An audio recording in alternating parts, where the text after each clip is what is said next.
Dreamscape presents Summer and Smoke by Coralee June.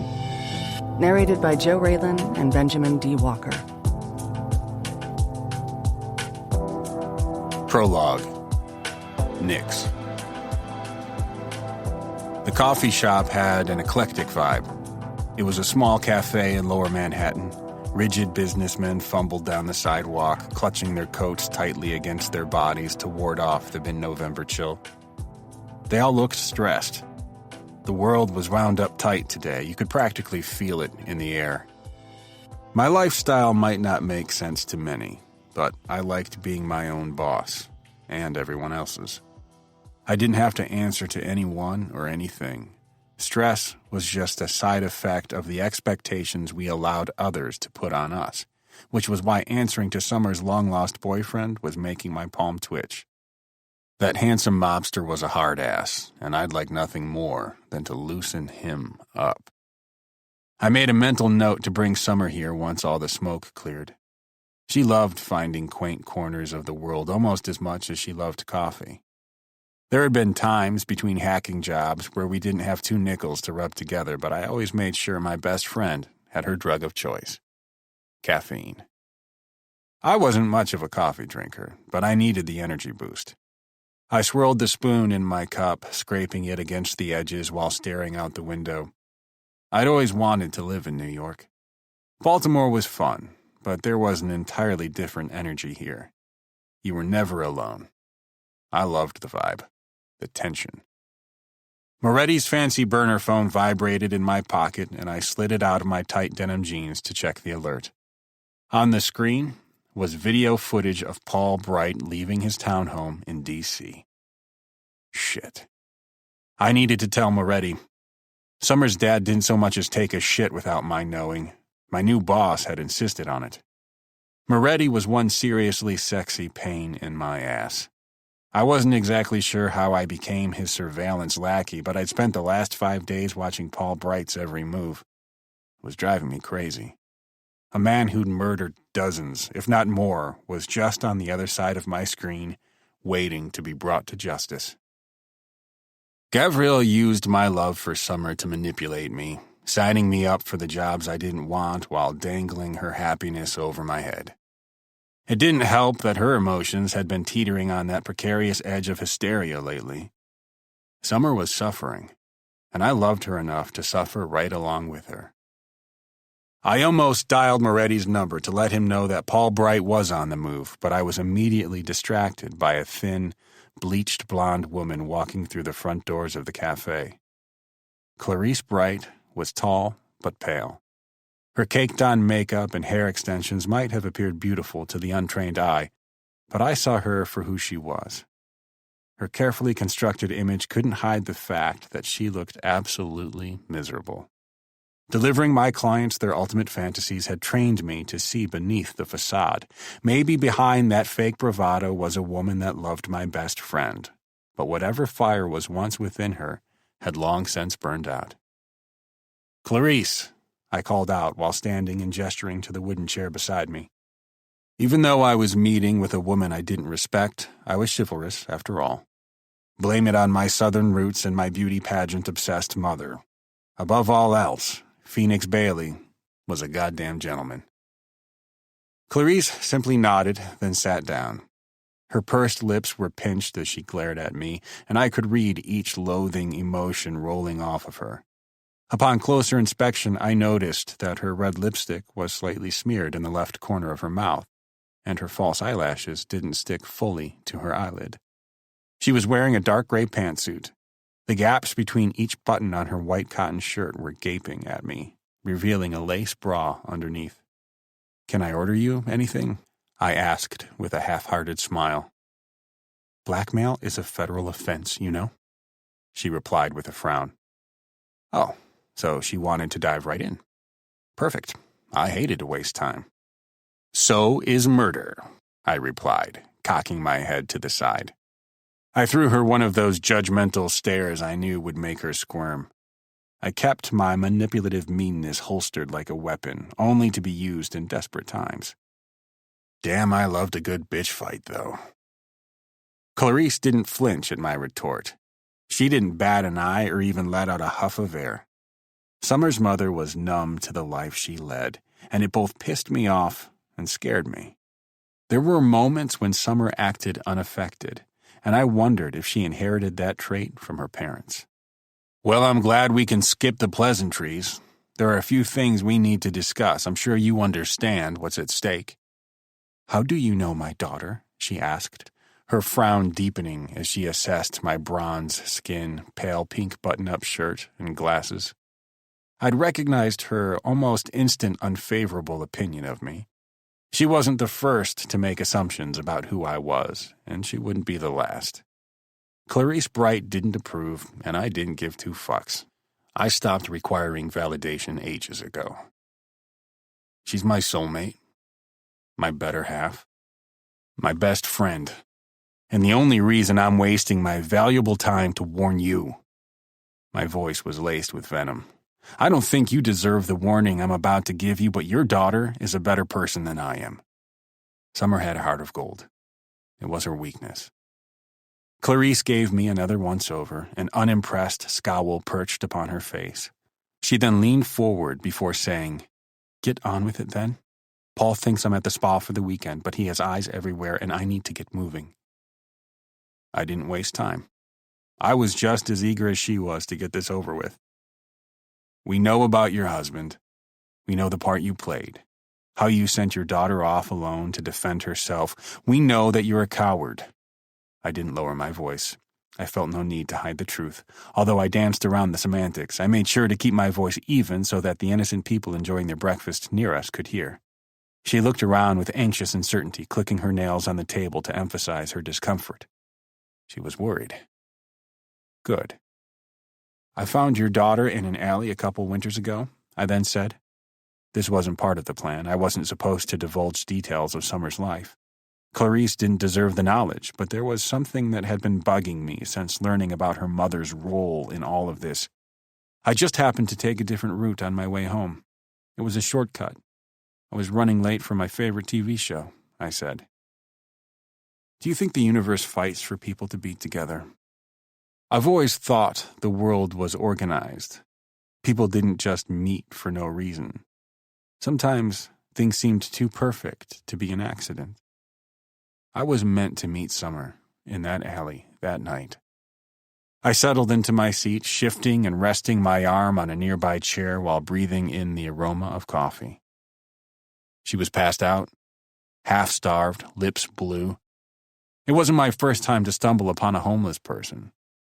But something about her drew me in. I can't explain it. It was fate, I think. I called an ambulance and held the hand of a stranger all through the night, staring at her haunted face while wondering what brought this beautiful woman to the brink of starvation and hypothermia. For a flash, Clarice's features softened like she was caught off guard by the sentimental yet brutal honesty. I wondered if she cared about my best friend, her daughter. How does it feel to know that a total stranger took better care of your child than you? I asked, my voice cruel and unyielding. You're pathetic. You're nothing. No one. I'm giving you a chance to run because for some fucked up reason, Summer still cares about you. But our girl's got herself some powerful friends now. Friends that want to see your husband dead. Clarice gasped and grabbed her chest. As she shifted her eyes back and forth, I took in her fearful expression. But after a moment of terror, her frown slipped into a smile. You really think they can kill him? She whispered, her tone low, as if she was too afraid to hope. My eyebrows shot up in surprise. Did she want us to kill him? Yeah, I replied. Will everyone know? That's the plan. We have evidence, I lied. The asshole was good at covering his tracks, almost too good. I was the best fucking hacker there was, or at least that's what I told myself. Santabello must have been dumping a shit ton of money into making sure Paul Bright's recreational activities kept under wraps. I see. I sat back in my chair, crossing my arms over my chest and once again wondering how this woman raised Summer. Where was her brightness? Where was her strength? Did Summer inherit anything from her? "Can you do me a favor?" she asked while gathering her purse and clutching it to her chest. "Can you just tell Callum I'm sorry? I would have never told them if—" She shook her head, then looked out the tinted window towards the busy street. I recognized the faraway look in her eyes. It was something Summer did regularly. She was thinking. Planning. A waitress walked up to our booth and tapped her pen against her pad. "Can I get you two anything?" she asked while dragging her green eyes up and down my body, and I made a mental note to give her my card before leaving. The tall waitress with plush lips and legs for days looked like someone that would enjoy my kind of fun. Mrs. Bright coughed, bringing my attention back to her. Her lips were once again fixed in that thin line of judgment. "Take care of Summer, will you?" she asked before standing. I nodded. I'd always take care of Summer. There was something innate about our friendship that demanded it. The waitress hovered, intruding on our moment. "Go back behind the counter. I'll order when I'm ready," I commanded, borrowing the stern voice I reserved for the bedroom. While I was here, I might as well make the most of it. The brunette waitress's chest flushed. Oh yes, she'd be a perfect candidate for a night in my bed. I went to address Mrs. Bright once more, but she had already gone, slipping out the door while I was distracted by the waitress. She stood on the busy street without a second glance. I watched her from the cafe window as she paused on the sidewalk for a moment, staring up at the sky as a light drizzle of rain started to fall. Her blonde hair got wet, but she didn't care. It was then that I truly saw the resemblance between her and Summer. Carefree hope pulsed through her body as she stood there, not caring what anyone thought about me or this fucked-up situation her husband created. She then spun around and paced back towards the cafe until she was standing in front of the window by my table. She stared at me, eyes blank and emotionless. Taking a moment to peer at me through the tinted glass, she reached into her purse to pull out a tube of lipstick. Puckering her lips, she dragged the chalky makeup along her pout, then slipped the gold tube back inside her bulky purse. A sense of dread saturated my soul. She began digging again, sifting through the bag. She kept her eyes on me until her hands connected with what she was looking for. Clarice Bright, then pulled out a black revolver. I shot up from my seat. Around me, patrons screamed in terror. Men shuffled out of their chairs, not sure whether they should stop her or hide. I didn't even have time to leave the table. Couldn't even choke out a plea for her to stop. She placed it against her temple and threw me a peaceful smile, one that held all the secrets of her sad little existence. With eyes clamped shut, she barreled through the threshold of eternity. Blood splattered against the window, and more screams broke out around me. I stared in awe and disgust. She killed herself. She actually killed herself. I couldn't breathe, couldn't think. Gore covered the window, and the sounds of the frantic restaurant went silent because all I could hear was the pounding of blood in my ears. Clarice Bright was finally free. Chapter 1. My mother's funeral was on a Saturday. Men and women in suits crowded around my father, offering condolences and sad smiles of compassion. My father wore grief like a mask. He'd perfected the forced expression of someone who wanted to look tortured but also strong. His gray, emotionless eyes would go glassy with unshed tears as he accepted pats on the back and brief hugs. It made me sick. I never imagined that I'd be forced to watch her funeral from the safety of Gavriel's living room in New York. Her death had caused quite a stir. Paparazzi were hounding my father, questioning him about her very public suicide. He blamed the doctors, her grief, her undiagnosed depression. Me. His very candid press conference still haunted me. My wife never recovered from our daughter's disappearance. I just hoped that she finally found the peace she'd been looking for. I was wearing a stained tank top and some sweatpants, watching a recording of her funeral once more.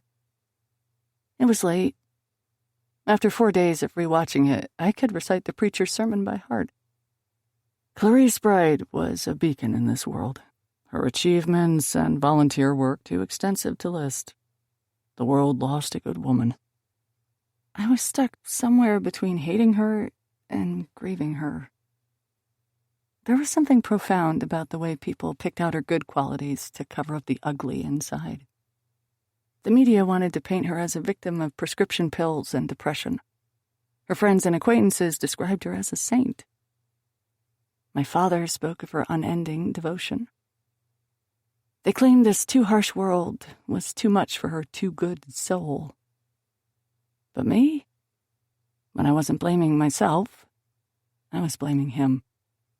For the first time in my life, I didn't let my father's insane views of right and wrong twist me into something I wasn't. Paul Bright drove her to this. My mother was always too obsessed with her image, and the thought of our family's dirtiest secrets coming to light destroyed her.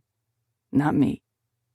Sweets, you can't keep watching this, Nick said while sliding onto the black leather couch next to me. I quickly turned off the TV, feeling guilty that he'd caught me watching it again. While I was busy blaming my father, Nick blamed himself. He didn't have to tell me that he was questioning if he was too harsh or if he pushed too far. I saw it in the way he looked at me. "How was your night?" I asked with a guilty smile. I knew I had to at least pretend to have my shit together for Nick's. He'd call me out on it otherwise. "It was fine. I met a lovely new couple that wanted to get to know me intimately." He waggled his eyebrows for emphasis. "But when I tried bringing them home, the guard didn't allow them admittance. He said it was a security risk." I winced, feeling guilty for the millionth time that I'd dragged Nix into this crazy world that had become my life. "That's okay. You can make it up to me if you'd like," Nick said in a husky tone, and I rolled my eyes, already knowing where this was leading. "Oh, really? How could I possibly do that?" I gave him a coy smile, playing along. "Well, you could start by stripping out of these clothes," he said while trailing his hand up my arm. He slid his index finger under the strap of my tank top and pulled it down over my shoulder. "I want you hot and wet, Summer. I want you bent over with that tight ass of yours in the air, lathering up your sweet little body for me in the shower." Nix hummed into my ear before smiling against my neck, a barely contained chuckle bouncing in his chest. "Because you fucking stink. When was the last time you showered? Or even left this damn building, for that matter?" I playfully shoved at Nix and stood up. As I stretched, he rolled his eyes at my messy appearance before picking up the remote control to the TV and pocketing it. He was worried about me. They all were. "Fine, I'll go shower," I said. Nick stood up and wrapped his arms around me, stroking my matted, greasy hair and whispering in my ear. "You, my queen, are pure sunshine. Badass girlfriend to an infuriatingly annoying mob boss. You've survived much worse, Sweets. Start acting like it." My damn best friend and his bossy, compassionate ways were gonna make me do something stupid. Like cry. Again. And I was really done with crying. I was done with feeling sorry for myself and for my family. "Would you like a bubble bath or shower?" he asked while grabbing my hand to lead me to the bathroom. Once down the hall and at the door, we went inside and I started disrobing. Nick bent over to pick up my clothes, holding the sweaty fabric a safe distance from his nose before tossing them in a laundry basket. "Bubbles, always bubbles," I replied in a high-pitched, dignified accent. Nick turned on the water in Gavriel's clawfoot tub, dropping lavender oil and soap in the steamy water. We'd done this many times before, back in our old apartment. He'd run me a bath and wash my hair, scrubbing and massaging my scalp until the bubbles were long gone. "You think Gav will be home tonight?" I asked while settling into the hot bath. My skin burned with just enough discomfort to make it pleasant. "I'm not sure. I saw him put some brass knuckles in his pocket before leaving. If I had to guess, I'd say that he won't be back until morning." I started shaving my legs as Phoenix pumped shampoo in his hands, lathering it up in his palm before scrubbing my hair. 2 days after my mom died, Gavriel sent Blaise on a bounty hunt, and he'd just finally come back. They were both currently interrogating a man I wasn't allowed to know the name of. "Your boyfriend is scary, in a tragically hot kind of way," Nick said while continuing to massage my scalp. I closed my eyes and leaned back, moaning a bit as his nails slid along my skin. "If he weren't so goddamn annoying, I'd have a crush on the bastard, too." A laugh escaped my lips, and it was the first true smile I'd worn in days. It felt like an invisible burden was lifted from my shoulders. I don't know, Nix. I think maybe you like being bossed around. Are you worried you've lost your touch?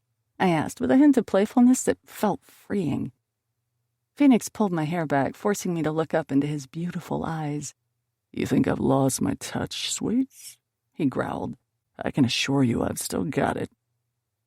Nick started tickling me mercilessly.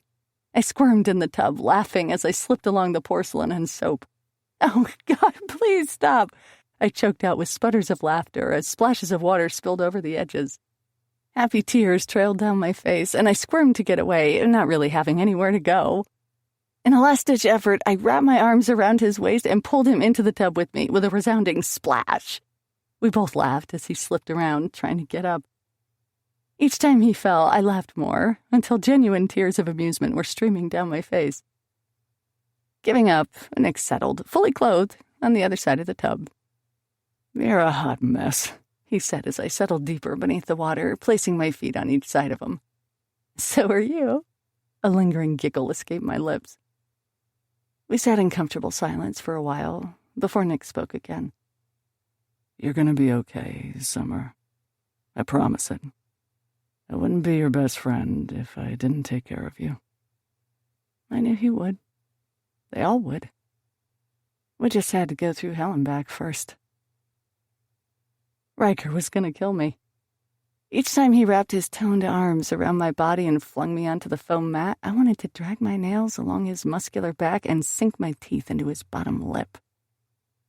Gavriel came home at 5 that morning, insisting that I start self-defense lessons with Ryker. He looked dark and tortured when he walked through the door. 3 hours later, he had a gym rented out near his penthouse in the Upper East Side, so Ryker and I could practice alone. Ryker had a fight tonight at an underground club somewhere in the city. He'd followed us to New York while we figured things out, but he still needed to maintain his reputation in the scene.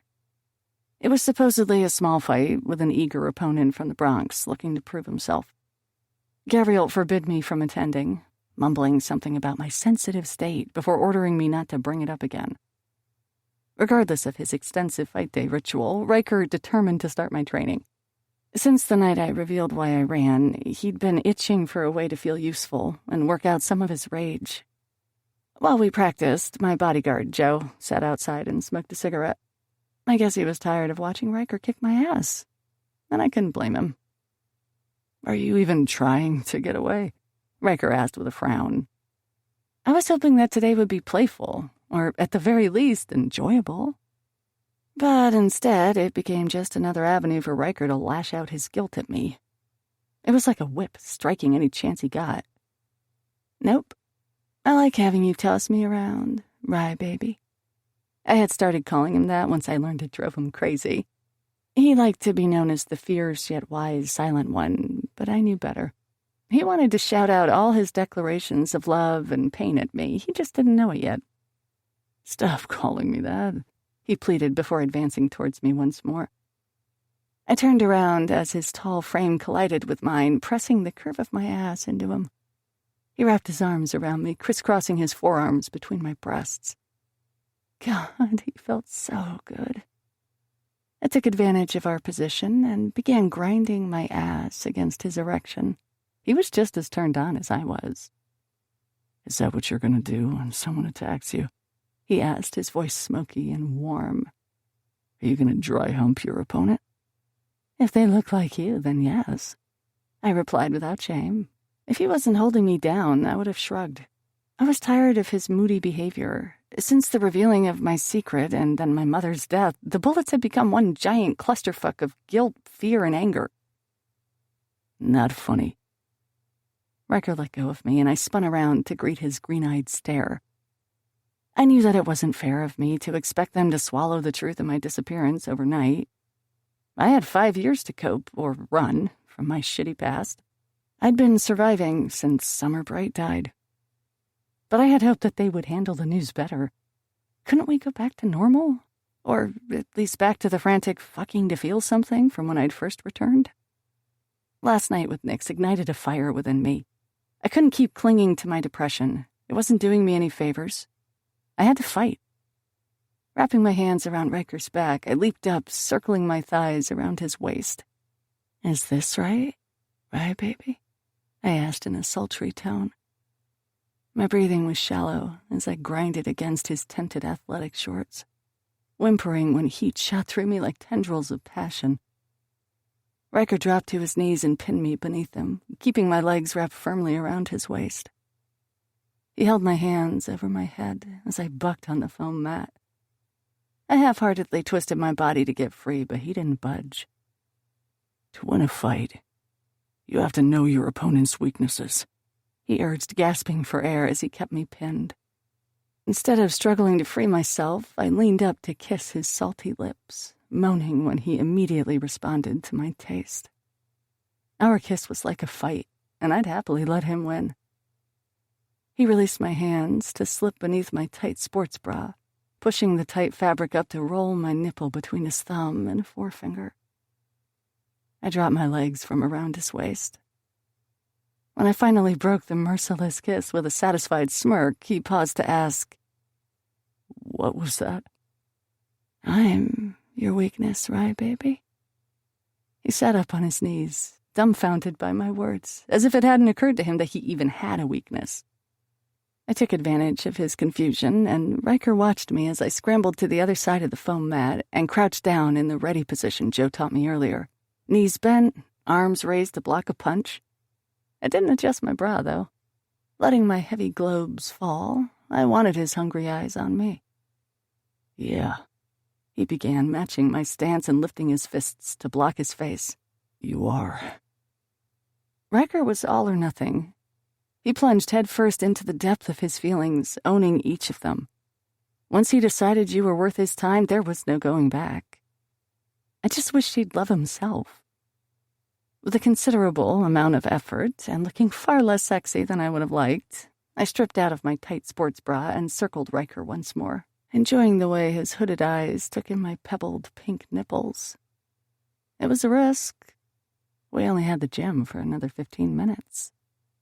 Pretty soon, the owners would walk in. Just the idea that we could be caught had me feeling giddy. The air was thick with lust and the smell of his sweat. A fluorescent light above us flickered, giving the room a dark mood.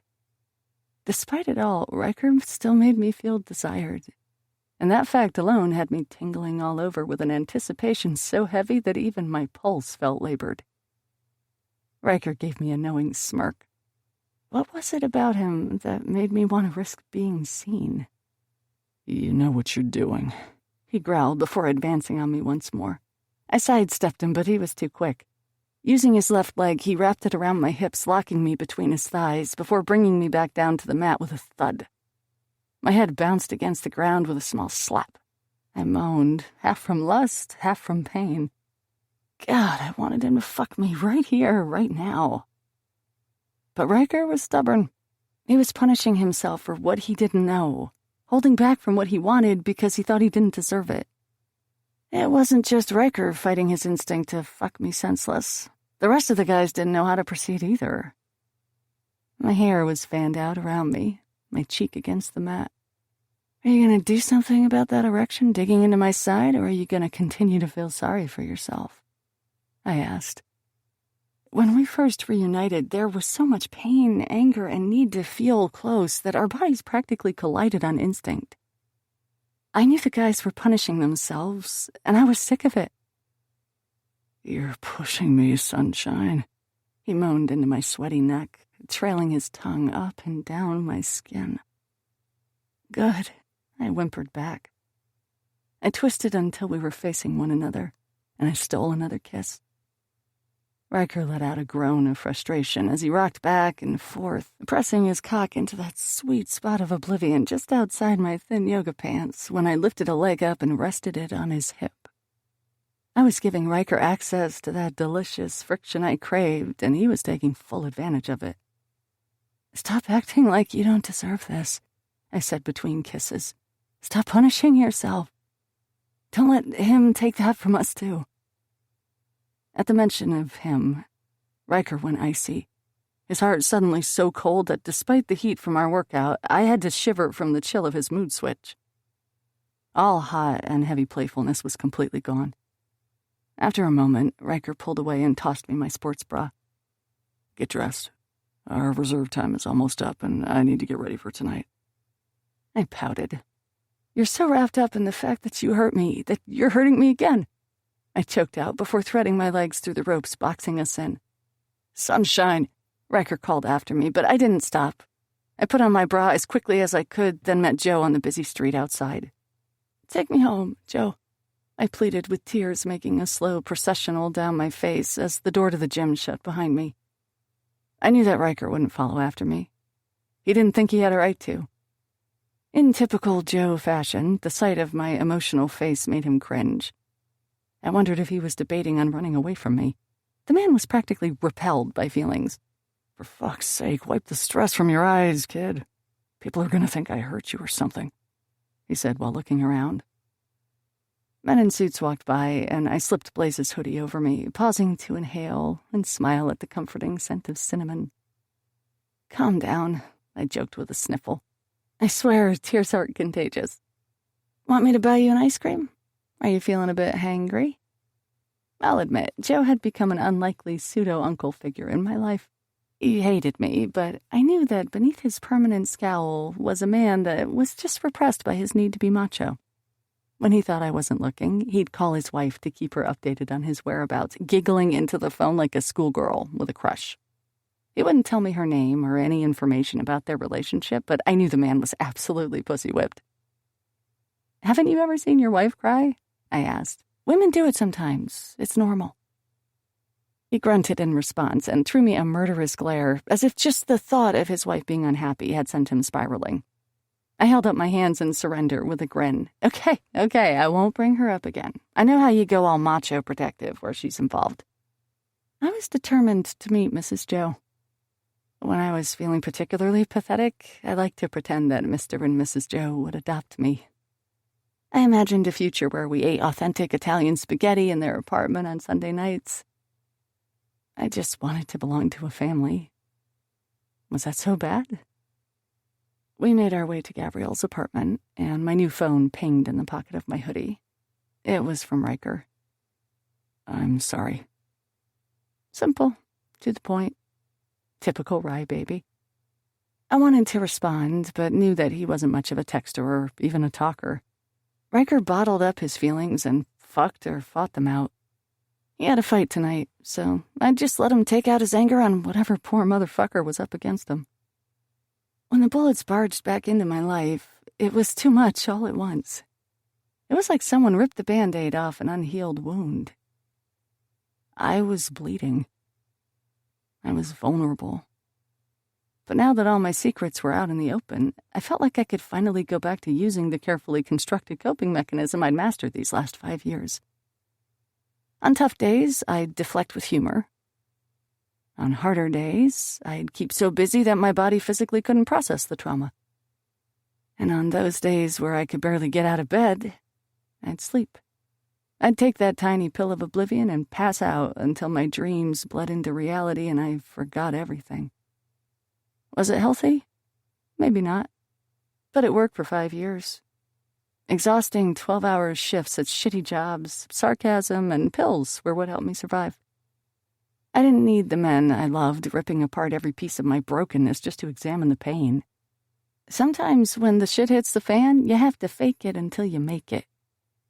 I just wish they would go back to pretending they hated me. I'd rather focus on that than the demons I was running from.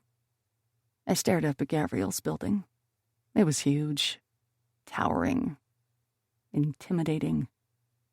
I sighed. I wasn't ready to go back to my pretty prison. My leaving allowances had been few and far between, and I wasn't sure if it was because they were scared Santabella would find me or that I'd run away again. "Do we have to go back?" I asked.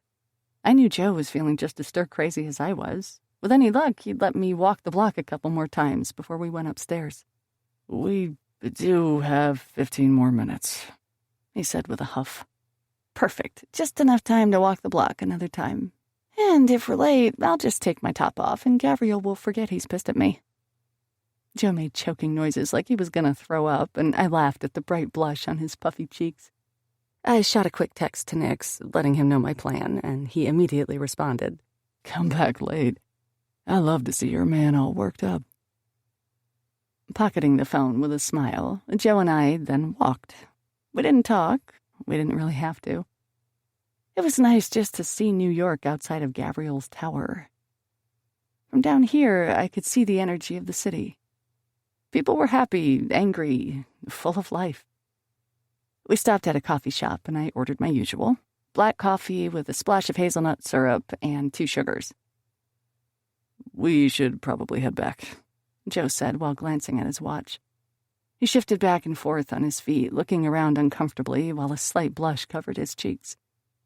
"I think your distraction tactic will work?" he asked, refusing to make eye contact. I burst out in a fit of sarcastic laughter. "Yeah, Joe, I think it will." Chapter 2. Gavriel's penthouse in New York was everything I'd expected it to be. Lavish and exclusive. The bellman looked like a tattooed retired pro fighter.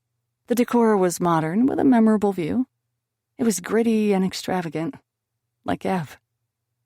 I expected nothing less from my excessive bullet leader, but also didn't like staying here.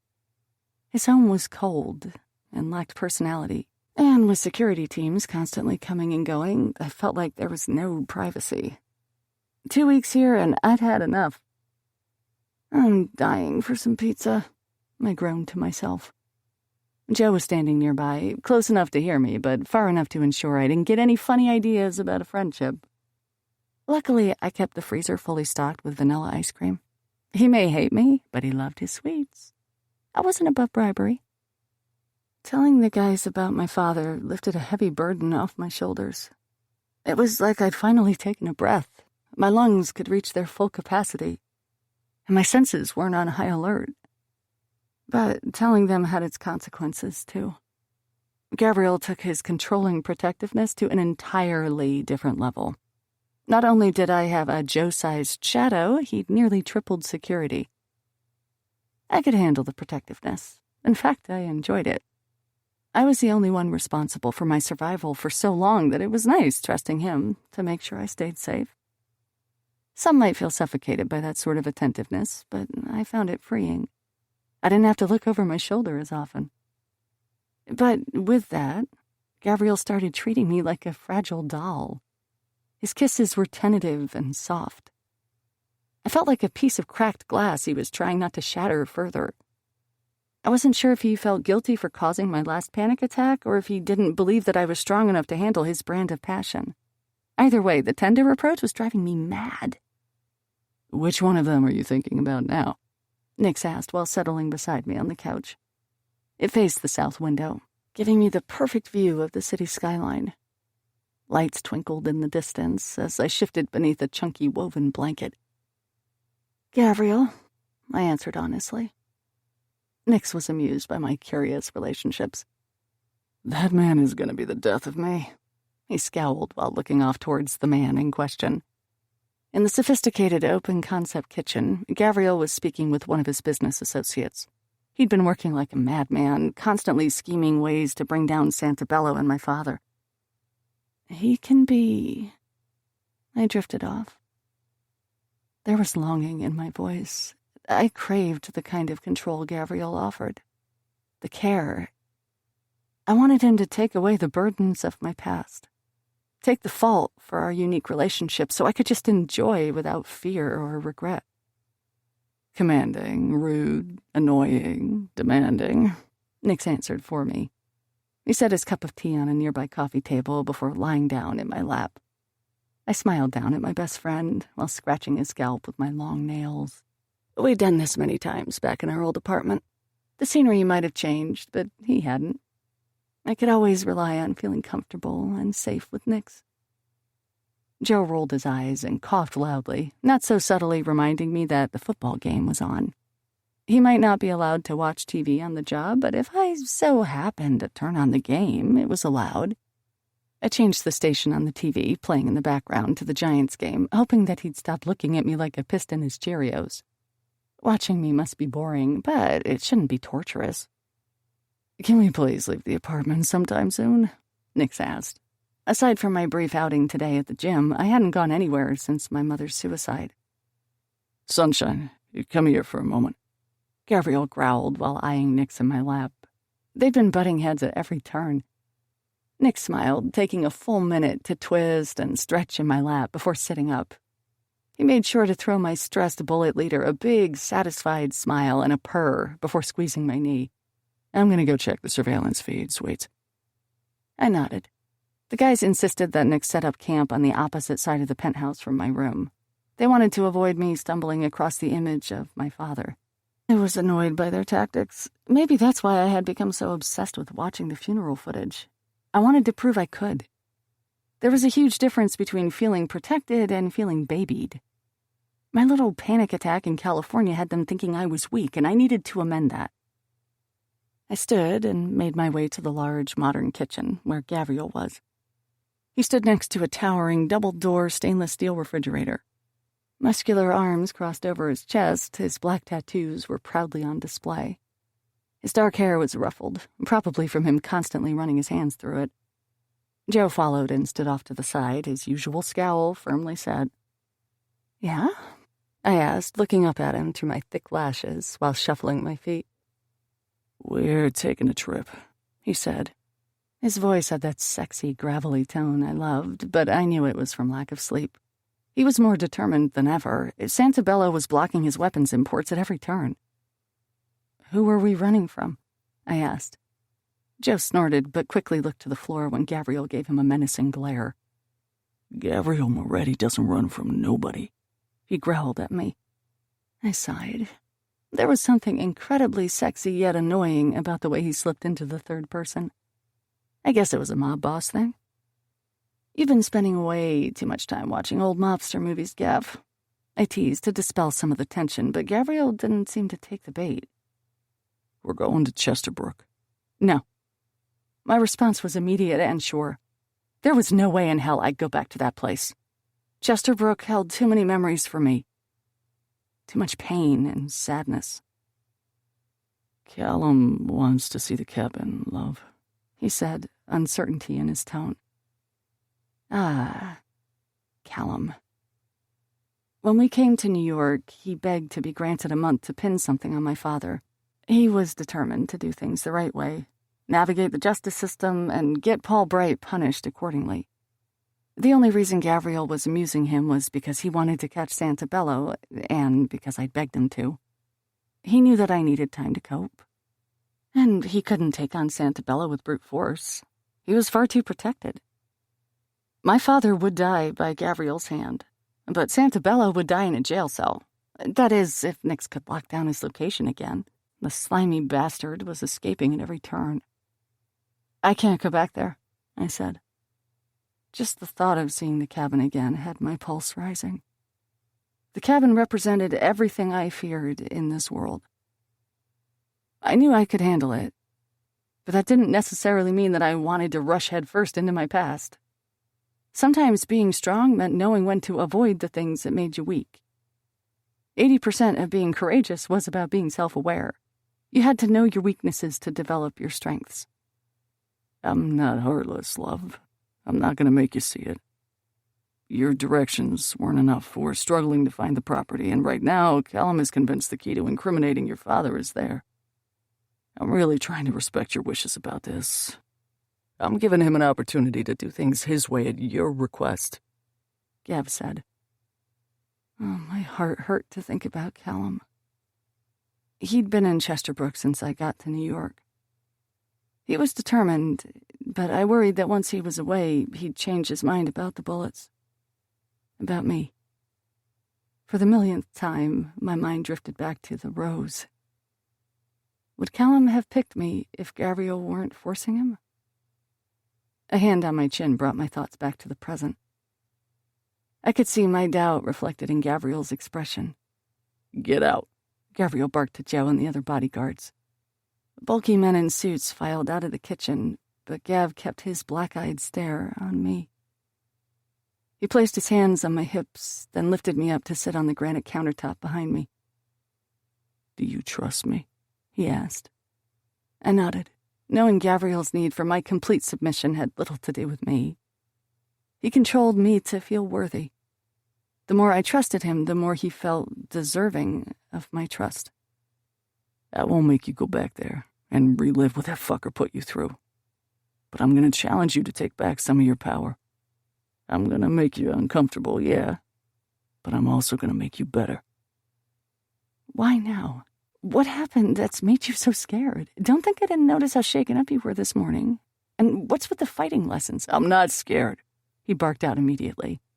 He then didn't say anything for a moment, calming his breath while unclasping and refastening the watch on his wrist.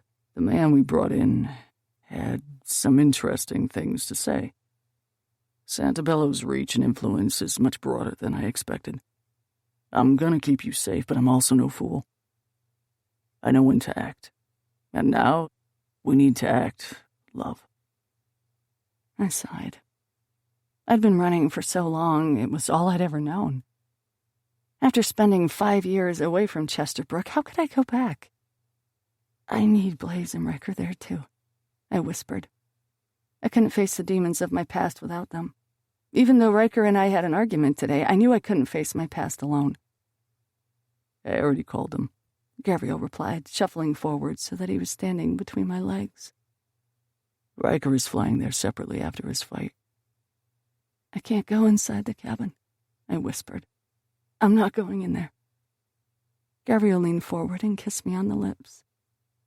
His touch was soft and tentative. It was the first time any of them had initiated any sort of physical affection since the night I told them everything, but it wasn't what I wanted. I wanted Gavriel's all-consuming passion, not this fear of breaking me. I lightly nipped his bottom lip, encouraging him to take our kiss deeper. I craved his destruction and control. I needed to let go. The only way I'd make it through whatever lay ahead of us was with them by my side. His groans made a satisfied spark of arousal travel up and down my spine, but still he didn't push further. Damn, Freddie, you look like you're kissing a wet noodle.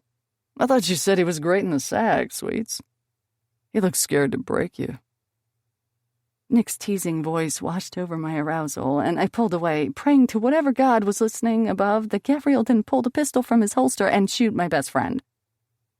Gavriel went impossibly rigid, but didn't spin around to face Nick's. I looked over Gav's shoulder to see my handsome friend chomping on an apple and leaning against the fridge. My eyes fluttered back to Gav. I didn't know what to expect. Nick's was good at pushing his buttons. Surprisingly, Gav didn't berate Nick's. Fire bloomed within his dark eyes, and he crashed his lips to mine. Gav's hands wrapped around my back, yanking me forward to the edge of the countertops so that my core pressed tightly against his erection.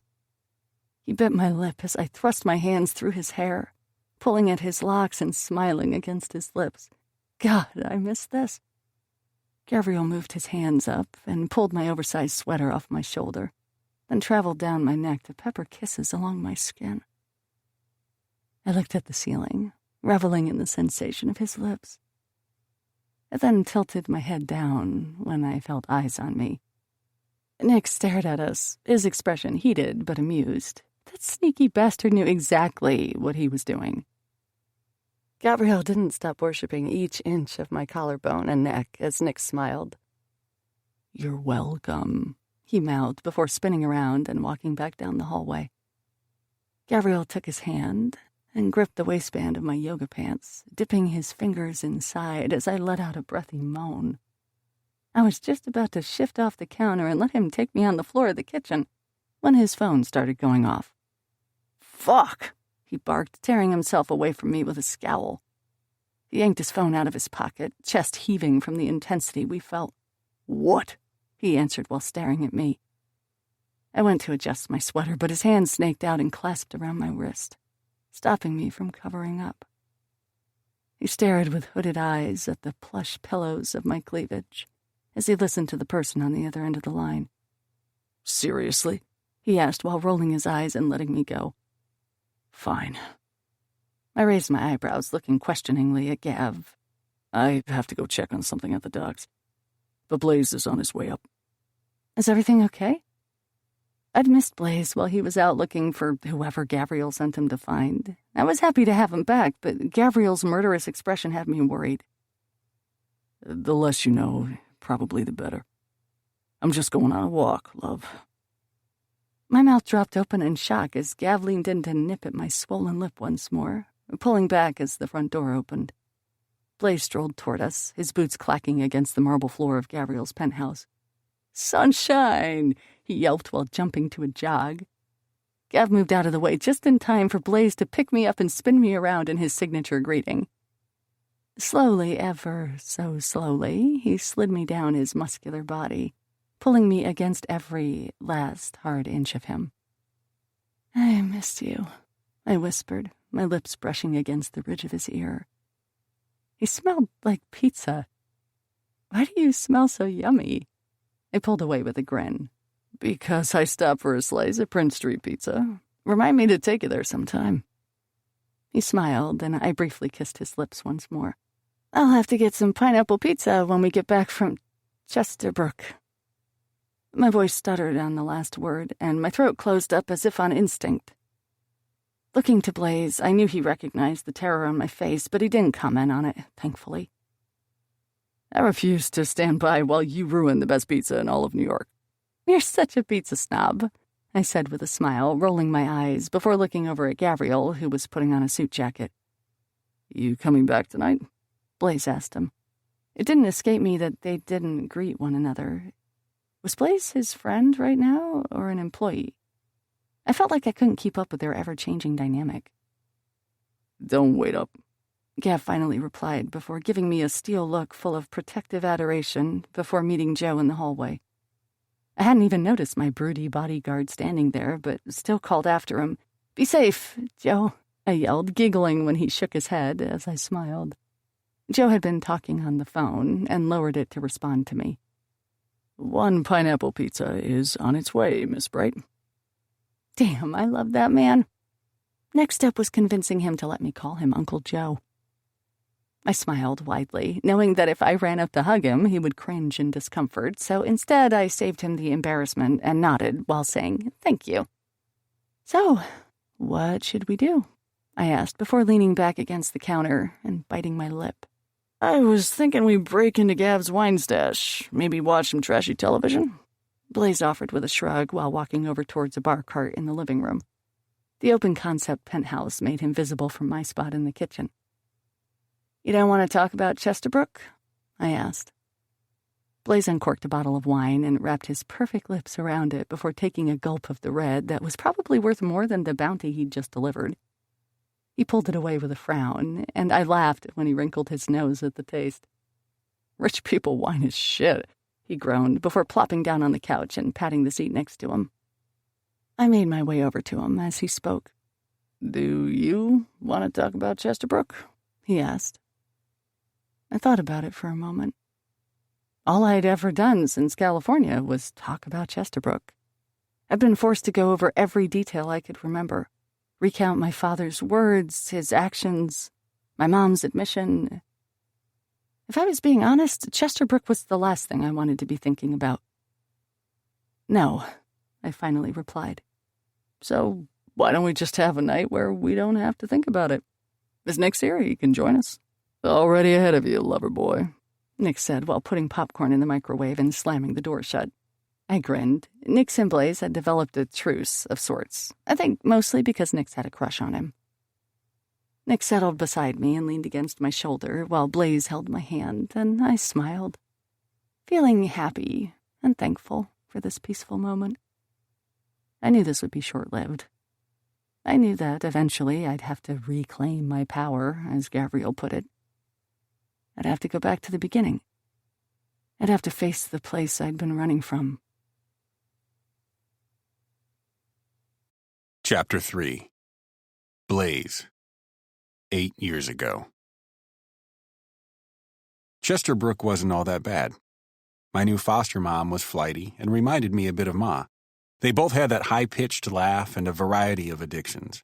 The only difference between them was that Mrs. Jameson was wealthy and intelligent enough to hide her bad habits. When I arrived last week, I wasn't expecting the gated neighborhood with massive houses lining the streets. I'd been so used to trailer parks and shitty apartments that I wasn't prepared for my social worker, Mrs. Smith, to drop me off at a fucking mansion. Maybe the rest of the world thought it would be cool to end up on the wealthy side of the tracks, but I knew better. Bigger houses just meant they held bigger secrets. The school was fine, I guess. All I had to do was smile and crack a few jokes, and by lunch I was at the top of the social ladder. Some people fought with their fists. I preferred to fight with influence. From what I gathered, my foster brother, Gavriel, preferred to be mysterious. He had that broody expression chicks loved. Unlike him, I liked to establish my place in the world with charm. He simply demanded it. I learned to command a room from Ma. She was pretty. She knew how to use her looks and charisma to get what she wanted. Gavriel was an asshole. When I moved into one of the spare bedrooms, he barely glanced my direction. It was like he didn't find me worthy of noticing. He just roamed our big, empty foster house and the crowded halls of Chesterbrook High like he owned the place. It kind of pissed me off. He didn't trust me. Yet. But I didn't blame him. When the last bell rang, dismissing us from class for the day, I collected my bag and winked at some chick that gave me her number earlier. What was her name again? Blair. Becca? She practically swooned when I smiled her way. I knew that I'd have those pretty little lips wrapped around my dick by the end of the month. Outside, I made my way over to Gavriel, expecting his signature pissed-off expression. There was a difference between charming a crowd and making friends. One was necessary for survival, and the other was useless. Most foster homes had a revolving door of fucked-up kids, all just trying to survive until they're 18. I didn't necessarily want his friendship. I wanted his approval. Everyone liked Blaise Bennett. And I mean everyone. It was the one thing I could count on when I moved from town to town. I was adaptable, likable. So why the fuck couldn't I get this guy to at least crack a fucking smile? I was expecting to see Gavriel's annoyed scowl, but instead, he was grinning ear to ear while talking to a girl with long black hair. She didn't look remarkable from behind. Baggy clothes covered her thin frame, and her backpack was stuffed to the brim with books, an overachiever, probably. It wasn't her that got my attention. No. It was the ridiculous grin on his face as they chatted. Since arriving in this shitty town, not once had I seen him so happy. Deciding that she must be someone worth knowing, I headed towards them. "Hey, Gav, gonna catch the bus?" I said in my chipper voice. I knew that it pissed him off to see me so happy. Maybe that's why he hated me. They both turned in my direction, and I had to catch my breath. Yeah, okay. She was pretty. And by pretty, I meant pretty fucking gorgeous. Hazel eyes, bright and unassuming. Perfect, plush lips that just ached to be kissed. No wonder Gav had a fucking smile. I'd be blissed out too if I had her undivided attention, which I plan to have very, very soon. "I'm gonna walk Sunshine home, actually." He growled at me like a dog pissing on a patch of grass. So he was territorial. Even better. I loved a little friendly competition. "It is a beautiful day for a walk," I replied while throwing the Sunshine gal a wink and making her blush a perfect shade of pink. "I like your name, by the way. I'm Blaise." I shot out my hand to shake hers, and she grabbed it tenderly. I made sure to hold tightly and brush my fingers along her wrist as she pulled back. As expected, she shivered. I'd pulled that move 100 times, but watching her reaction made me want to touch her again. Hook, line, and sinker. Gavriel's the only one that calls me Sunshine, she said with an adorable giggle that made me want to wrap her up in a hug. It wasn't forced or one of those cheesy laughs girls that wanted attention threw at guys' feet. It was genuine, nervous laughter. "How'd you get that nickname?" I asked, earning another territorial growl from Gavriel. He kept his gaze between us, eyeing me with concern. At my question, she burst out into more laughter, going so far as to wipe a tear from the corner of her left eye. I liked the sound of it a little too much. I wanted to hear more of it. When we first met, I insulted him, so he started calling me a little fucking ray of sunshine, she answered, eyeing Gavriel and elbowing him in the ribs. He rolled his eyes, but that smile was still there. I was too busy trying not to moan at the way her mouth looked as she said fucking. Gorgeous and sassy? Count me in. I opened my mouth to ask what insult she threw Gav's way, but was interrupted by the asshole himself. "Let's go, Sunshine. You gotta get home soon, right?" She turned back to Gavriel and brightened at his voice. "Yeah, we better get going. Thanks again for walking me. Can't stand the bus," she said, her voice softer now. It didn't escape me how her eyes zeroed in on the sidewalk at her feet. What put that sad look on her face? "Well, I'll join you. I'm new here, could always use some more friends, you know," I added with a wink. It was about a 45-minute walk back to our street. When I learned that Sunshine, or Summer, lived next door to the Jamesons' house, I started imagining what it would be like to crawl through her bedroom window. I flirted relentlessly with her, cracking jokes while Gavriel's scowl seemed to become permanently etched on his face. "So what do you do for fun? I've been here a week, and it feels like there's nothing to do in this fucking town." She tucked her dark hair behind her ear, as if wondering how to respond, and I waited patiently for her answer. She was shy. There was no denying that, but not in the conventional way. She still walked like someone that could take on the world if pushed to. She engaged in the conversation, and I recognized the fire beneath her cautious stare and the steel in her step. Her expressions were clear and undeniable. I'd always been good at reading a room, reading people. I could predict a person's actions long before they acted them out, but there was something almost transparent about the way she responded to Gavriel and me. "I don't really do much," she said with a shrug. "My extracurriculars keep me pretty busy." "What extracurriculars are you involved in?" I asked. Please say cheerleading. I would give my left nut to see her in one of those tight little uniforms prancing about. Debate, ballet, chess club, track, and student council, she listed off, going so far as to tick off each hobby on her fingers as if she was forgetting one. I was in tennis, but not anymore. Oh, and math club, but I hate it there.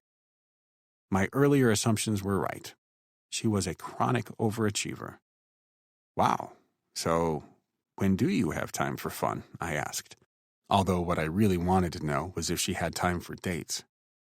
My walks home with Gavriel have been pretty fun, she said with a shy shrug.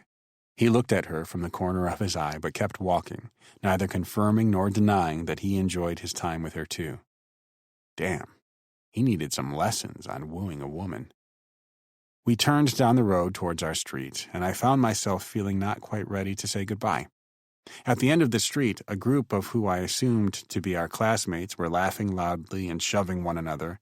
One of them, a taller guy with lanky limbs, swatted a girl on the ass while chuckling. She gave him a scowl before stalking off, adjusting her too short shorts as she walked. Beside me, Summer went rigid and slowed her steps. Did one of these assholes mess with her? My eyes drifted to Gavriel. He was scowling, but for the first time since meeting him, it wasn't directed towards me. No. That anger was reserved for the asshole loitering down the street. I assumed that he came to the same conclusion as me. This asshole was the reason Summer didn't like the bus.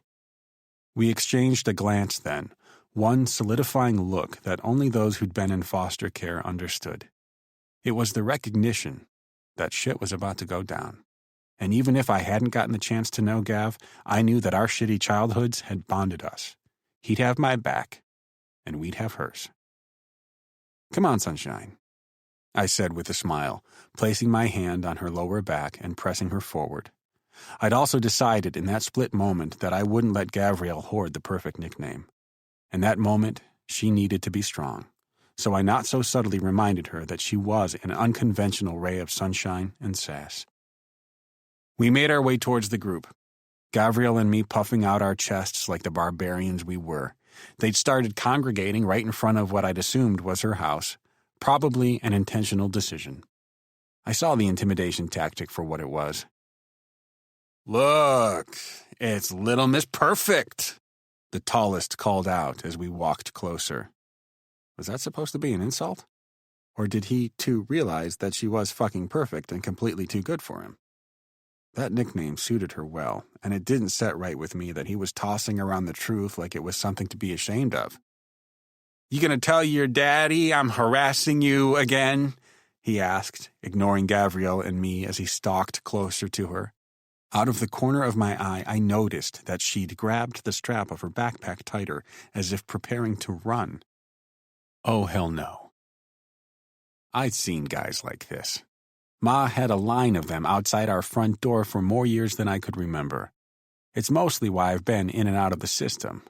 "Back the fuck off," Gavriel said, his voice low. I liked his style. Straight to the point. "Oh, you got a bodyguard now?" the guy asked, laughing over his shoulder at his group of friends. The people around him smiled broadly, enjoying the showdown. I didn't consider myself much of a fighter. I was a lover. But I could scrap with the best of them. And guessing by the steam coming off Gavriel, he was more than ready to teach this guy a lesson. Hell, he looked ready to take on the world. "Lionel, my father said if you bother me again, he'll get a restraining order," she said. Although stuttering, I was proud of her for standing up for herself. We would need to work on that delivery, though. "Daddy does everything, right?" he sneered at her, and I flexed my muscles. I took a step forward, but a police cruiser descended the street, making me pause. Beside me, Sunshine let out a curse as the group dispersed. "I'll see you later, Gavriel," she said, while squeezing his hand, and a spike of jealousy swirled in my gut. "Thanks for walking me. It was nice to meet you, Blaise." Her bright smile had me wanting to ask her to come over to the Jamesons. "Hey, Dad," she said while stepping away before I could respond. Damn. I usually had it together. Normally, I would have brushed her hair behind her ear or some other flirty shit that would make her putty in my hands. A man wearing a uniform stepped out of the cruiser with a frown on his face. He looked right at us, and I knew immediately that he'd never be a fan of me. Some people couldn't be charmed. Some people just thought they knew everything. I could practically feel the superiority complex rolling off of him in waves. This dad could be a problem. I watched as they went inside, and I turned to head back to the Jamesons when Gavriel placed a palm on my chest. "She's off limits, Bennett." I smiled then. So Gavriel had a crush. Cute. "I'm just making some friends," I said, throwing up my hands in mock surrender. "Some really fucking gorgeous friends with lips I'd like to see around my The punch came out of nowhere. And for the love of Sunshine, it hurt. My cheek hit the pavement, scraping my skin. I rolled over on my back while massaging my jawline. Cheap shot, motherfucker. I squinted, trying to block the sun from my vision until his silhouette blocked the bright rays from view. He leaned over, staring at me while massaging his fist. "Stay away from Sunshine." Fucker. I couldn't really sleep that night. My room at the Jamesons was by far the best of all my foster homes, probably the best I've had of anything. The bed was plush. They had a maid that kept things clean. I could even rub one out in the privacy of my own room. So why the hell was I lying here in bed, awake and thinking about a girl I just met? My door opened and in strolled Gavriel, wearing all black and looking evil. "Get up." Color me curious. "Why? You want to be in Sunshine's life?" "Come on, I just met the chick. You're being a little extreme, don't you think?" I feigned indifference. One thing I learned during my stints with foster care: don't get attached, and if you do, don't let anyone know. The things you want tend to not last, and what does last can be used against you. Look, you can stop dicking around and help me kick that prick's ass, or you can sit here. Either way, I'm out. Gavriel turned around, leaving me alone in this bedroom. This house was nice. Did I really want to go start a fight and risk it? But the temptation to learn more about my foster brother, as well as see sunshine again, was too great. Mrs. Jameson said she'd be out late, and Mr. Jameson was fast asleep. They probably wouldn't notice if we'd left. Fuck it. I made my way downstairs and outside where Gavriel was leaning against a tree. He stared down at the ground with a tiny smirk, and it kind of pissed me off that he waited for me. Pretentious much? I looked up at the next-door neighbor's house. The light was on in one of the upstairs bedrooms, and a thin shadow walked by the window, disappearing before I could see if it was her. Come on, Gavriel said, drawing my attention back to him. Lionel and his friends like to get drunk at the bridge. Let's go. What's the bridge? I asked, following after him as he traveled down the road. The crickets outside were chirping and the air was thick with humidity. It's a hangout where shitty humans like to visit. I personally don't understand the appeal, but apparently it's where he is. The moon was full as we descended Woodbury Lane. Gavriel was wound up tight, twitching and pacing towards this so-called bridge like a rabid animal. So how long have you had the hots for sunshine? I asked, while following him down a park trail. A faint smell of pot hit my nose, and I smiled when I realized that even if tonight was a bust, maybe I could bum a little fun off of someone. I met her when I moved here, he answered. She's just a friend. When did you move here? I asked. About 8 months ago. We continued to walk, but I didn't know what more to talk about. The dude had some serious demons. I didn't expect to have show and tell. I didn't expect much of anything. Expectations were just another thing we foster kids learned not to have. Well, I'm from Texas originally, I said, filling the silence. Ma liked to dance for cash. She also liked men with drinking problems. She liked them more than me, apparently, because every time she got a new boyfriend, I landed back in the system. That's how I got here, actually, because last week, one of them shot her. Gavriel looked at me from the corner of his eye, and I knew that he was unsure of what to say. I'd always been an oversharer. Honesty was in my blood. That's what Ma used to say. People always felt pressured to share back, though. But not Gavriel. He kept his mouth firmly shut. I'll admit, Chesterbrook might be the nicest place I've ever lived in. The houses are nice. Mr. and Mrs. Jameson seem okay. Not too shabby. It's all right, Gavriel said. In the distance, shouts and loud laughter could be heard. Gavriel left the paved trail to crouch behind a large oak tree, and I followed suit. For all my talk of observing people, I still hadn't quite figured him out. Of course, there was talk. I'd learned on my first day that he was the son of a mob boss. His little bullet boy fairy tale had me rolling my eyes, but the chicks liked it. He had that mysterious, scary asshole persona. Within my first hour at the Jamesons, he'd made it clear that he cared about one person, and one person only. Him. So why was he sneaking out in the middle of the night to teach a bully a lesson? I think this sunshine chick was under his skin. If I wanted to learn his secrets, I'd have to get to know her. Not that I was complaining. I'd like to get rid of the smirk on that asshole Lionel's face.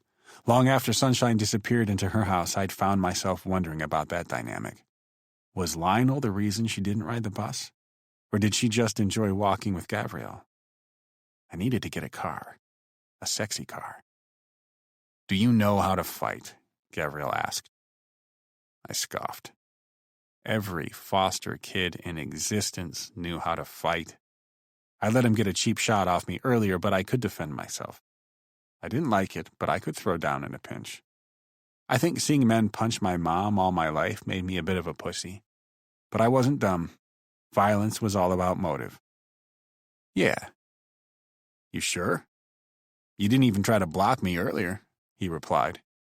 I heard the amusement in his voice, and even though the only thing illuminating the woods was moonlight, I knew he was smiling within the dark shadows.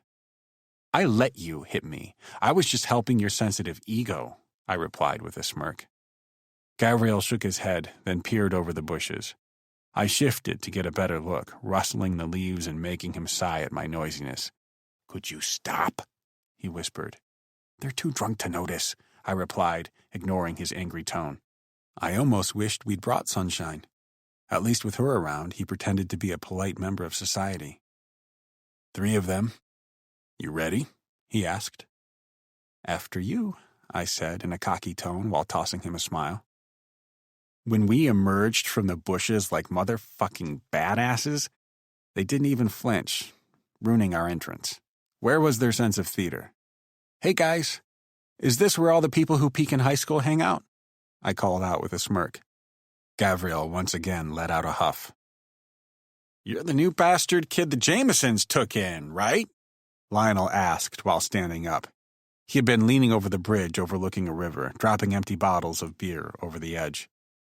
"Littering is bad for the environment," I said with a small smile. I couldn't help it. I liked to rev people up a bit. Lionel gave me a pointed stare before tossing another bottle over the edge. "Oops." "What did you do to Summer Bright?" Gavriel asked, stealing my thunder. "She hasn't taken the bus in 3 weeks. Lionel laughed, his crooked teeth shining in the moonlight. Behind him, his friends stumbled forward. One was short, with a round stomach, puffy cheeks, and blue eyes. The other was built like a truck with a glazed-over expression. They looked high as hell. There were pros and cons to fighting a drunk. Their reaction times were slow, so they couldn't dodge your attacks as well. But they also were numbed to the pain. Your kicks and punches didn't do much. I was just messing with her. She overreacted. I watched as Gavriel slowly made his way down a rocky path towards the bridge. Broken glass crunched beneath his feet as I breathed in the herbal smell of their weed. She doesn't like to be touched. Her prick of a father called the school. Asshat. I bet he doesn't give 2 shits about his daughter. He was more concerned that it would make him look bad. Can't protect the town if you can't protect your own. Interesting. So the dad wasn't overprotective, just image-conscious. Maybe my chances of spending time with Sunshine were salvageable after all. Well, he might not care, but I sure as fuck do. You'll stay away from her, and you're gonna start walking home from now on so she can ride the bus.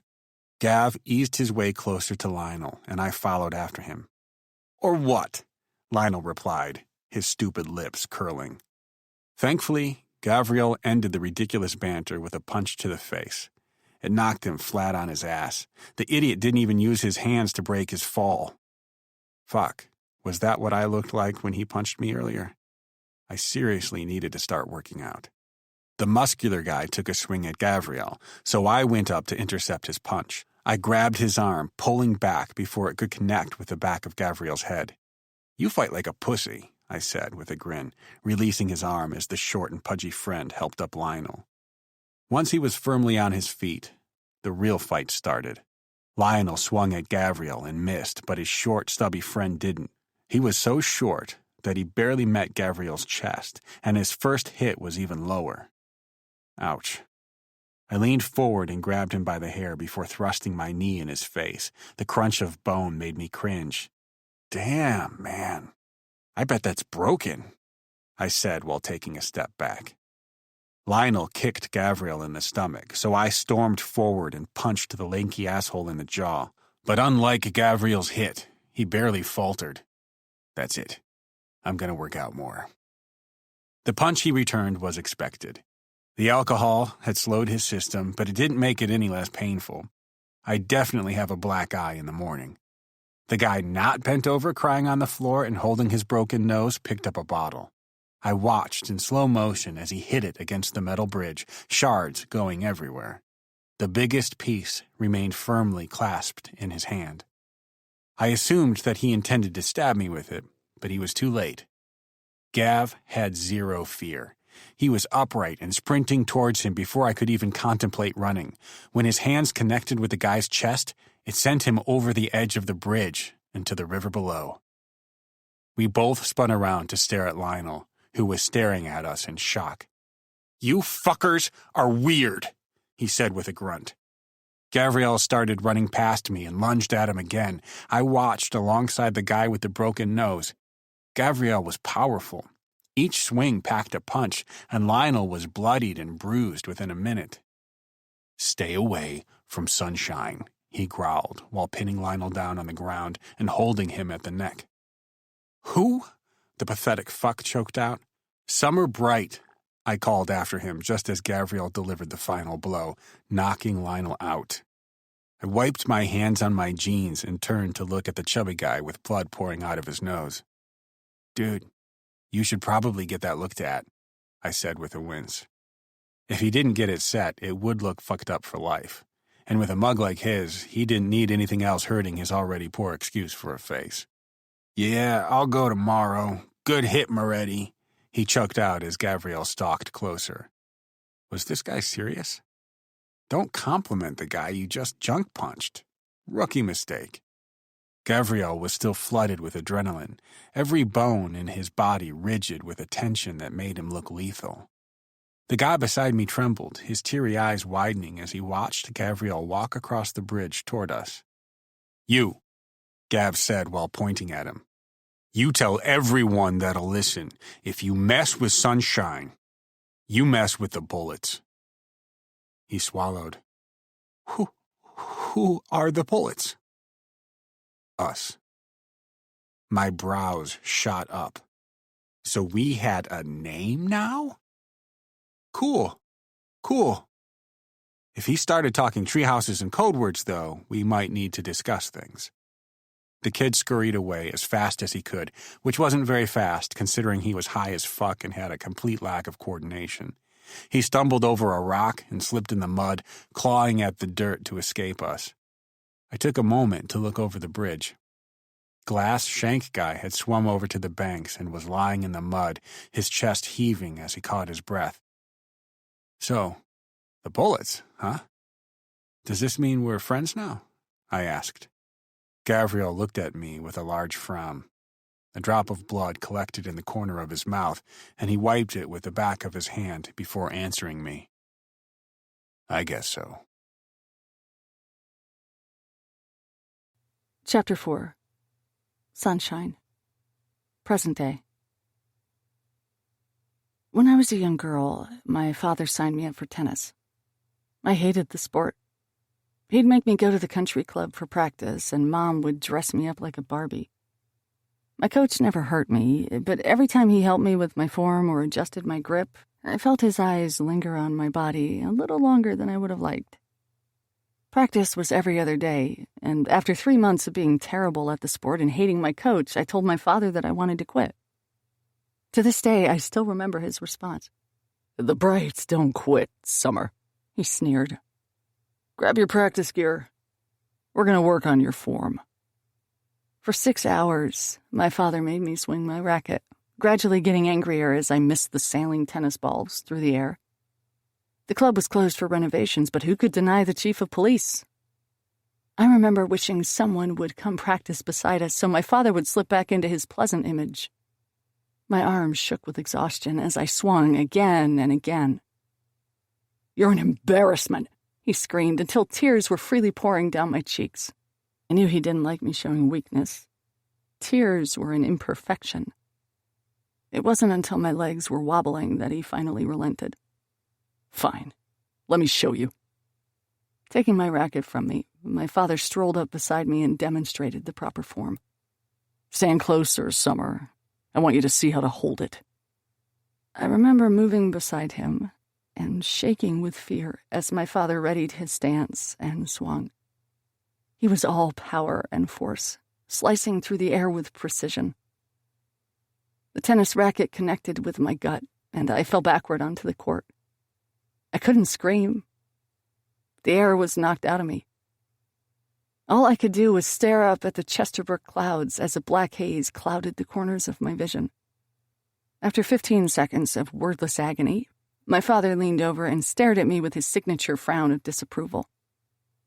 It wasn't until I was gasping for air again that he finally spoke. "Brights don't quit." Being back in Chesterbrook was like a hit to the gut delivered by Paul Bright himself. "What are you thinking about?" Blaise asked. We were standing on the tarmac at Chesterbrook's small private airport and waiting for Gavriel's limo to arrive. "Tennis?" I answered with half honesty. My father made me play for 5 more years after that. I was never any good, but I never gave up.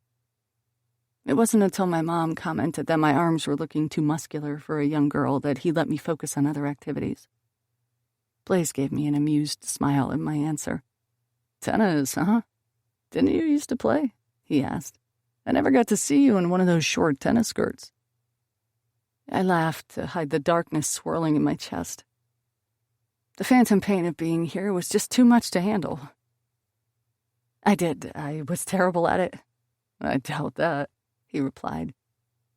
We were leaning against a brick wall in the shade while Gavriel paced and yelled into his phone about the delay of the driver. "From what I remember, you were good at everything." I could see how Blaise could feel that way. I was groomed from a young age to look and act like I was perfect. I hated it. The day my parents let me quit, I was so happy that I cried. I remember running to Gavriel and jumping into his reluctant arms to give him a hug that day. I also remember his small but confident smile and how he held my hand on the walk home from school. In fact, if I remembered correctly, that was just a few weeks before Blaise arrived in Chesterbrook. "So what made you think of it now?" he asked. I wanted to lie to him, but Blaise deserved better than that. Besides, he knew me too well. "This place brings up bad memories, Blaise. Why does everyone fear the journey?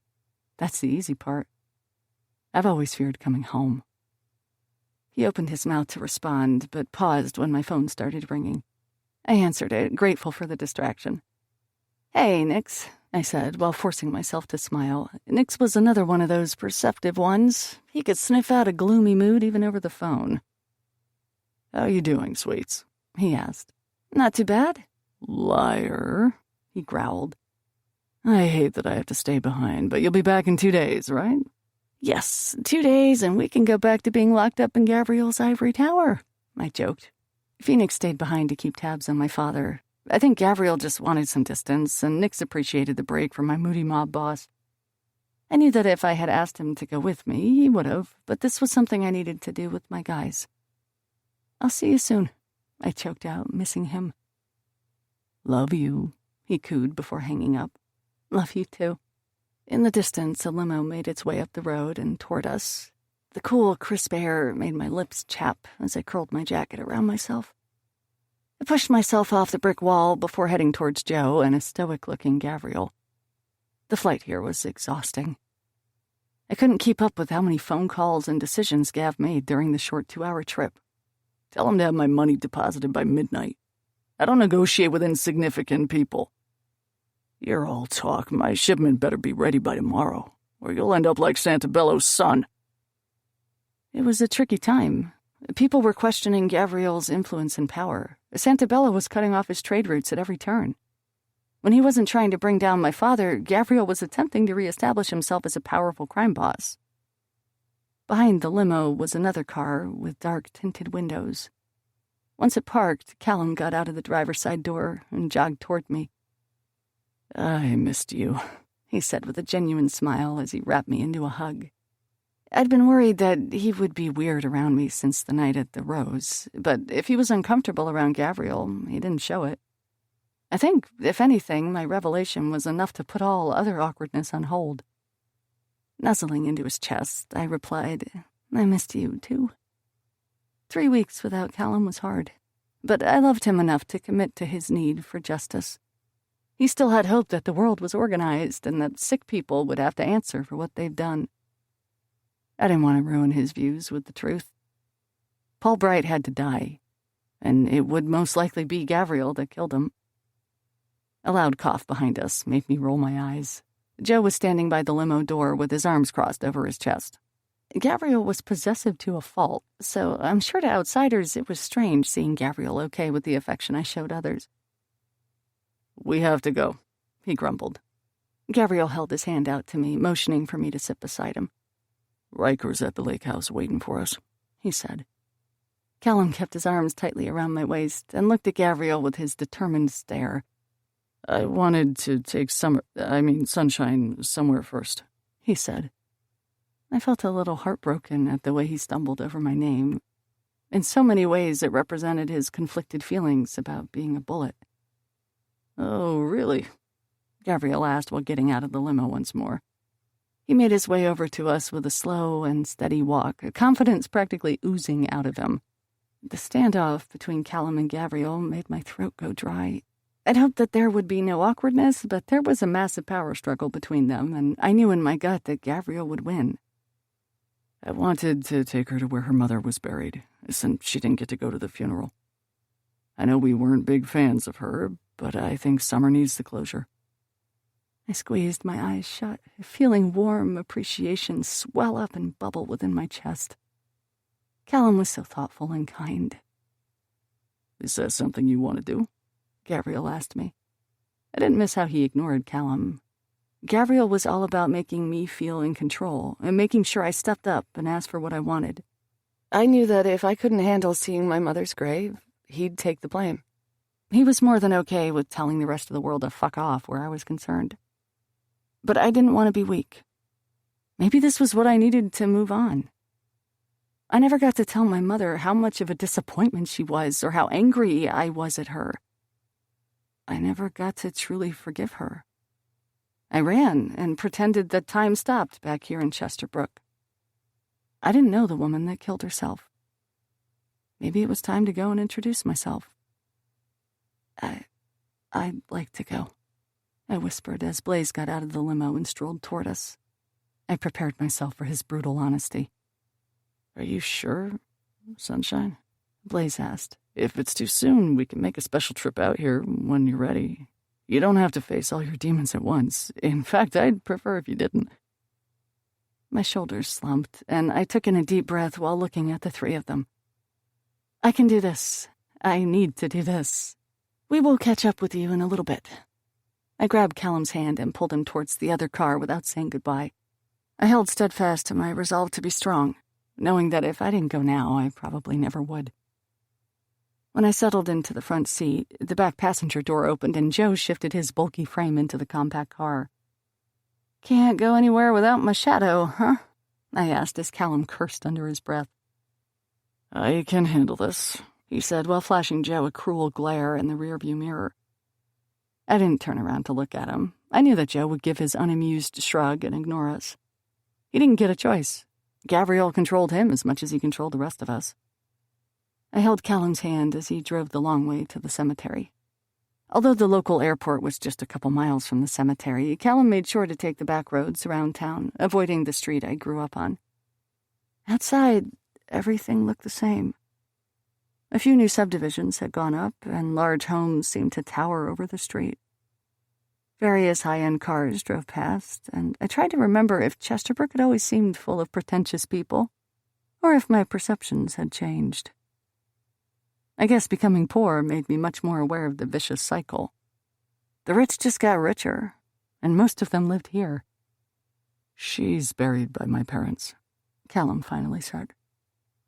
He turned left on a paved road and kept going down the drive towards the cemetery.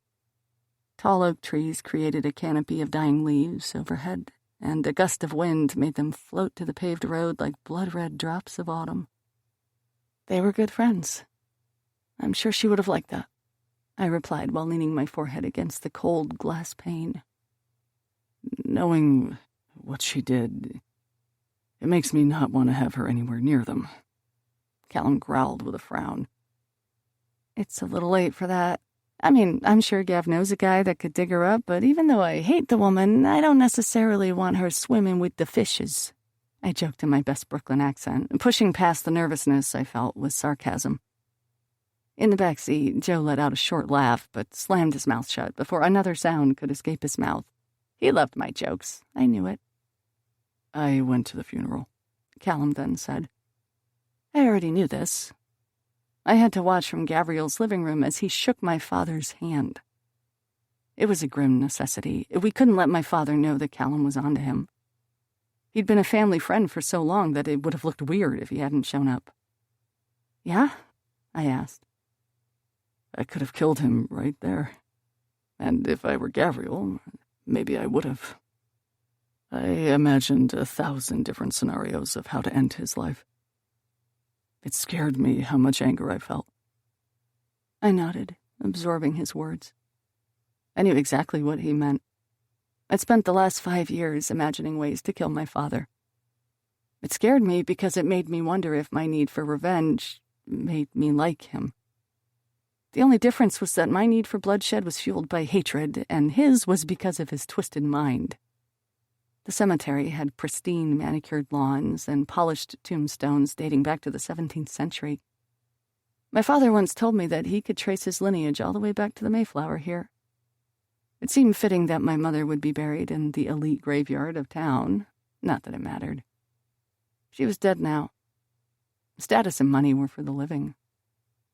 Parking the car, I sat still while Callum rushed out and went to open the passenger side door. I felt silly wearing worn jeans and a bulky jacket. This was the funeral I never got to attend, and I was vastly underdressed. Mom would be furious. I'll stay in the car and keep an eye out, Joe said, and I barely held back a smile. Leave it to Joe to avoid any sort of situation that involved feelings. Not even Gavriel could force him to follow me to my mother's grave for a quick cry. "Sure you don't want to hand me tissues as I sob?" I asked him. I just couldn't help it. I loved goading the guy. Callum shook his head and placed his palm at my lower back, guiding me away before Joe could respond. "You really like messing with that guy, don't you?" he asked with a laugh. The bright sounds of his chuckle felt out of place here. And as if realizing so, Callum's laugh died off, leaving us to walk in silence. I knew exactly where his parents were buried. I still remember the day they died. Callum was away at college, and Mom got the phone call. We were on our way to my ballet lesson. I never knew exactly what my dad said on the other end of the line.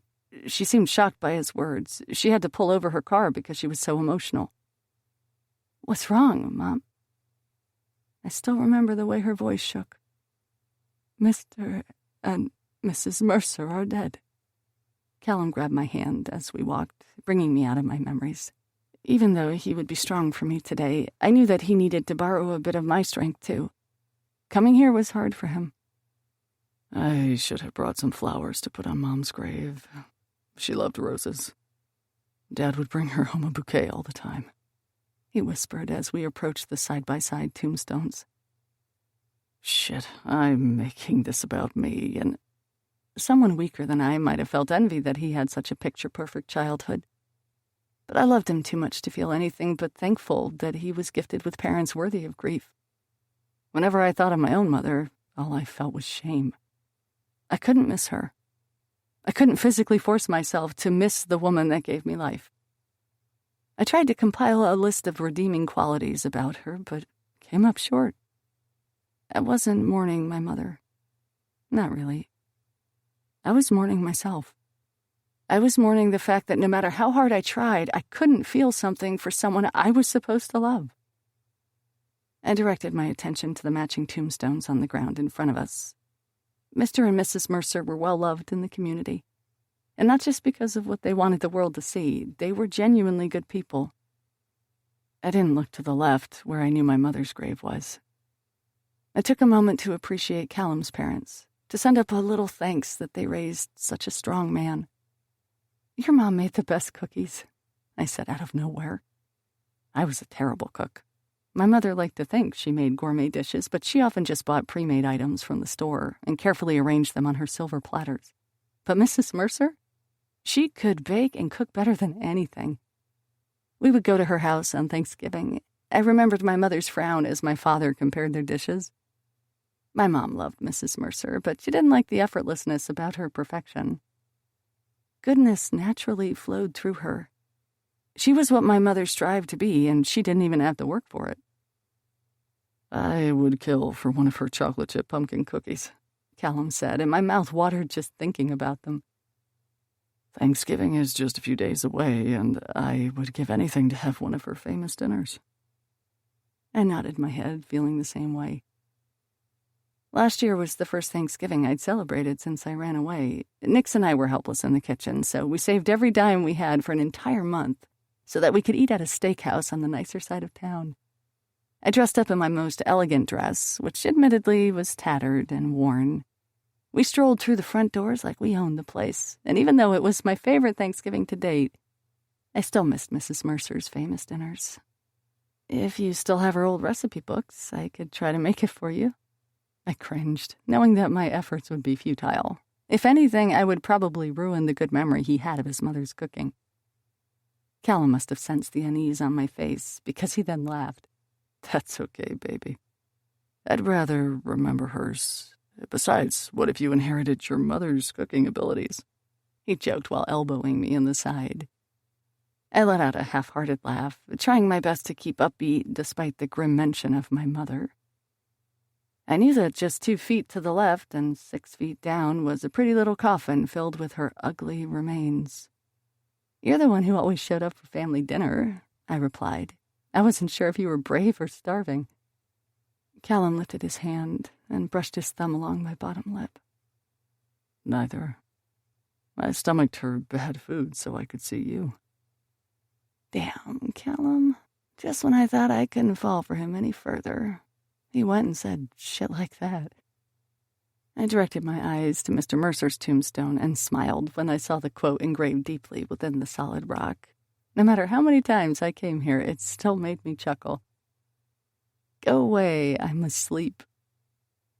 Callum cracked a small smile, and I thought back on all the silly jokes Mr. Mercer used to play.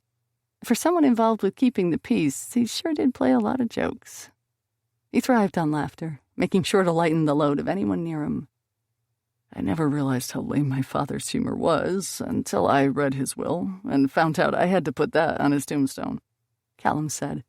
Gotta love the dad jokes. We stood there for a moment in silence, both of us reminiscing over the various memories we had of his family. I enjoyed thinking back on them with fondness. Although Callum and I had a 5-year age difference, we had known each other throughout our childhood, going to the same events and parties with our parents. I mourned his parents alongside him after their death.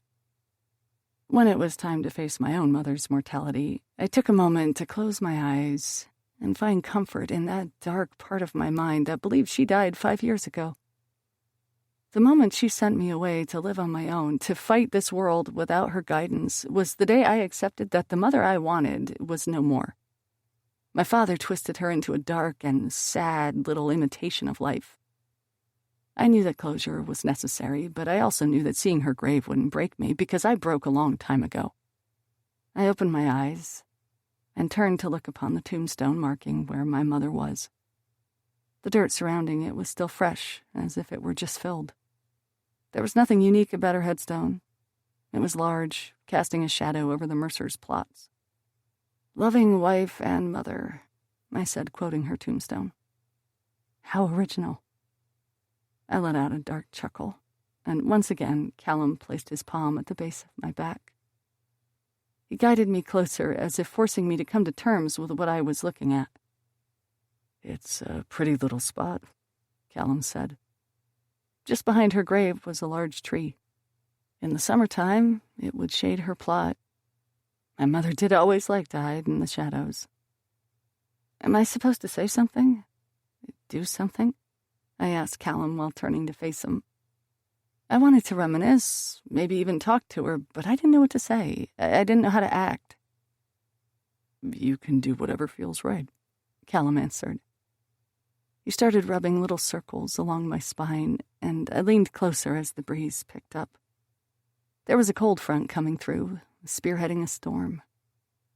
I felt the oncoming chill deep in my bones. Nothing feels right, Callum. My answer was probably the most honest I'd been about my feelings since learning of her death.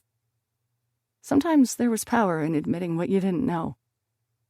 I hated you forever, I said, directing my attention to the rock that was supposed to somehow metaphorically represent the woman that left me to fend for myself.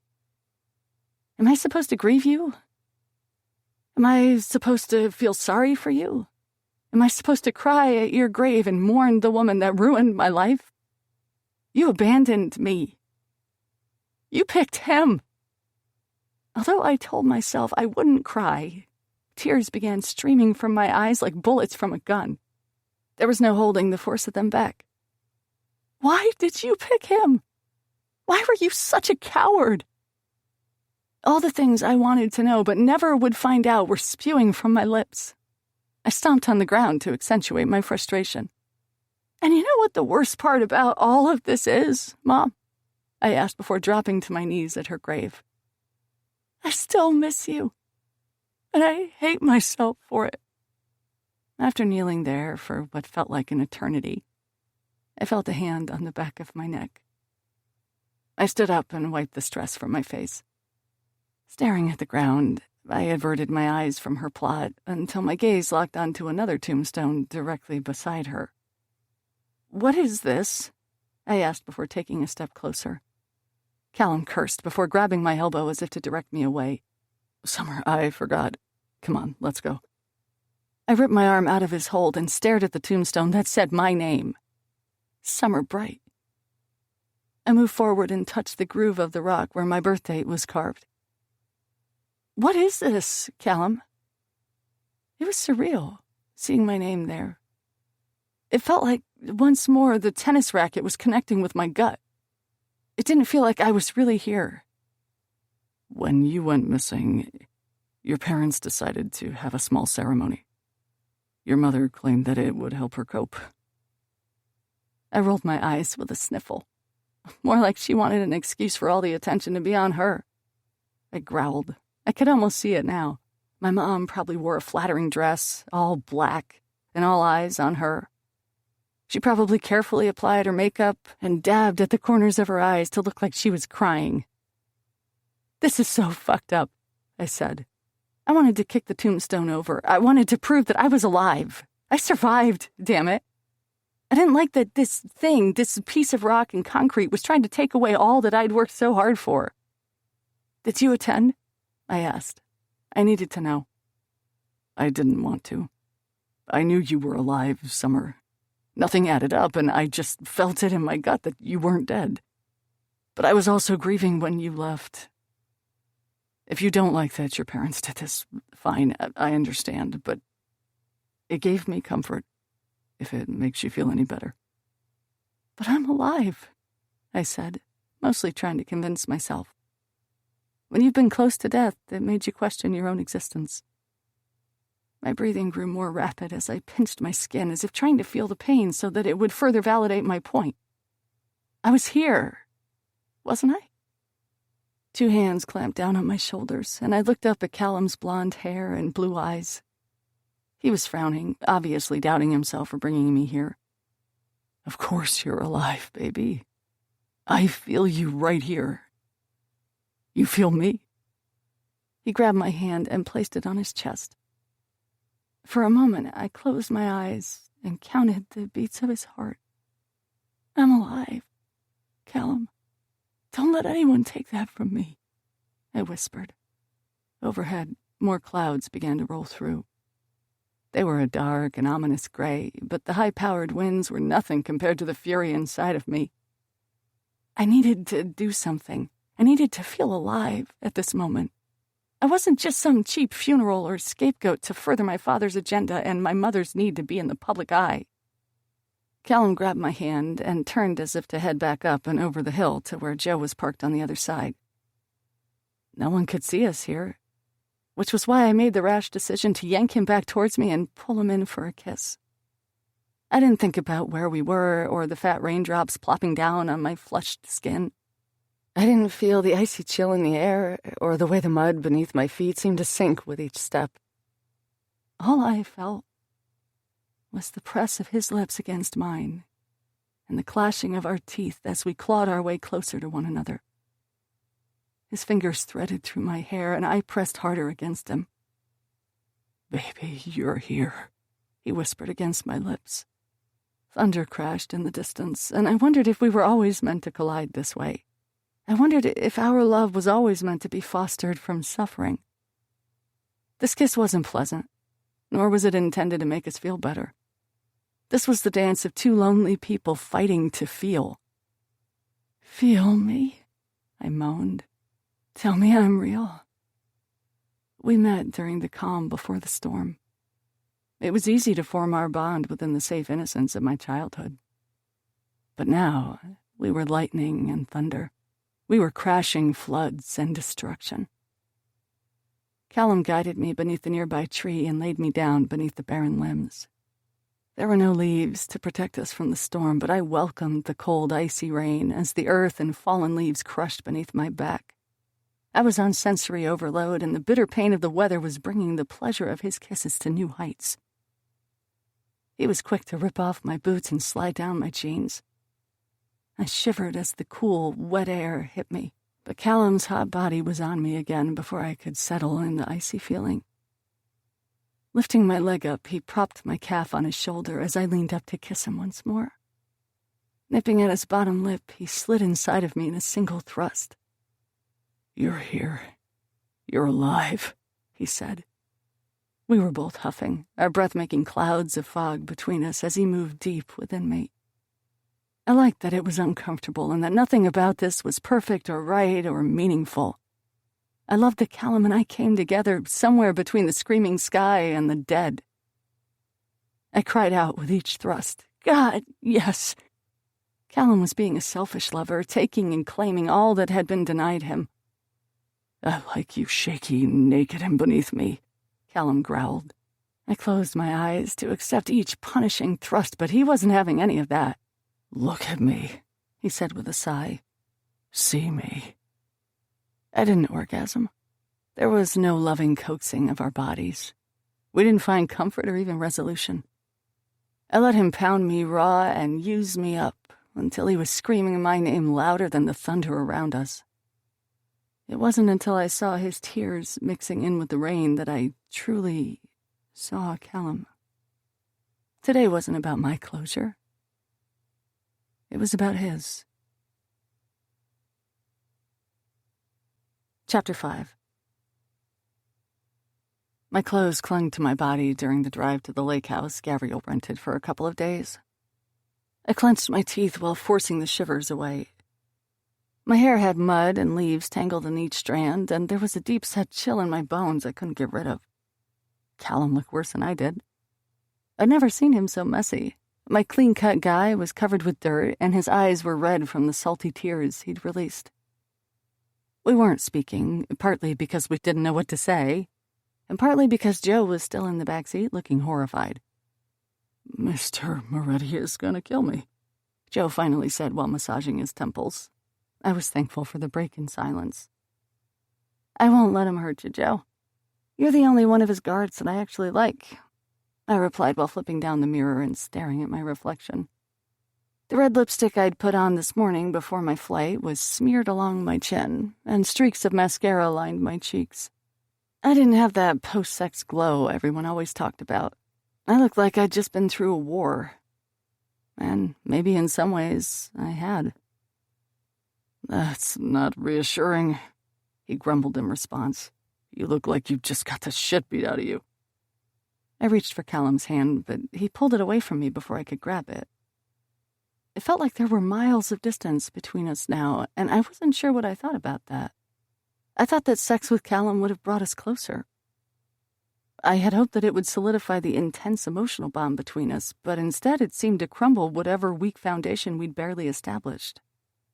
Callum must have seen the confused expression on my face, because after glancing at Joe in the rearview mirror, he let out a sigh and spoke. "I didn't want it to happen like that. Right now, I feel like the shittiest human on the planet, and I can't even look at you without hating myself, let alone touch you. I need a minute, okay? It has nothing to do with you." "I have no regrets about what just happened, Callum," I whispered honestly. It might not have been perfect, but it was real. "But I do. I'm not Gavriel. I don't do that. All those years of waiting, and I just..." Callum punched the steering wheel, and I heard a grumble from Joe in the back seat. "Just give me a minute, okay?" I tried not to feel hurt by his need for space. Callum needed time to process everything. It's just how he was. I couldn't count the number of times he would disappear to handle things. Anytime he was overstimulated emotionally, you could find him hiding from the world and sitting in silence. It was how he coped. I craved some sort of validation, though. Regret was a powerful emotion, and I didn't want to be one of the things he thought about late at night. I didn't want to be something he questioned or considered a mistake. I'm not one who needed hours of cuddling after sex. I was more than capable of cleaning myself up, getting dressed, and leaving before they woke up. But with Callum, it was different. What just happened was so rushed, so emotional, that I felt like I needed something, anything, to feel like he didn't hate me. When we pulled up to the lake house, I wasn't surprised to see the 3-story log house with huge windows looking out over the lake. We were secluded from everyone else, but still about 10 miles from where the Jamesons' old boathouse used to be. The rain was still pouring down, creating ripples on the water and crashing waves. Leaves were picked up and blown around with each gust of wind. It was beautiful, but haunting. "Wow," I said in awe. "Just once, I wish he'd pick a smaller house," Joe grumbled. "Look how many points of entry there are." He gestured towards the house in frustration as Callum parked. Joe got out of the car, fighting the wind and rain as he ran up towards the front door. "You okay?" I asked Callum as he turned off the car and reached for the door handle. "Are you?" he asked. "Yeah," I replied, though it sounded more like a question than an answer. Callum leaned back in his seat before turning his head to look at me. "I'm sorry that happened like that. All I can think of right now is how much you probably hate me." I leaned forward and kissed him tenderly on the mouth, not caring how his lips didn't respond to mine or how he tasted like rain and mud. Callum had a lot of ideas about how the world was supposed to work. He thought love was this pretty little thing to treasure. He restricted himself to what he thought romance and affection were supposed to be. But that's not how it worked. Love was just this potent emotion that burst from the seams. It hurt, it moved, it healed. Callum needed healing, and there was nothing we could do to stop what had just happened. We were inevitable, he and I. I don't hate you. I love what just happened. I'll love when it happens again. I'll love when you plan it out and when it's spontaneous. I'll love when it's gentle and slow or rough and punishing. All I care about is that it's with you. I didn't give Callum the opportunity to respond because I knew he didn't necessarily understand what I was talking about. It would take a while for him to let go of his stringent code of conduct, and I was willing to wait and show him every dirty little piece of his soul and how it fit perfectly with mine. Inside the house, Ryker was lounging on a leather couch. The lake house had an open concept layout. The kitchen was a bit outdated, but still impressively large and well-stocked, with a double stove and granite countertops. I didn't see Blaise or Gavriel, so I assumed that they were working on something. Callum kissed my cheek, then disappeared down a dark hallway. "Were you mud wrestling?" Ry asked before standing up from the couch with a wince. His cheek was bruised and his left eye was swollen. I noted a couple stitches on his jaw and was thankful for not watching his fight the night before. He moved like he was sore, but still managed to make his way over to me to wrap me up in a hug. I shivered in his embrace, and he pulled away to stare at me more. The last time we'd spoken was still replaying in my mind, but I didn't want to focus on that. I wanted a hot shower and some comfort. As if reading my mind, he said, "Let's get you all cleaned up." My room had the best view. I was sure the guys planned it that way. I took a moment to stare outside, breathing on the window pane and letting the glass fog up. Branches looked like they were going to snap from the wind. The attached bathroom had a freestanding tub with white tile and a walk-in shower. Windows lined the shower wall, showing off the beautiful view, but they were tinted so no one could see us bathe. Ryker turned on the water for the double shower head, and hot steam started to fill the room. I made quick work of getting out of my wet clothes as Ry watched in fascination. "I'm kind of pissed, but also intrigued by all the marks on your body, Sunshine," Ryker said while removing his own clothes. I gasped when I saw a collection of dark bruises along his ribs and stomach. Gavriel said he won last night, but I guess it was a close match. Would I ever get used to his fighter lifestyle? I could say the same for you, right, baby? Ryker looked down at himself, then trailed his hands along his defined washboard abs before smirking at me. I think you got yours in a much more interesting way than I got mine, was his response. Shaking my head and biting my lip, I stepped in the shower and let the burning hot water thaw the chill in my muscles. Ryker followed close behind and stood under the second stream of water coming out from the showerhead on the other side. We watched each other for what felt like forever, never breaking eye contact as the water beat down on our backs. You want to talk about it? Ryker finally asked. Instead of answering, I turned around and grabbed the shampoo from the ledge near me. After pumping some in my hand, I began lathering my hair. Looking down, I watched the mud in my hair wash down the drain. Now I'm very intrigued, Ryker said while stepping forward. I felt fingers on my back running lines up and down. You've got scratches all along your back. It looks hot as fuck. It's the bruises you can't see that you should be worried about, I said, instantly regretting my words. I was still raw about today. Seeing my grave had made me livid. I didn't honestly know what to say to Ryker. Callum's and my first time was nothing like what I'd expected. It was angry. He claimed me, then fled. And although I'd accepted each part of my complicated relationships with all four of them, I didn't necessarily want to go into detail with Ryker about the most intense sex I'd ever had. I felt Ryker go still at my back. Turning around, I took in the multiple bruises on him. You look... I began as the hot water continued to beat down on me, chasing away the shiver. Terrible. Ryker's lip quirked up just a millimeter, but I saw the amusement he was trying to hide. That's not necessarily what any man wants to hear when he's naked in front of a woman, he replied. I rolled my eyes and wrapped my arms around him. I still wasn't sure how to act. I kept messing things up. Have you been crying? He asked me before kissing my temple. Did you know my parents have a gravestone for me? I asked. I wasn't sure why, out of everything that had happened there, I was still clinging to that. It was like my father was standing there triumphantly, and I was just the ghost of the girl that died in that basement. Ryker stopped hugging me to pull away and stare at my expression. What? He asked incredulously, and I saw the rage on his face despite the swelling and bruises. That's fucked up, he finally choked out.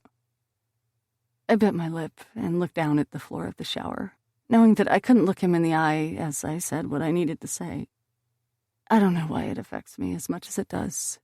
In the grand scheme of things, it's not the worst that he's done. If anything, I'm being a little ridiculous. What kind of person focuses on that when their mother died a couple weeks ago? Ryker began massaging my arms.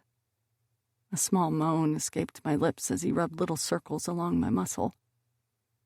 I think it's normal, he said. Ryker gently guided me to spin back around and began massaging my back. Back when I lived with my dad, I would find myself staring in the mirror after one of our fights. Ryker's voice didn't waver as he spoke about his father, but I knew better. He was strong in all things, but talking about his dad still bothered him.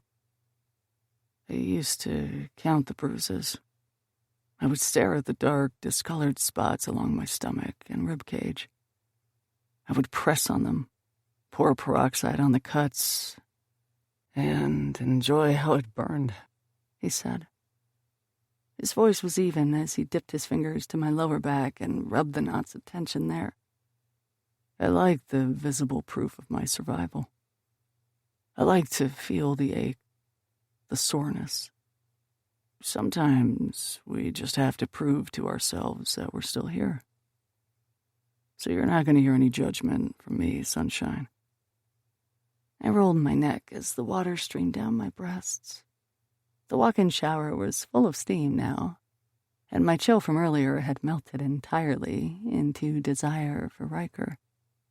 I survived, I said, mostly to myself. I still couldn't figure out why I was so determined to prove that. For 5 years, I didn't care if the rest of the world knew whether or not I was alive or dead. But being back with the bullets and seeing that no one knew how much of a victim I was genuinely disturbed me. For so long, I'd been running from my past, convinced that nothing could stop my father. And now that I was starting to have hope for justice, I was angry. I was mad that my story had been twisted into something that put my father and mother in a positive light. People felt sorry for them. People loved them through my disappearance, but no one loved me. No one except Nix, that is. I had no idea that by finally opening the floodgates of my truth and telling the bullets what had happened, I'd want to tell the rest of the world, too. It wasn't enough just to kill my father. What if I want other people to see my bruises? I asked. What if I want the world to see the evidence of what he's done? Ryker stopped massaging my back and spun me around to face him. His lip was cut from his fight the night before, but I still found myself wanting to kiss him. I'll do whatever you want, sunshine, he said. His voice was husky but tender. If you want the world to know, I'll shout it out for you. And if you want this to be quiet revenge, I'll do that too. I leaned in and kissed Ryker on the neck, silently thanking him for being so understanding and saying all the things I needed to hear. I turned back around to face the tiled wall, pressing my back into his chest. He reached over me and removed the handheld shower head from its perch and began running the water over my back, washing away the soap suds. He had me so turned on that I couldn't think or talk. All I wanted was to feel his body against mine. I let out a little whimper as he massaged my breasts with one hand and directed the spray of the water at my stomach. I want to fuck you from behind right now. I want to dig my teeth into the skin of your shoulders and back. I squirmed and arched my back, pressing closer, and he wrapped his free arm around my middle, securing me tightly against him. But I think lately the world has been taking a lot from you. So I'm going to give that wet pussy of yours some relief. So you're done punishing yourself and holding back? I asked. If you can face your demons and come here, then I sure as fuck can get over my shit and make this easier on you. I felt his lips on the back of my neck as he aimed the showerhead lower, directing it between my thighs at my clit. Fuck. Yes. Ryker kept me steady as my legs shook. He let a trail of kisses along the scratches on my back. It stung where he touched me, but I didn't care. Feels too intense, I cried out as my sensitive nubs seemed to protest. I felt too much too soon. I was past the point of going back, but Ryker was determined to slam me against my threshold of pleasure. I'm gonna kiss you in all the places you ache, sunshine, Ryker said in a husky voice as he continued to lick and suck every single scratch and bruise that hurt. It wasn't just my body he was comforting, it was my soul. He held me still, coaxing each little thing I was frustrated about with his words. He was demanding that I deal. God, it's so intense, I said through gritted teeth. Ryker might want to make this about me, but he was determined to do it on his terms. There was nothing about Ryker that wasn't punishing. Even his bliss came with stipulations. Ryker wasn't like the others. He was selfish but self-assured. He was accepting but determined to make his mark on my soul. He was determined to be unforgettable. I was thankful for this moment because it forced him to stop treating me like the broken girl he once knew and more like the woman I'd become. I'm so close, I said in an airy tone while focusing on my breathing. I'd never been one to announce an orgasm, but I wanted Ryker to know. He was enjoying hearing my cries of intensity. You're gonna come so hot for me, sunshine, he growled into my ear. The unrelenting tension building up in my body was too intense, too carnal. And as if summoned by his words, I shattered in his arms, crying out as he kept the water pressure held on me, making it feel so good my body literally couldn't handle anymore. It wasn't until I went limp that he pulled back, and I sank in relief. Every bone in my body was loose. It was like I'd spent hours stretching. I'd relaxed in the purest way. Ryker forced all the tension in my mind and body to explode within me, leaving me empty but satisfied. I tried to protest, eyeing the bruises on his ribs and stomach, but Ryker still picked me up to cradle me anyways. My sunshine. So perfect, he murmured before carrying me out of the shower. Chapter 6. Callum must have left while we were in the shower because he was nowhere to be found when we finally emerged from the bathroom. Ryker made sure to make me come 2 more times before I nearly blacked out. He was relentless, tentative, and everything I needed after my intense morning with Callum. We then snuggled on the couch in silence, not bothering to turn on the TV. We merely watched the rain pour down outside while enjoying the comfort of one another. Gavriel and Blaise arrived an hour later, carrying paper sacks with the logo for Virginia's Diner on the front. The moment I saw them, I shot out of Ryker's arms and ran to grab the food from their hands. "Oh my gosh, I haven't had this in ages," I squealed, all too happy to enjoy the mediocre food of my favorite diner. Blaise looked at me, then chuckled. "You're more excited about the food than seeing me. I'm not sure how I feel about that," he said in a teasing tone. There was something off about his voice, though, like he was forcing himself to sound lighthearted. I gave him a swift kiss on the cheek before settling onto a stool at the kitchen island and unloading the contents of the bags. Gavriel moved to the sink to wash his hands. "Food will always be my first love, Blaise. I thought you knew this," I chuckled while shifting on the wobbly bar stool. "Where were you guys?" I asked while biting back another squeal at the sight of my favorite dessert, pumpkin pie with homemade whipped cream on top. I dived in, not waiting for their response. It wasn't until my mouth was sufficiently stuffed that I looked up from my plate to stare at my men. I was expecting some quip about how much food I'd managed to consume in mere seconds, but instead, all that greeted me was nervous concern. "What's going on?" I asked, sitting back in my chair and crossing my arms over my chest. I was wearing one of Ryker's shirts that smelled like his cologne, and my hair was a mess of untamed waves. "We have to go back to New York. The cabin search is canceled for now," Gavriel answered before shutting off the water. He slowly made his way towards the mess of carry-out, then went rifling through one of the bags. When he pulled out a salad, I all but rolled my eyes. Gavriel was a health nut. "Why? Catch another lead?" I asked. Gavriel ran a hand through his hair and brushed his lip with his thumb. He was wearing dark denim and a black shirt. If I weren't so excited about the food, I would have found him delicious. "Nick's called," was his answer. "And?" I prodded. I didn't like where this conversation was going, and I started to wonder if this food was supposed to soften the blow of some bad news. It was something the guys regularly did when we were younger. A prom night, I came down with the flu and couldn't attend. They couldn't come over because Mom and Dad were home, but we got an anonymous delivery of soup that night. "Paul Bright got on a plane at noon and arrived here a little over an hour ago. We don't know why he's here, but we do know we need to get you away from him." I swallowed, my mouth suddenly feeling very dry. This was a pivotal moment. I could succumb to the flashbacks that assaulted me anytime I saw my father. Or I could prove to my men that I was strong, that I could handle it. So, why do we have to leave? I asked, making sure to keep my voice even and composed. "Because I don't want that rat bastard anywhere near you," Ryker growled. I played with my fork, scraping it against the plastic container of food while processing what was happening. I was concerned, yes, but more so, I was curious. Did he know we were onto him? "I need to call Callum and let him know," I began before shifting to get off my stool. Even though things had been weird for us after the cemetery, I still thought he ought to know.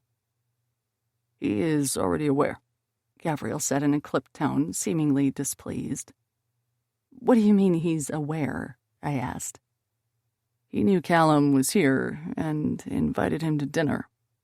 He's got something up his sleeve," Blaise explained. "All the more reason to leave," Ryker added. I didn't like knowing that Callum was enjoying a civilized dinner with a serial killer, but there wasn't much that we could do. Until we made our move, Callum had a part to play. We all did. And my part was to be invisible. I want to find the cabin. What if we go now, while Callum has him occupied?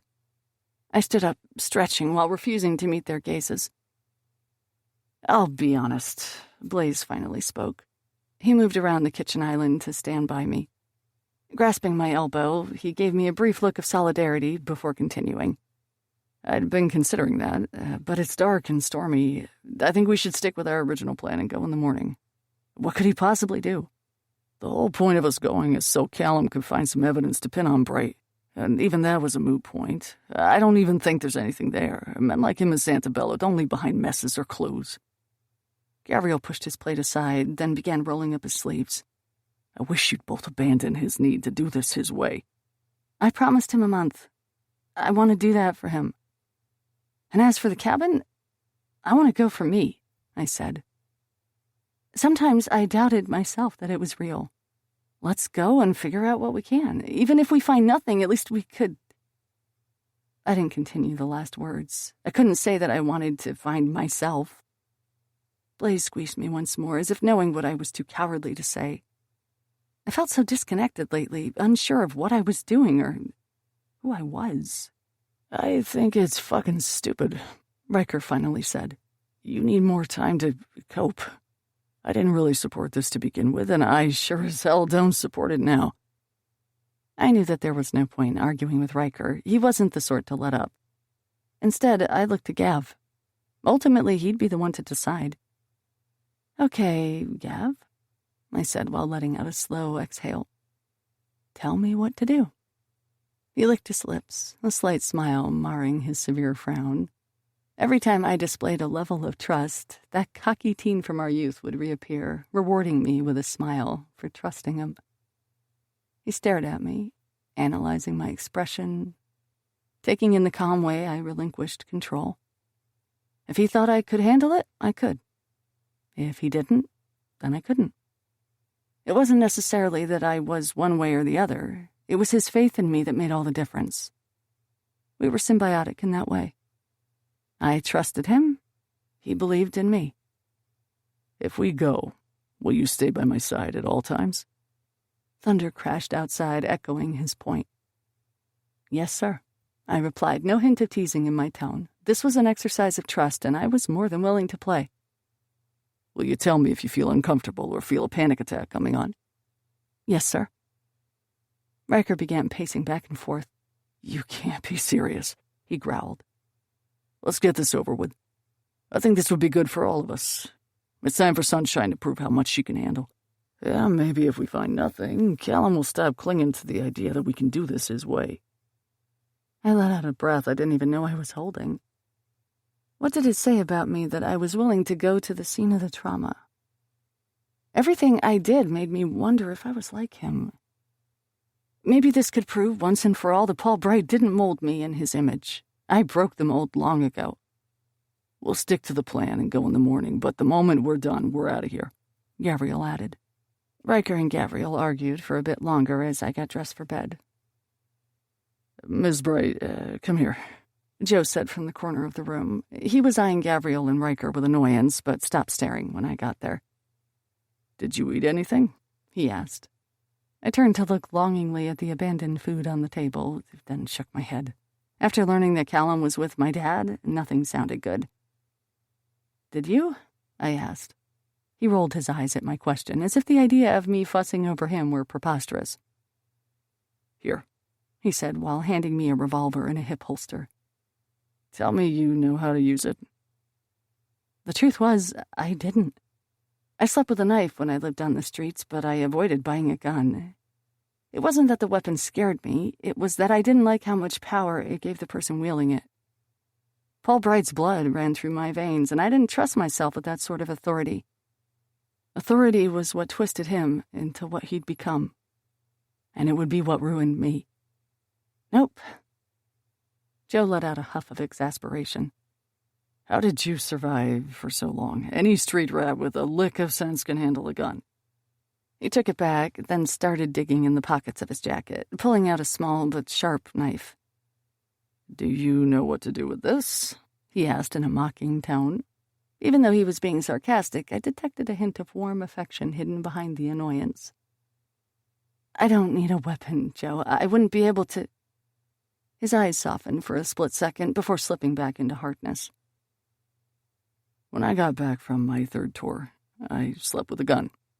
I had nothing to fear, but there was something comforting about feeling the cool metal beneath my pillow. I've noticed how you cope. You get hyper-focused on your surroundings. When we get there, you put this knife in your hand." He placed the handle in my palm as if to further his point. "Count the grooves in the handle. Rub your thumb along its edges. Place the cool blade against your thigh and put all your attention on how it feels." I felt my neck break out in a sweat at his words. "Focus on the thing that'll save you instead of what can kill you, capiche?" It was the most Joe had ever said to me and was probably one of the most profound life lessons I'd ever heard. "Can I adopt you as my godfather?" I asked in response, lightening the mood. Joe tended to flee when emotions were involved, so I wanted to reward his thoughtful advice with an easy answer, even though I was feeling a bit more attached. I had enough daddy issues to last a lifetime, but Joe was someone I once again found myself wishing would adopt me. "No," he said deadpan, before stalking towards the front door. I stared at everyone as they discussed the plans for tomorrow, until Blaise gestured for me to follow him to bed. I lingered, staring at the room with uncertainty as I ran my thumb along the ridges in the knife's handle. 1, 2, 3. Breathe in. Breathe out. "Let's go to bed, sunshine," he called out to me. "Be right there." Chapter 7. Despite Blaise's comforting arms wrapped around me all night in our cozy room as it rained, I strained to listen for Callum's arrival. I couldn't think straight, knowing that he was having dinner with my father. I was angry that after our time in the cemetery, he went to him instead of comforting me, even though I knew why he had to. It wasn't until 4 a.m. that I heard footsteps down the hallway from my room. I got out of bed and tripped over Blaise's boots on the floor to catch he was outside. I opened my bedroom door just in time to see a blonde head of hair disappear into the bedroom across the hall. I wished that I could have spoken to Callum, asked how he was doing, and seen for myself that he was okay. But I kept my mouth shut. I hated how uncertain things were between us. How could one day change so much? When I got back to bed, Blaise nuzzled into my neck, breathing me in as I tried to calm my racing heart. I was teetering somewhere between feeling pride at my ability to conquer my fears and this sick sense of dread. Everything felt off, like we were teetering on the edge of disaster and there was nothing to do but tip the scales. "You okay?" Blaise asked, his voice warm as he spoke against my skin. His lips were chapped and rough against me, making me shiver. "I'm worried about Callum." Blaise pulled away, shifting to hover half of his body over me while stroking my lips with his thumb. Our legs were a tangled mess of limbs. "My little sunshine, always so worried about everyone else. You're the one about to face some pretty fucked up memories. Let Callum worry about himself." I opened my mouth to protest. I'll tell you how it is, right?" Blaise asked before kissing my forehead. "I've got chronic honesty. Doctors say there's no cure," he said with a smirk that made me want to kiss him. I nodded. "Even when we were kids, you'd spend all of your time focusing on us so you could ignore the shit bothering you. I'm not going to let you make yourself sick worrying about us because it's easier than worrying about yourself." I pursed my lips, wanting to disagree with him, but he was right. The bullets crashed into my life when I was at the height of unhappiness at home. I focused on them, learned about them, and internalized their struggles because it was easier than processing my own. Even now, I was more concerned with how they were responding to this crazy situation than how I was coping. 5 years ago, I was okay with you pouring all your attention on us. I was a selfish fuck and wanted to take whatever pieces of you I could. But I've grown up some since then. And I love you enough not to let you use me, us, anymore. But what if I want to use you? I asked with a small smile, knowing that it was easier to be coy than respond to his declaration. I'd never considered him or the others as selfish, but maybe he was right. Perhaps it was time for me to focus on myself. You look absolutely kissable right now. How about one last distraction, for old time's sake? He purred before lowering to kiss my lips. Moaning into his mouth, I immediately responded to his kiss, matching pressure for pleasure with my movements. When he pulled away, I found myself pouting. Promise me you'll take some time for self-care? Blaise asked. It was infuriatingly sweet how well he knew me, how well he knew what I needed. I promise, I replied before grabbing his sleep shirt and pulling him back to me. We didn't sleep much after that.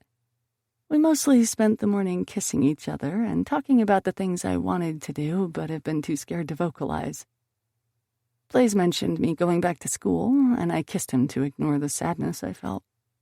Right now, going to college and trying to pick up where I left off felt inauthentic to the girl I'd become. I didn't know what I wanted. I just knew I wanted them.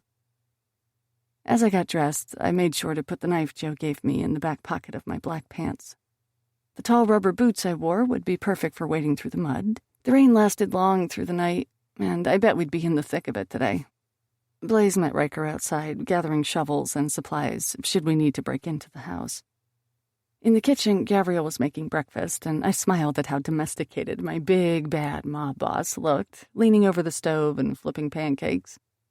It was a sight I wanted to wake up to daily. "It smells good," I said, my voice weary with lack of sleep. My lips were swollen from all the kissing Blaise and I did.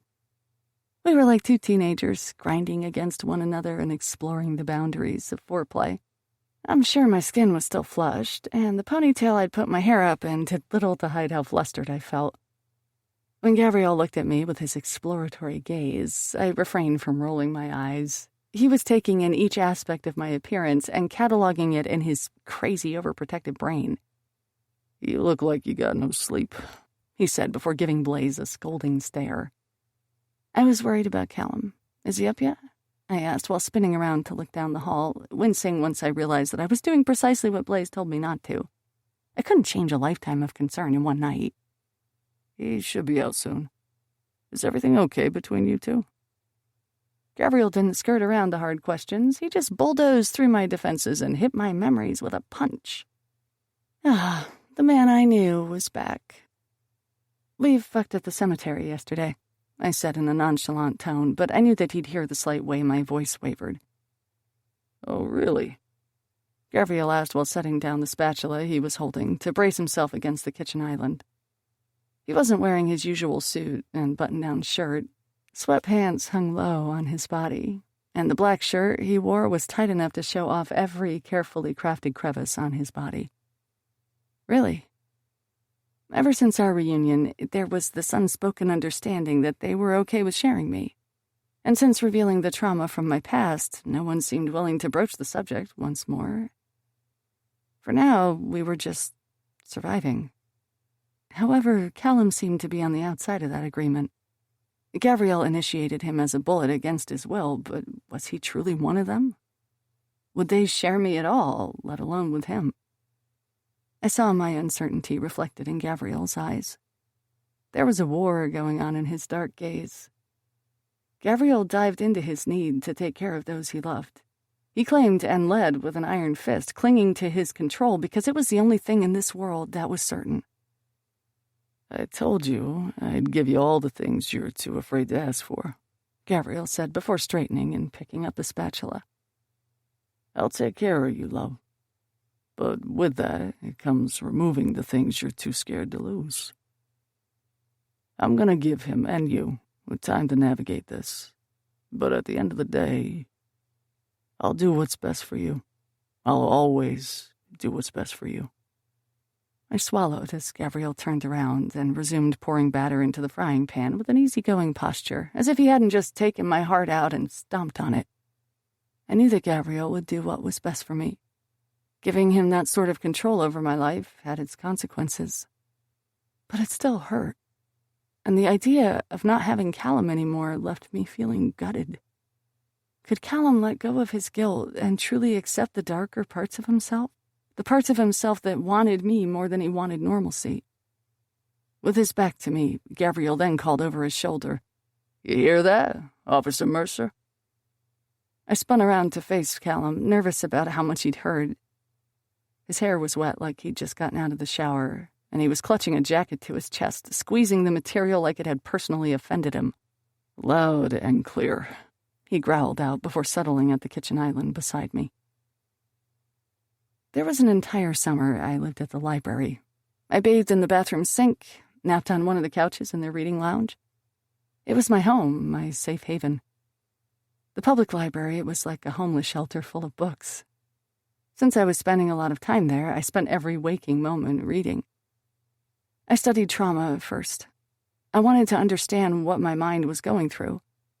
I tried to hack my way out of a painful situation and get back to being a healthy, functioning human being. I'd read once that when a person experiences severe trauma, sometimes the brain warped your memories. It twisted your perceptions into a pretty little box that was more manageable. That scared me almost as much as my father did. I didn't want to forget.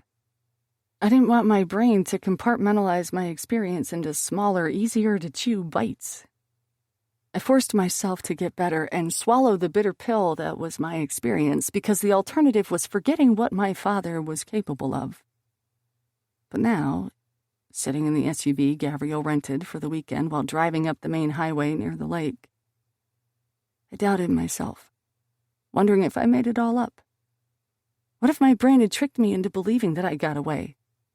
There was a gravesite with my name on it. Maybe this was all an elaborate joke. I swear it was here, I choked out. My eyes were starting to water as we drove. My fingers shook as I clutched my knees. The road I'd taken to escape the cabin was gone. It was just right here. I know it. By now, I was mostly talking to myself, willing my brain to remember everything that had happened 5 years ago. I didn't look around the car, knowing that looks of sympathy and annoyance would greet me.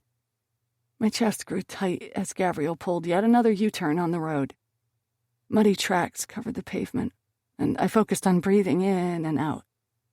"Sunshine, if you want, we can go back and rest for a while. We don't have to," Blaise offered. "Stop the car," I pleaded while knotting my sweater in my lap. My fingers were cold, and when I stepped out of the too-suffocating car, I let out a short scream of frustration, my cries sharp and crisp in the chilly air. It was real, wasn't it? My perceptions of what was real and what wasn't were starting to get warped. My mind and my memories were betraying me. I wrapped my arms around myself while staring at the sky. To my left, memories of my phone call to my mother flashed in my mind's eye. Right there, next to that sign welcoming everyone to Chesterbrook, was where I parked and cried for her to save me. Right there was where she denied me, where she picked her fear of Paul Bright over me. It was right here, I whispered, mostly to myself. Ryker had his arms crossed over his chest as he stared at me while Joe kept an eye on the road. Gavriel and Callum stayed behind in the car. From here, I could see that they were arguing about something, despite the tinted windows. Gavriel had grabbed the collar of Callum's shirt and yanked him closer to look Gav in the eye. I took a step to intervene, but a gentle hand on my shoulder stopped me. "Blaise, remember what I said? Worry about yourself today, sunshine," he whispered. I wanted to curse him and stomp forward anyways, using anything to get my mind off the fact that the drive leading to the cabin had disappeared. But just before I could, Callum got out of the passenger seat and made his way towards me, a determined look on his face. Sunshine. Baby, look at me," he said before pulling me in for a hug. "Close your eyes," he instructed. I didn't really care what we were doing. The fact that he was finally holding me meant things were getting better, right? Even if Gavriel was forcing him to do this, I didn't care. I greedily took his comfort. Think about where you were. Think about the smells, the scenery. I dropped back into that forgotten part of my brain, the part that hid away the sordid details. It was unseasonably humid that day. It smelled like fresh dirt. Dad's car smelled like cigarettes and rust. The leaves were green. The road was rocky. I opened my eyes and pulled away from his hug to go inspect a small clearing in the trees that looked oddly placed in the woods. Looking around at the men staring at me, I then walked over to the clearing and bent over, inspecting the mud. I heard a car door slam behind me, but instead of turning to look, I began digging. Dirt seeped under my nails, and I sunk to my knees, the cold, wet earth making my denim pants wet. I probably looked like a madwoman, playing in the mud, searching for the road to hell. I kept digging through the mud until my fingers hit rock. Shoving all the dirt aside, I smiled when I saw the white gravel beneath. Good job, baby, Callum said as I let out a sigh of relief. This was real. I was real. Sometime during my digging, he had moved to stand over me, my protector. I turned to look at Callum and itched to hug him once more, but he shied away. I guess he was only okay with comforting me when it suited him. I'm not trying to avoid a hug. You're covered in mud, he said as if reading my mind. I looked down at my jeans and legs, then laughed. Ryker traveled further up the muddy trail and crouched down a little ways away. There are tracks here, he called out over his shoulder, and we all followed him. Sure enough, distinct tire markings were deep in the mud here. They were fresh, too. Sometime last night, someone with large tires drove through, then somehow covered up their tracks near the main road. Do you think whoever it was is still there? I asked in a shaky voice. My father was in town. If he were here, then things would come to a head much sooner than we'd initially thought. Ryker stood, dusting his hands off on his thighs before exchanging a predatory look with Gavriel. His determined expression was haunting beneath his bruised skin, which showed just how familiar with pain he was. Cracking his knuckles, he finally answered me. We'll sure as fuck find out. Chapter 8.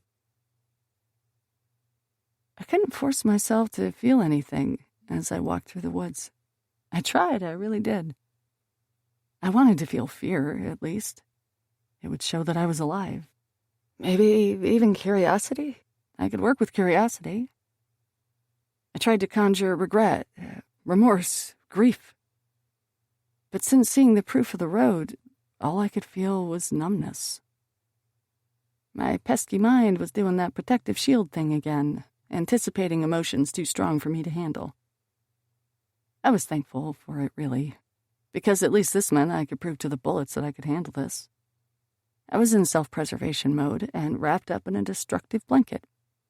I was a shell, going through the motions and preparing for the inevitable fall, the crash and burn that I knew was just on the horizon. Why did I let Gavriel talk me into doing this? How could I claim my power when there was none left to claim? The muddy ground made my boots sink deep in the earth with each step, almost like even the woods didn't want me to continue. The whispering trees knew something I didn't, begging me to stay back.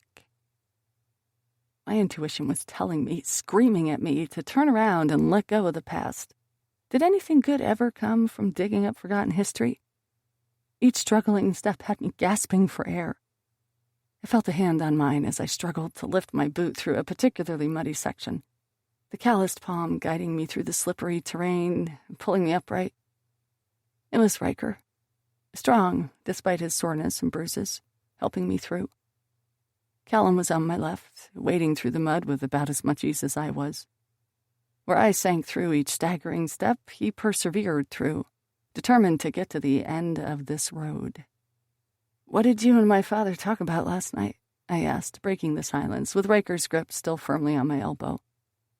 I knew the hard questions would make me feel something again, but I didn't care. I was curious. I was grasping at straws. Callum sucked in a deep breath, and I noticed Gavriel giving him a warning stare from over his shoulder, as if daring him to say something that would make me spiral. We should have never come here. First, he talked about politics. Then he talked about your mom. I think he was trying to gauge if I blamed him. He seemed manic. Callum's voice was distant as he thought back on the night before. Something was off about his tone. But it was when I was leaving, things got weird. He asked if I was going to the cemetery, and told me to tell you hello.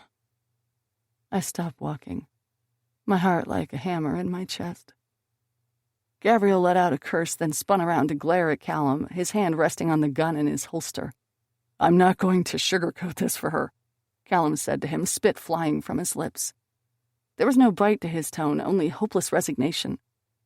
He knows I'm here, I whispered as Ryker pulled me closer to him, as if to shield my body with his own. Slowly, tiny nudges of emotion made themselves known, but never fully broke the surface. Terror, sadness, anxiousness. I took a moment to lean into Ryker, stealing a bit of his strength for myself. And my mind, being the powerful thing it was, shut each emotion down as I straightened my spine. Good, I finally said before trudging forward, even more determined to get to the cabin. He should be scared. He's getting reckless, showing his hand. Gavriel cocked his head to the side, squinting in disbelief at me as a raven flew past. The sounds of his caw and wings slicing through the chilly air were haunting. My labored breath made a steady fog fill the space around me as I heaved. The mud soaked through the knees of my pants, making me shiver as we continued our trek. I started to take in my surroundings. The barren branches, the distance between us and the car. The mud would be a problem if I had to run, but I could roll in a pinch. You okay? Ryker asked as I remembered Joe's words last night. With a steadying breath, I answered him. Yeah. Instead of obsessing over the forest, I pulled the knife from my pocket and started to touch the edge of the blade, running my thumb across it and smiling as I counted the notches in the handle. 1. I was safe. We had a team of people. 2. I was in charge of my emotions. I was the master of my own brain. 3. This cabin had no power over me. I don't recognize you when you look like that, Ryker whispered as we walked. I'd almost forgotten that he was still clutching my elbow. What do you mean? I've seen it a couple of times now. You go to this place of determination unlike anything I've ever seen before. I became self-conscious of my expression, wondering if there was a look in my eyes or a frown on my face. I don't feel any different, I replied honestly. Ryker stopped, pulling me with him as the rest of the group continued. Sometimes I think there are two versions of you, each fighting for dominance. When you get determined like that, I get to see the woman you were when you went on the run. Do you like her better, Ry? I asked. My voice was soft, and for some unknown reason I feared his answer. I love all of you, Sunshine. It makes me feel less guilty, seeing you so strong, but then it makes me scared, too. Like, whenever you slip into that role, I lose the girl I knew. I also hate myself a bit for wanting you to be dependent on me. Gavriel wants to see you strong so he won't worry about breaking you. But I want to see you weak, so you never have a reason to leave. I focused on a tree beside us, zeroing in on the bark and each groove in the rough trunk as I considered his words. Well, I guess it's a good thing I have all of you then, because there will be times I'll want Gav to break me, as well as times I want you to build me up. I looked ahead of us where the rest of the group, excluding Joe, had kept going. Blaise is my safe place to land, my constant comfort. What about Callum? Ryker asked. There wasn't jealousy in his tone, only curiosity. How did I get so lucky to have men that weren't bleeding with dissatisfaction over whom my heart loved? Would they ever stop being okay with this dynamic? He's different. I'm still learning his place, if I'm being honest. I think with how much I need the three of you, he's the only one that truly needs me back. It's kind of freeing. I turned to look at Callum in the distance, slipping on a muddy patch as he marched forward. Ryker nodded his head thoughtfully before looking on after them too. I think you're right, Sunshine. Man, something tells me he's gonna need you a lot here pretty soon. It wasn't until we saw a clearing in the woods that my breathing started to pick up, my coping mechanisms working overtime to wade through the familiar surroundings. Joe bent over, looking at the tire tracks in the mud and furrowing his brow when he saw that they turned off to the left and disappeared. Whoever was here isn't anymore, he said, mostly to himself. I peeled my eyes, looking around the empty lot with disdain. It was supposed to be here, but all I could see was the leveled ground and fresh dirt covering the plot where my father's cabin was supposed to be. Fuck, Gavriel said while inching forward. I leaned to the left to peer around Joe's bulky frame, Ryker keeping his hold steady on me as I looked. There, in the middle of the plot where I'm sure the basement would have been located, was a teal box with a white bow on top. It was small, only about the size of my fist, but it looked too clean, too perfect to be a coincidence. Gav, don't touch it, I called out. Ryker tucked me into his side, wincing when I touched his bruised ribs, but keeping his face stern and ready to act. I recognized the color. It was one of Mom's favorite shades of teal. Gavriel didn't care. He stormed forward through the open lot with anger rolling off of him in waves. I cringed as he bent down to pick up the box, and Blaise moved to my vacant side, entwining his fingers with mine, before whispering in my ear, "You're so strong, Sunshine. I'm in awe of you." Blaise, always so sweet. I couldn't see if Gavriel had opened the box yet, and Callum made his way over to him, joining in on the curiosity of the situation. It was real, I whispered to myself while viewing the empty lot. I swear it was here. I knew that the house had been torn down. The area where no trees grew and the gravel road were evidence enough of that. But it was like I had to vocalize the truth of its existence. Paul Bright was good at playing mind games, tricking you into questioning reality, then molding it to fit his perfect and prim world. The cabin was here once, even if I couldn't see it. I could sense the evil that had happened here. I could feel the ghosts of his victims traveling over my skin, dragging the knives of my survival over my chest. The ghosts were mad that I got away when they couldn't. This was my penance. A low, guttural scream caught my attention, and I detached myself from Ryker and Blaise before pushing past Joe to get to Gavriel and Callum.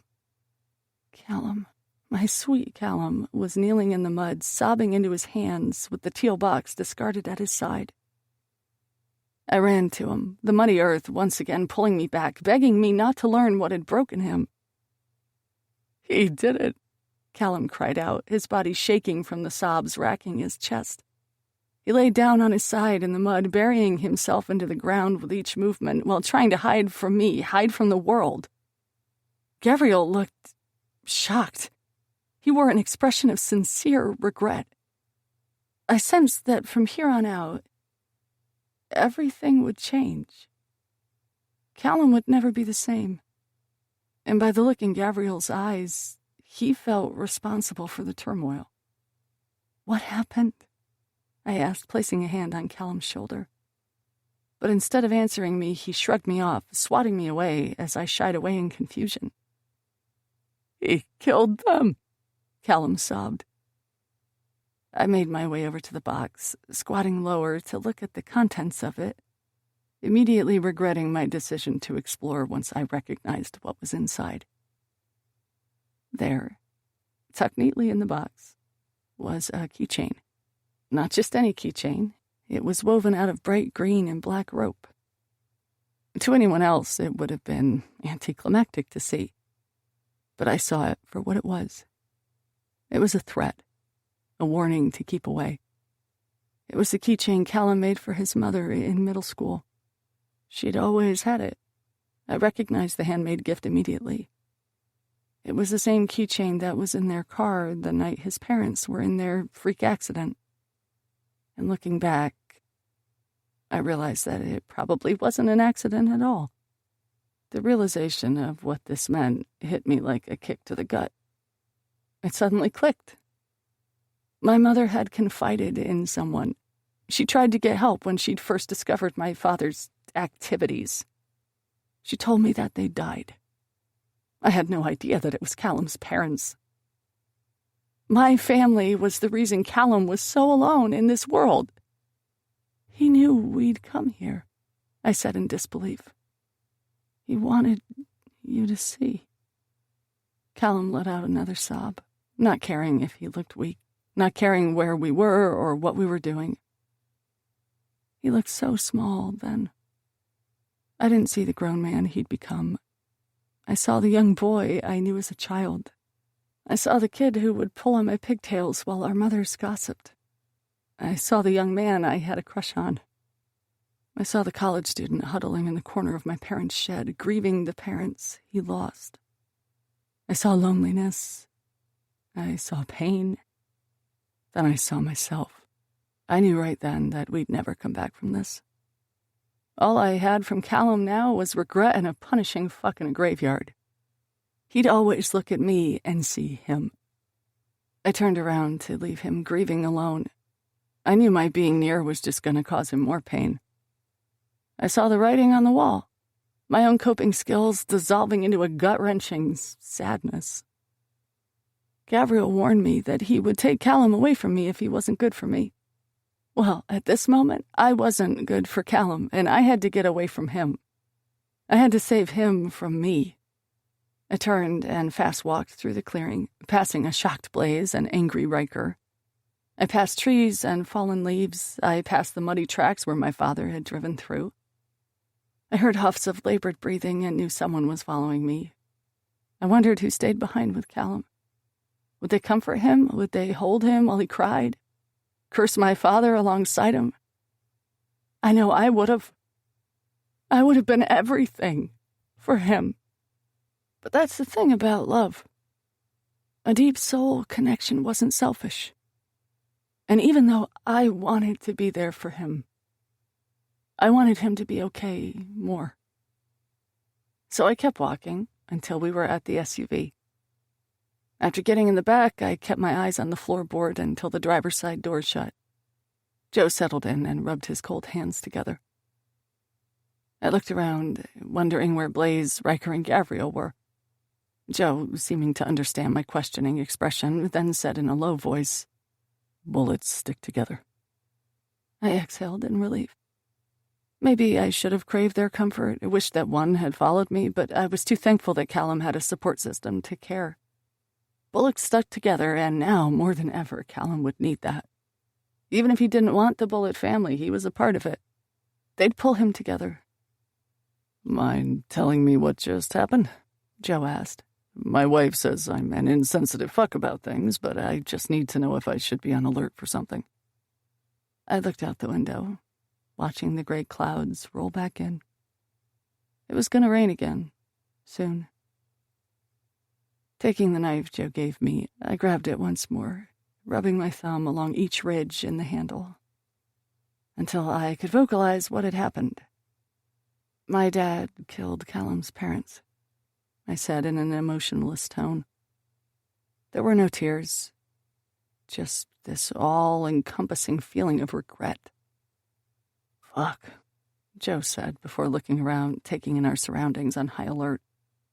"You don't, need a hug or anything, do you?" he asked, looking sheepish in the rearview mirror as he gazed at me. "No, Joe, I don't." Chapter 9. Callum. 8 years ago. I'd never been to a funeral before. I thought they were like the movies, rain streaming down as men and women crowded you with looks of pity. But instead, it was sunny in Chesterbrook on the day my parents were put in their final resting place. Streams of sunshine beat down on our backs as we walked through the cemetery. I thought everyone wore black suits and dresses. I thought it would be a somber affair. But to show solidarity with a dead man, all of the Chesterbrook Police Department wore their dress blues. So instead of black, there was nothing but a sea of navy at the church this afternoon. Stoic faces in the pews. They were rigid, their stiff Kevlar forcing them to sit up tall and proud, as the preacher said nice things about my parents. We weren't churchgoers, and every polite comment was a generalization. She was a good mother. He was a selfless protector. And the expressions, those were the most jarring. I thought people would be as solemn as I, struggling to comprehend their grief. I had expected to see the evidence of their sadness. I wanted to know I wasn't alone. I wasn't the only one missing the two most important people in my life. But the crowd mostly looked curious. They seemed giddy to be at the most exclusive funeral of the year. Everyone wanted to look like they cared the most, to send the biggest flowers, offer the best frozen dish because their prized funeral casserole was somehow worth losing your family. The caskets we buried were empty, a few handfuls of ash on silk pillows. They had picked their plots at the local cemetery years ago, determined to be together even in death. Their wills requested that they be buried. They planned for everything, but they didn't expect to burn in a car fire and leave nothing behind. There were just two large portraits of them situated at the front of the church. I couldn't look at their photos, a vibrant echo of who they were. All that was left of them were memories and photographs. By the end of the week, the house wouldn't even be mine. After the funeral, we went to the Brights' home for a post-funeral get-together. Mrs. Bright loved to host. "Any excuse to throw a party," she used to say to my mother. "You doing okay?" Mrs. Bright asked as she clasped her hand over mine with a frown. She was the only one that looked how I'd expect someone to look at a funeral. She loved my parents. It made me feel a hint of satisfaction to see her so miserable at their passing. I'm tired of all this bullshit. My voice was a slow growl as I crushed my napkin into my fist. I was ready to get the hell out of here, to drink something hard and avoid the fact that I was now all alone in this world. Callum, I'm so... I knew Mrs. Bright was going to say sorry. It was like people weren't creative enough to come up with different things to say in the face of death. They just recycled that little phrase of apology over and over until it lost its meaning. I wanted to ask, why are you sorry? You weren't the forgotten gas cans in my father's trunk, or the loose ground wire that made Dad lose control of his car and slam into a tree. You weren't the random little spark that ignited. You weren't the fire that burned my parents until there was nothing left of them. They should all just stop saying sorry. And Mrs. Bright was saying sorry the most. "Please, stop saying that," I growled before she could finish her sentence. She turned her head, shock evident on her face as her brow shot up.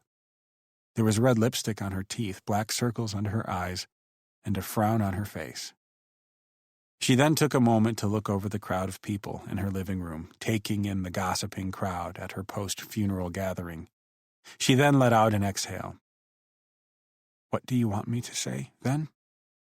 I took a second to look at Mrs. Bright, taking in her desperate stare. Everything about her seemed dull. "I want you to say I can leave? That I fulfilled my obligation? Go. I'll make sure people leave you alone." Her answer was immediate, like she couldn't wait to please me. I didn't stick around to give her a chance to change her mind. I fled, traveling down the hallway and passing the crowds without a second glance. It wasn't until a hand shot out and hit my chest, holding me back, that I stopped. I was just feet away from the back door. "Callum, where are you going?" I looked to my left, staring at Paul Bright with annoyance. He'd been trying to treat me like his kid these last few days, telling me what to do, what to say. It was odd, the way he'd easily assumed that role. "Out," I said, barely containing the growl in my voice. I'd been raised to respect the Brights, and I wouldn't disrespect my parents by yelling at them, but I'd had enough. Now, Callum, take a deep breath, Mr. Bright continued, keeping his voice low and authoritative. His hand was still on my chest, holding me in place as his eyes roamed over my styled blonde hair, grieving eyes and pursed lips. I know you're struggling, boy. Just remember to keep calm. We're no worse than animals if we can't control our impulses. Mr. Bright leaned closer, blowing his breath in my face and sliding his hand up to cup my shoulder, pressing down as he tilted his head to the side. I could feel the way he wanted me to bend to his will. I knew he had some twisted sense of responsibility where my parents were concerned. I'm sure he wanted to be a guiding hand now that they were dead. But he didn't really want to help me. It was for his own ego. I got it, Paul, I said, using his first name. For my entire life they were Mr. and Mrs. Bright, but I was a man now, and men didn't have to answer to anyone. The 6 shots of Hennessy made the grief feel a bit more manageable. I couldn't drive. I might have been grieving, but I wasn't stupid enough to endanger others. So instead, I stormed into the Brights' backyard and hid in their shed. Although shaded by their large oak tree, it was still hot, and sweat rolled down my face as I sat in the sawdust on the wooden floor, my suit jacket sticking to me. I discarded my tie, and it felt like I could finally breathe again. Sobs broke free, my chest a tight ball of anger and loss. Each cry of grief had me feeling like a pussy, but I didn't care enough to hold it back. These were ugly cries. I was sure that they'd stick with me. Years from now, I'd probably look back and remember how low it was possible to feel. Maybe I'd one day be better for this moment, but right now, I felt like shit. Why are you hiding? A soft voice asked. I hadn't heard the wooden shed door open and shut, but I didn't have to end my intense staring contest with the ground to know who it was. Summer Bright. Always following me around, even when we were kids. Hell, who was I kidding? She's still a kid. An annoyingly intuitive and kind kid with a slight crush on me. She sat next to me and drug her finger through the dust. Why did you find me? I replied while wiping my snot on the sleeve of my jacket. I finally looked over at her, grimacing when I saw the all-black dress her mother had put her in. It looked like someone tried to put an infant in grandmother's clothing. The thick material went well past her knees. She didn't respond to me right away. She crossed her legs at the ankle before lacing her fingers in her lap. Couldn't a man just fucking grieve alone? Why did everyone want a front row seat to my pain? I don't know. Guess I just don't want you to be alone, she shrugged. What if I want to be alone? I asked in response. She let out a slow breath, grabbing hold of her dress and considering her words. I'd always remembered her as living in her head. Summer had always been around. She knew my parents well. She was young and impressionable and way too naive. But if I could dump some of my anger and sadness onto her, I would, and she'd probably take it. She'd always idolized me. No one ever really wants to be alone, Callum. She was wrong. I was self-aware enough to know what I needed, and I needed to suffer in silence away from the curious stares of Chesterbrook. Is that so? I asked. I'd never been able to tell Summer no. She was too innocent, too kind. So instead of correcting her, I focused on each groove in the plywood floor of the shed. I don't like to be alone when I'm sad, she whispered before brushing her fingers through her dark hair. I'm not you, Summer. People have different ways of coping. She went silent for a moment, but didn't leave. I wasn't sure how that made me feel. I think my mom is drunk, Summer finally whispered with a confused frown. It was like the words were foreign on her lips. She could be, I answered, not having the energy to censor my thoughts for her innocent mind. She'd have to grow up eventually, right? Stuff like this makes people do stuff they normally wouldn't. Do you want to do something you normally wouldn't? She asked. Fuck. Leave it to her to ask shit I wasn't ready to answer. It was making me drink in a shed with an underage girl. That enough should have been out of the norm. I considered her question for a moment. I wanted to drive my own car into a tree. Give up on my future, my past. I wanted to say goodbye to the city of Chesterbrook, to my college, my friends, to Summer. I wanted to give it all up and drown in my grief, choke on all the words I never got to tell them. But instead of scaring her with the dark places my mind was lingering these days, I spit out a lie. No, Summer. Saying it out loud would mean I was really feeling that way. Only cowards met death with a handshake and an eager smile. Summer nodded, thinking about my words before moving on. She pushed her dark hair over her shoulder, then looked around her dad's shed, taking in the rusted, hanging tools with interest. Do you want to go inside? Everyone should be gone by now, she offered. I looked over her head, out the window of the shed, and smiled when I saw that it was close to sunset. The sky was a warm orange, and I knew that enough time had passed that I was sure there would be no more people prodding for how I felt. The hardest day of my life was almost over with, and somehow the little summer bright had helped me pass the time. I looked at her, a thank you at the tip of my tongue. The brights had always been there for me. She had always been there for me. She bit her lip to hold back the smile I just knew was on her lips. She was proud of herself, likely cataloging the adoration in my eyes for later use. Let's go inside, Summer.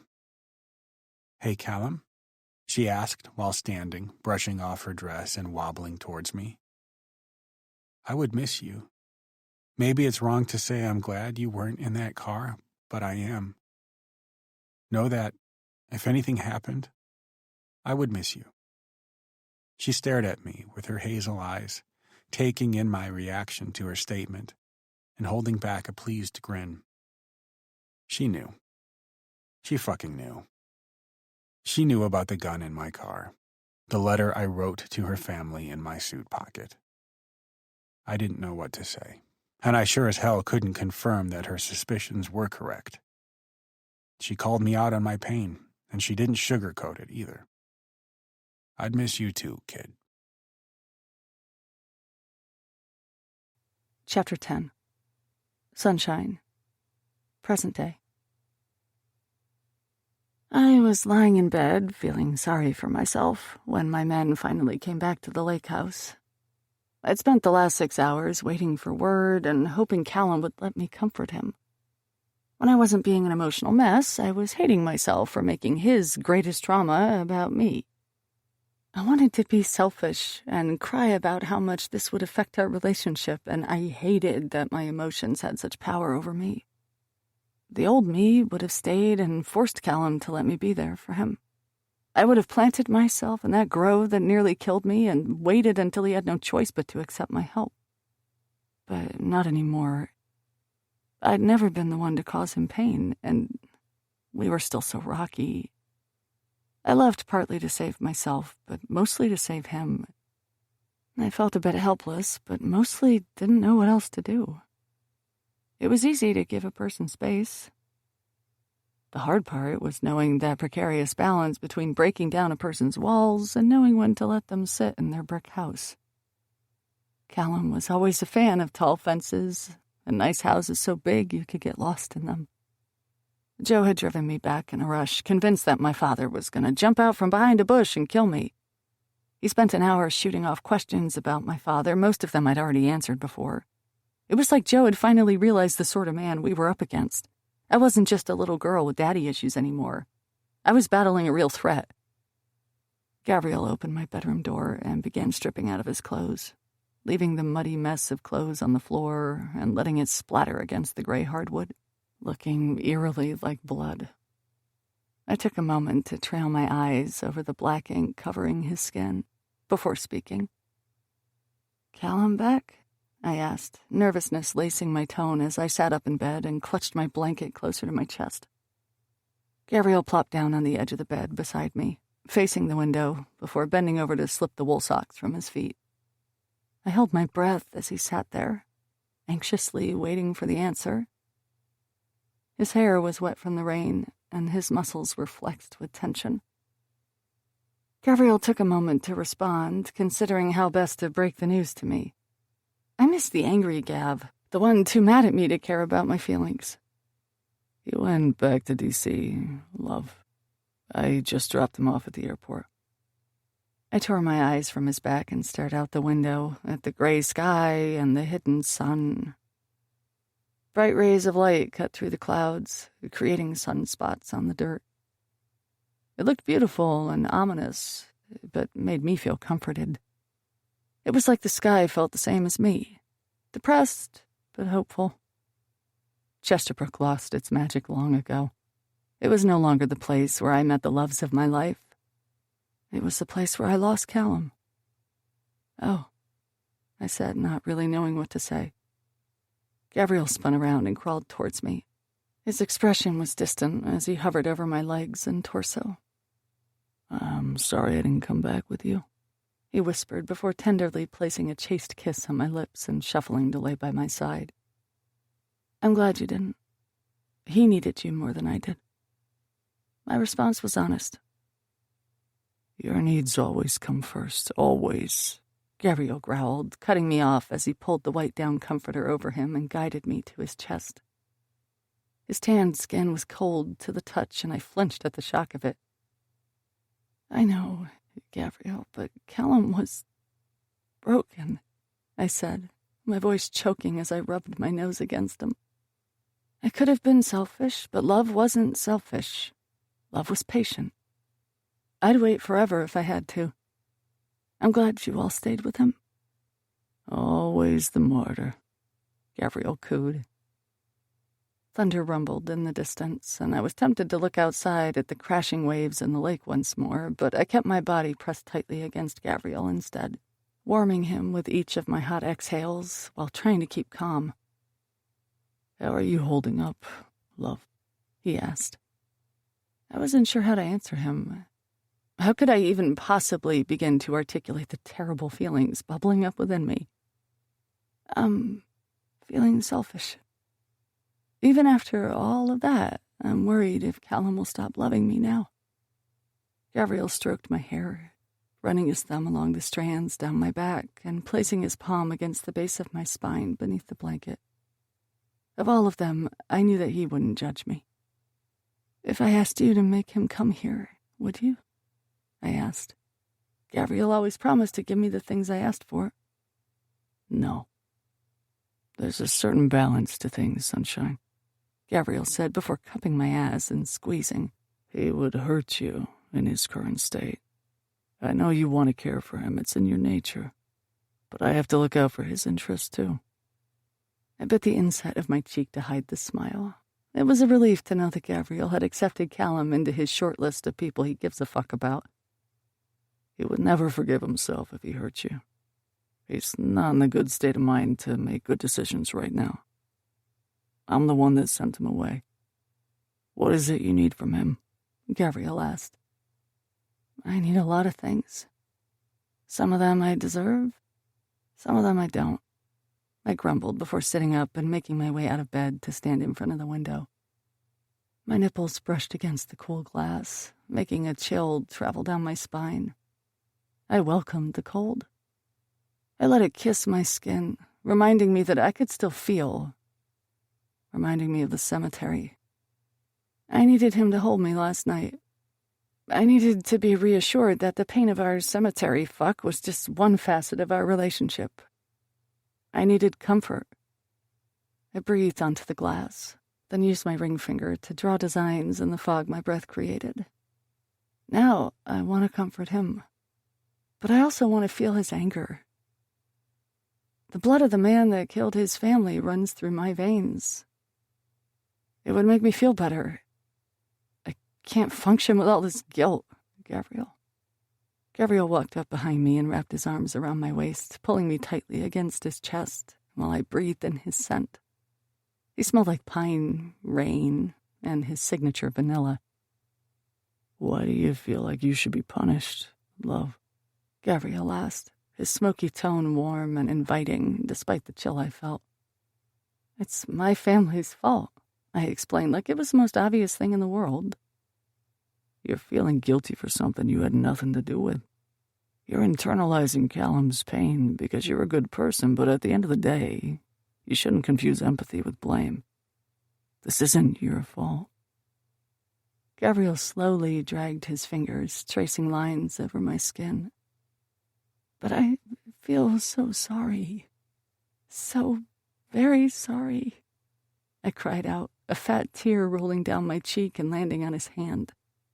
The moment the moisture touched his skin, he spun me around and kissed me. It was one of those kisses that hung on the edge of pain, attempting the line of right and wrong with harsh bites and strong hands. I'm not gonna let you apologize for shit that's not your fault, love. You think I got where I am by letting people push their guilt and regret on me? No. He spun me back around and pressed me against the cool glass, shoving my damp hair to the side so he could suck on my neck while I stared at the crashing waves below. I'm all for a good spanking. Once this shitstorm calms down, I'm gonna push you to your limits. But I'm not giving you what you want today, love. Gavriel's fingers trailed down my stomach in a teasingly slow motion. Then he plunged them inside of me, holding me between the glass and his hard body. Today, I'm gonna comfort you. In and out, his fingers plunged deep within me as his other hand kneaded my breasts. Gavriel wasn't about comfort. He was about control and pain and that blissful spot between the exchange of power. I wasn't sure what to make of this. Gavriel was about punishing. Was this another mindfuck? Giving me what I didn't think I deserved? Don't overthink it. I love you, sunshine. Gavriel grabbed my hands and guided me towards the bed, dragging his eyes up and down my body as he moved. You're so fucking beautiful. I sat down and settled on my back, pushing the comforter aside as I lay there. I kept my eyes shut, feeling wrong about what we were doing while Callum was in so much pain. You don't have to look at me, love, but I sure as fuck am gonna make you feel me. Gavriel moaned before nibbling my inner thigh. Using his hands, he thrust my knees apart and buried his face at my core, inhaling deeply before trailing his tongue across my clit. I jumped. The sensation was shocking and pleasant. So why did it feel so wrong? One finger dipped inside of me, curling to graze against that sweet spot within me, making my pulse race. I shouldn't be doing this, Gavriel, I said in a whisper, feeling guilty once more. Gavriel shot his head up just as I opened my eyes, looking at him with sadness as I shied away. You really don't want comfort, do you? He asked while inching up. His face was a curious mix of awe and anger. He wanted to provide me with comfort, but he could never be Callum. And right now, I didn't want Callum's form of affection. I wanted Gavriel's. I don't know what I want. I lied. I knew what I wanted. I was just too afraid to say it out loud. Grabbing my hips, Gavriel flipped me over, my face landing in the mattress, followed by a light slap on my ass. The sting was quickly rubbed away by his palm. Is that what you want, sunshine? He asked before slapping my ass again. The pain seemed to travel through my body, starting at the base of my spine and making its way up to my head. A flood of endorphins and adrenaline coursed through me. Harder, I begged as another slap came down. This one had more power behind it. I moaned as he rubbed away the sting, then I arched my back, wordlessly begging for more. Your ass looks so perfect with my handprint on it, he said before landing another hard smack. Does this make you feel better? I moaned my response, nodding against the thick cushion of the mattress while he landed another and another. God, yes, I cried out, accepting each punishing hit and begging for the next one. Do you think you deserve this? Gavriel asked. I tried to choke out my response. There was a yes at the tip of my tongue, but his hits increased in tempo and I couldn't speak. I could only dive into the blissful feeling of his hand against my skin, the bite of his slaps. Well, I have news for you, love, he growled. He sounded out of breath. You don't. You don't deserve any of this." Gavriel immediately flipped me back over and propped my calf up on his shoulder before thrusting inside of me with one smooth glide. I was so wet, so turned on by the pain that I couldn't think, couldn't see straight. All I could feel were Gavriel's punishing thrusts in my sore skin. "I do," I cried out. Gavriel kept a steady cadence, fucking me mercilessly as he grabbed my skin, pinching and rolling his knuckles over each sensitive peak of my breasts. "Let go of shit you have nothing to do with. You don't owe the world a single thing, sunshine." My orgasm was a strong, blindingly perfect echo of sensations, dulled by the sadness I felt, but still satisfying. It was a steady wave, teasing me with bliss, but hiding behind the never-ending regret. Gavriel finished too, then collapsed on me, showering my neck with kisses. "Love, come back to me," he pleaded while brushing my hair out of my eyes. "I'm here." That was everything I needed. And now I need Ryker and Blaise, I whispered, the only words I could force out. There was a flash of jealousy in Gavriel's eyes. It was quick, barely a millisecond, but it was just enough for me to realize that I said the wrong thing. Just another moment to feel guilty about later on. "Stop," Gavriel ordered, realizing his mistake. "Don't feel bad. I just wish I were enough for you right now. But it's never been just one of us, has it?" Gavriel got up, cleaned us off, then threw on some boxers before leaving. I curled up in a ball while lying alone on the mattress until the three of them entered the room. "Oh, sunshine," Blaise said before crawling into bed beside me. He wrapped me in a hug, holding me close as more tears began to fall. Ryker ran his hands along his scalp with uncertainty before situating himself at the headboard, cradling me in his lap. Gavriel was the last to join us. He merely stared at me as I cried. Blaise was whispering sweet words of encouragement while Ryker stroked my hair. "I can't do this without you, Gavriel," I said, forcing my words to be strong. I was tired of being the emotional one, tired of letting my sadness get the best of me. Gavriel slowly moved to my vacant side and settled beside me. He threw me a weak smile before entwining my legs with his own. The three of us stayed there for a moment, and I was thankful for their support. The bullets stuck together, I guess. And tonight, I was a bullet. Chapter 11. I called Callum twice. Once from Gavriel's airplane, and once from the town car that picked us up from the airport. Blaise held my hand the entire trip, rubbing my wrist with his thumb as we sat quietly, each of us trying to cope with all we'd learned. My father killed the Mercers. We were on our way to the penthouse when Ryker finally spoke. He seemed really absorbed in thought. "We have a mole," he whispered, while looking out the windows as towering buildings passed us by.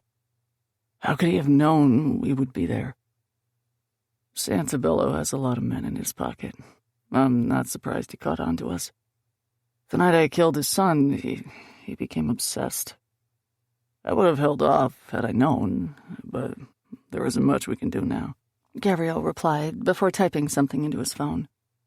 "I've moved my sister into the penthouse temporarily, and I've doubled security until the threat is neutralized." I snapped my attention to Gavriel and bit back a smile.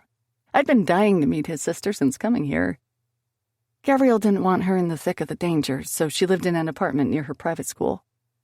Gavriel viewed attachments as a weakness, something his enemies could use against him.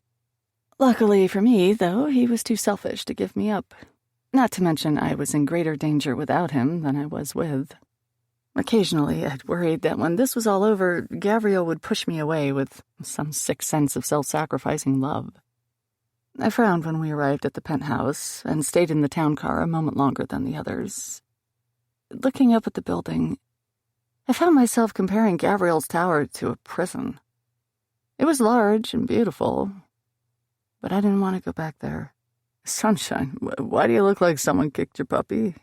That sad pout is gonna break me, babe. Blaise was still in the car and had leaned into me, wrapping his arm around my shoulders and pulling me into his comforting embrace. I know there isn't a safer place in the city than Gavriel's penthouse, but I really don't want to go up there, I said, feeling guilty. It was a gorgeous home, and was much better than being homeless. I owed Gavriel. But I also knew that the moment I made my way up to the 33rd floor, I'd be trapped in Gavriel's overprotective bubble until Santabello and my father were dead. Blaise followed my gaze, a pensive look on his face. "Want to go to my place instead?" he offered with a shrug before leaning out the opened town car door. "Gav, come here a second," he called out. Ryker and Gavriel had been chatting on the sidewalk, both of them leaning over to discuss something important. Gavriel straightened and stepped closer, bracing his hands on the roof of the car to lean in and check on us.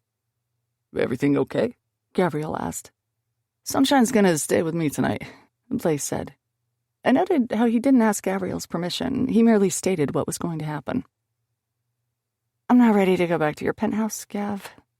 It feels like a prison, and all your men constantly coming and going," I quickly explained.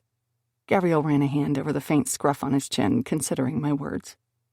"The minute I get out of this car, you'll go into fix-it overprotective mode, and I need one more night before we dive into killing people." Gavriel squinted at me before responding, "Do you not like my home, love?" That was the problem. It was his space, not mine. There were no personal touches, and the constant revolving door of shady men that worked for Gavriel made me uneasy. "You are my home, Gav," I said in a small voice as Blaise squeezed my hand. "But that penthouse doesn't feel like you. It doesn't feel like a space I can get comfortable in." I could see the wheels turning in his fiery eyes. Gavriel was a problem solver, and as long as I voiced my needs, he'd make it happen. "Stay with Blaise tonight. We can discuss options tomorrow, love. I want you to be comfortable." I let out the exhale I didn't realize I was holding and smiled at Gavriel. "Thank you," I mouthed before closing the distance between us and placing a kiss on his lips. "I'm coming with you. Get me the fuck out of here," a familiar voice exclaimed before Gavriel was shoved to the side and Nix threw himself into the town car. "A little warning that I'd be stuck babysitting your sister would have been nice," Nix growled before collapsing dramatically in my lap, placing his hand over his eyes while he groaned. Gavriel's lip quirked up in amusement as I soothingly ran my nails along Nix's scalp. "Ryker and I are going to work on a few leads. Let's all meet tomorrow. I know you want some space, but I'm sending Joe with you. Maybe separating is smarter. Maybe we should rotate homes, keep Santabello guessing," Gavriel said while snapping his fingers. "I'll think on it. You guys get some rest, and love," Gavriel said in a softer tone. "Let Callum call you first. Give him space." It took an hour to get to Blaise's apartment on the other side of town. I immediately felt more at ease here. As we drove, the buildings became considerably aged, and the pedestrians on the street didn't wear suits. People still walked with a sense of urgency, but their movements were controlled and confident, unlike the posh, stress-filled men rushing to work in the Upper East Side where Gavriel lived. Joe was very displeased to be here. He grumbled about the vast windows and the lack of security, pacing the floors in anxiety as he closed the blinds. The moment we entered Blaise's converted loft, Nix collapsed in relief, looking around like it was a small slice of heaven. "This is way more like it," Nix mused. The open-concept loft was just a larger version of where Nix and I lived in Baltimore. The exposed brick, modern furniture, and open kitchen were warm and inviting. Unlike Gavriel's home, Blaise had personal touches covering every wall. Photos of different landmarks and various mismatched frames cluttered each shelf. I stopped in front of a picture of a statue and stared. It was beautiful. The pedestrians were blurred, but the statue stood cold and tall in the middle of a busy metropolis. Beside it, Blaise's old guitar was hanging up, and I bit my lip to hold back the smile. "Did you take these photos?" I asked while walking along the wall, feeling his eyes on me as I trailed my fingers across the exposed brick. "Yeah," Blaise said, his voice hoarse. I turned to face him, smiling at the odd look on his face, his rust-colored hair a mess and curling at the ends. It had grown a lot these last few weeks, reminding me of how he would style it when we were teens. I'll admit it's a sad weird seeing you in my home. I mean, I've always dreamed of it, but this reality... Joe coughed, rolling his eyes for a moment before checking his phone. You live around here, Joe? I asked. He stared at his phone like it was precious before turning back to me. Nothing personal, but I won't be telling you anything about where I live, he grumbled. Well, why don't you go visit Aunt Jo? I'm in capable hands. It's been a few days, right? If we need anything or go anywhere, we can call. Joe looked between us, the distrust evident in his eyes. I sensed that he wanted to go, but he was also afraid to leave. Nick spoke up, a wild glint in his eye. But if you stay, we can turn our threesome into a foursome. I bet you have a big cock, Joe. Joe didn't bless us with his sarcastic response. He was out of Blaise's loft in under 30 seconds flat, with a half-hearted instruction to call if we needed anything. Blaise was explaining a new video game to Nix while I pulled my cell phone out to call Callum. I knew that Gavriel thought he needed space, but it was like an uncontrollable impulse. I was selfishly afraid to lose Callum Mercer. To my surprise, he answered it on the third ring. Hello? His voice was rough as he spoke. I was reminded of his harsh screams in the woods, and I wondered what he was doing. Callum? I answered. I didn't know what to say. What could I possibly say to the man whose life my family destroyed? Summer, why are you calling me? Callum asked. I broke a little at the exasperated way he spoke, his tone pleading for me to let him go. I squeezed my eyes shut at the way he called me Summer instead of Sunshine. For some reason, it felt like he was putting distance between us by not accepting my nickname. I just wanted to make sure you were okay, I said, while pacing the wooden floors in Blaise's converted loft. I was hanging on by a thread, clinging to Callum in whatever way I could. Are you in D.C.? I asked. Instead of answering, Callum blew a rush of air into the phone receiver. I pulled it away from my ear, wincing, before adjusting the cell phone back between my ear and my shoulder.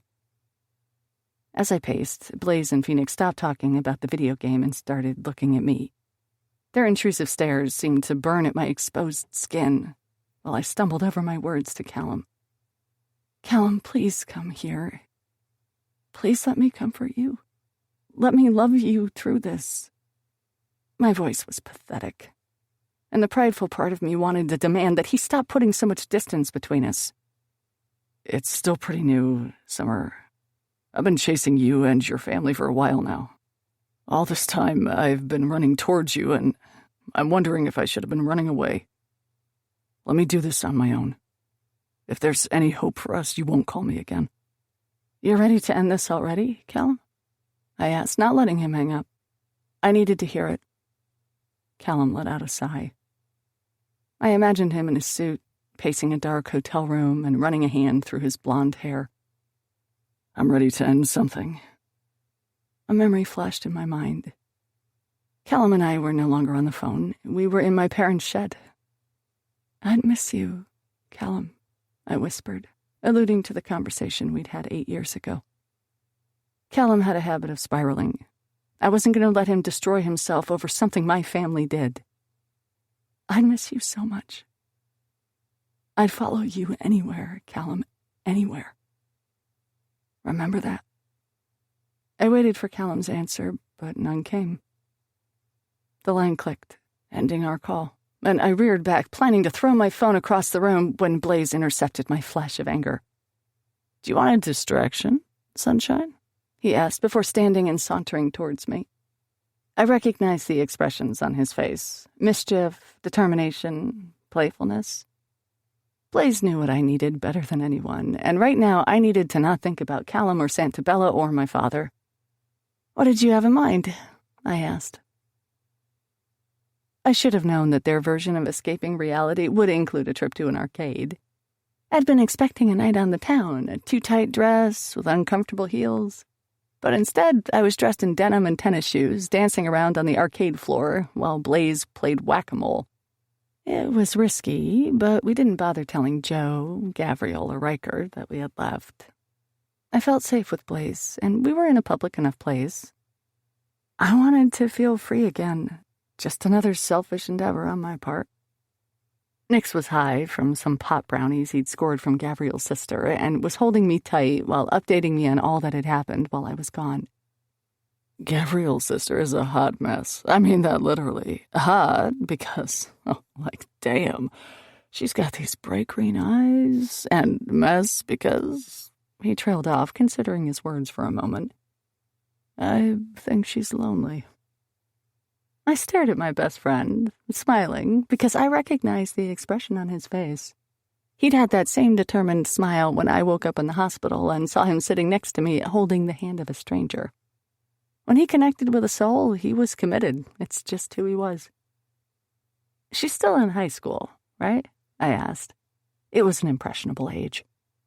She's 18, attends a private school on the bougie side of town. Nix rolled his eyes. But I'm adopting her. She's going to be my friend. She just doesn't know it yet. I just have to get past how frustratingly annoying she can be.